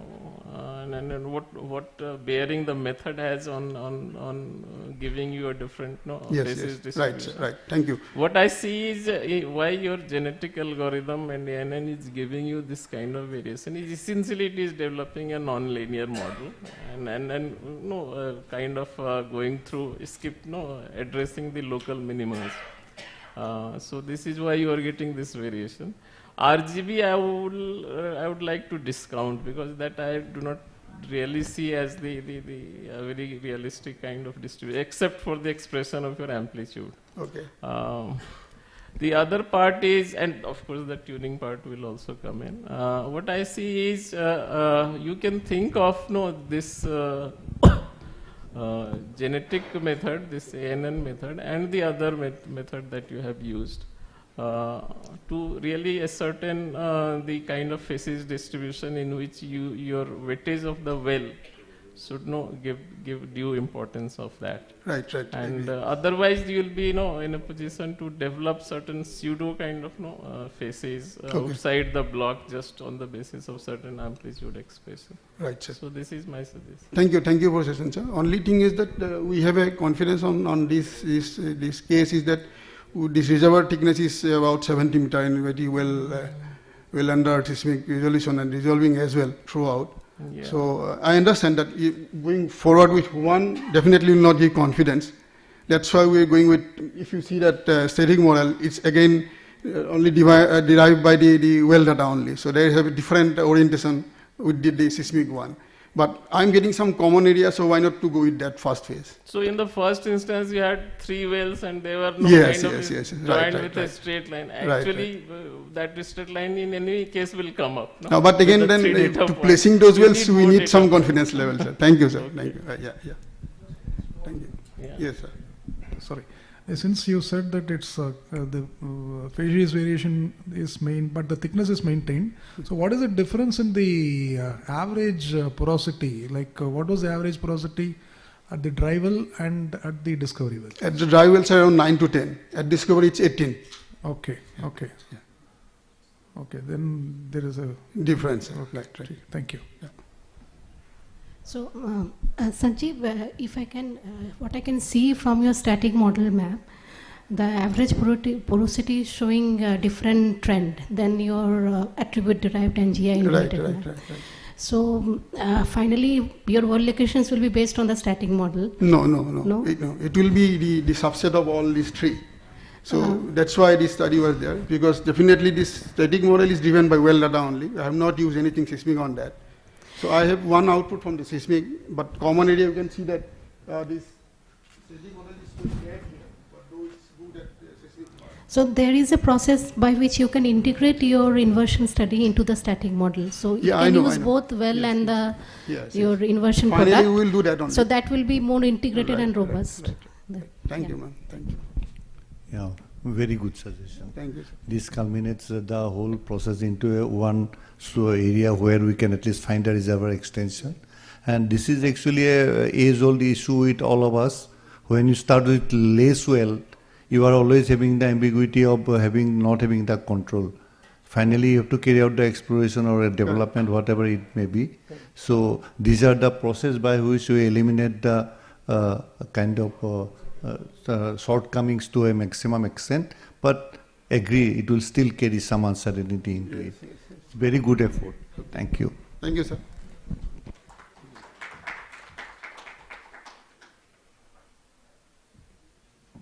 Thank you, speakers and audience. With this, we come to the conclusion of this session. Now, I request we have some memento for the speakers. I request session chair to please hand over the memento. Professor Nair, please. Just a small memento from DGH side. I request session chair Manas sir to. Yes. Yes.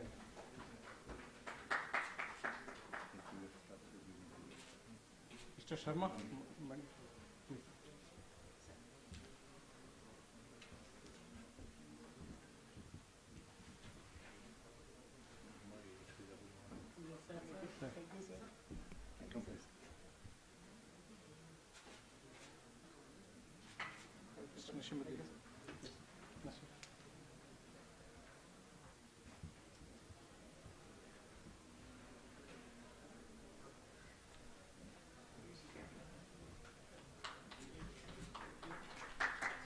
Mr. Kalita for a nice presentation.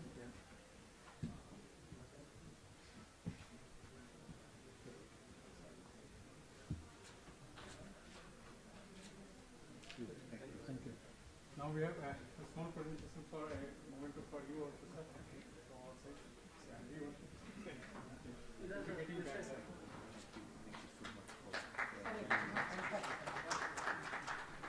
I invite all you for a group photo, please. All the speakers. Dua, Nikhil, Aja. My team will say, sir.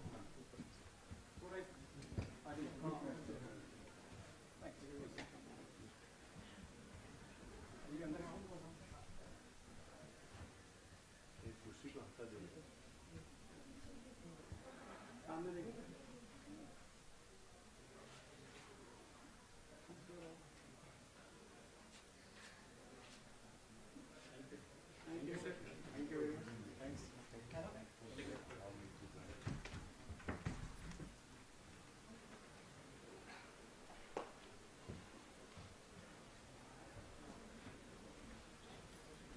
Thank you, Professor Nair. Thank you.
Chalo.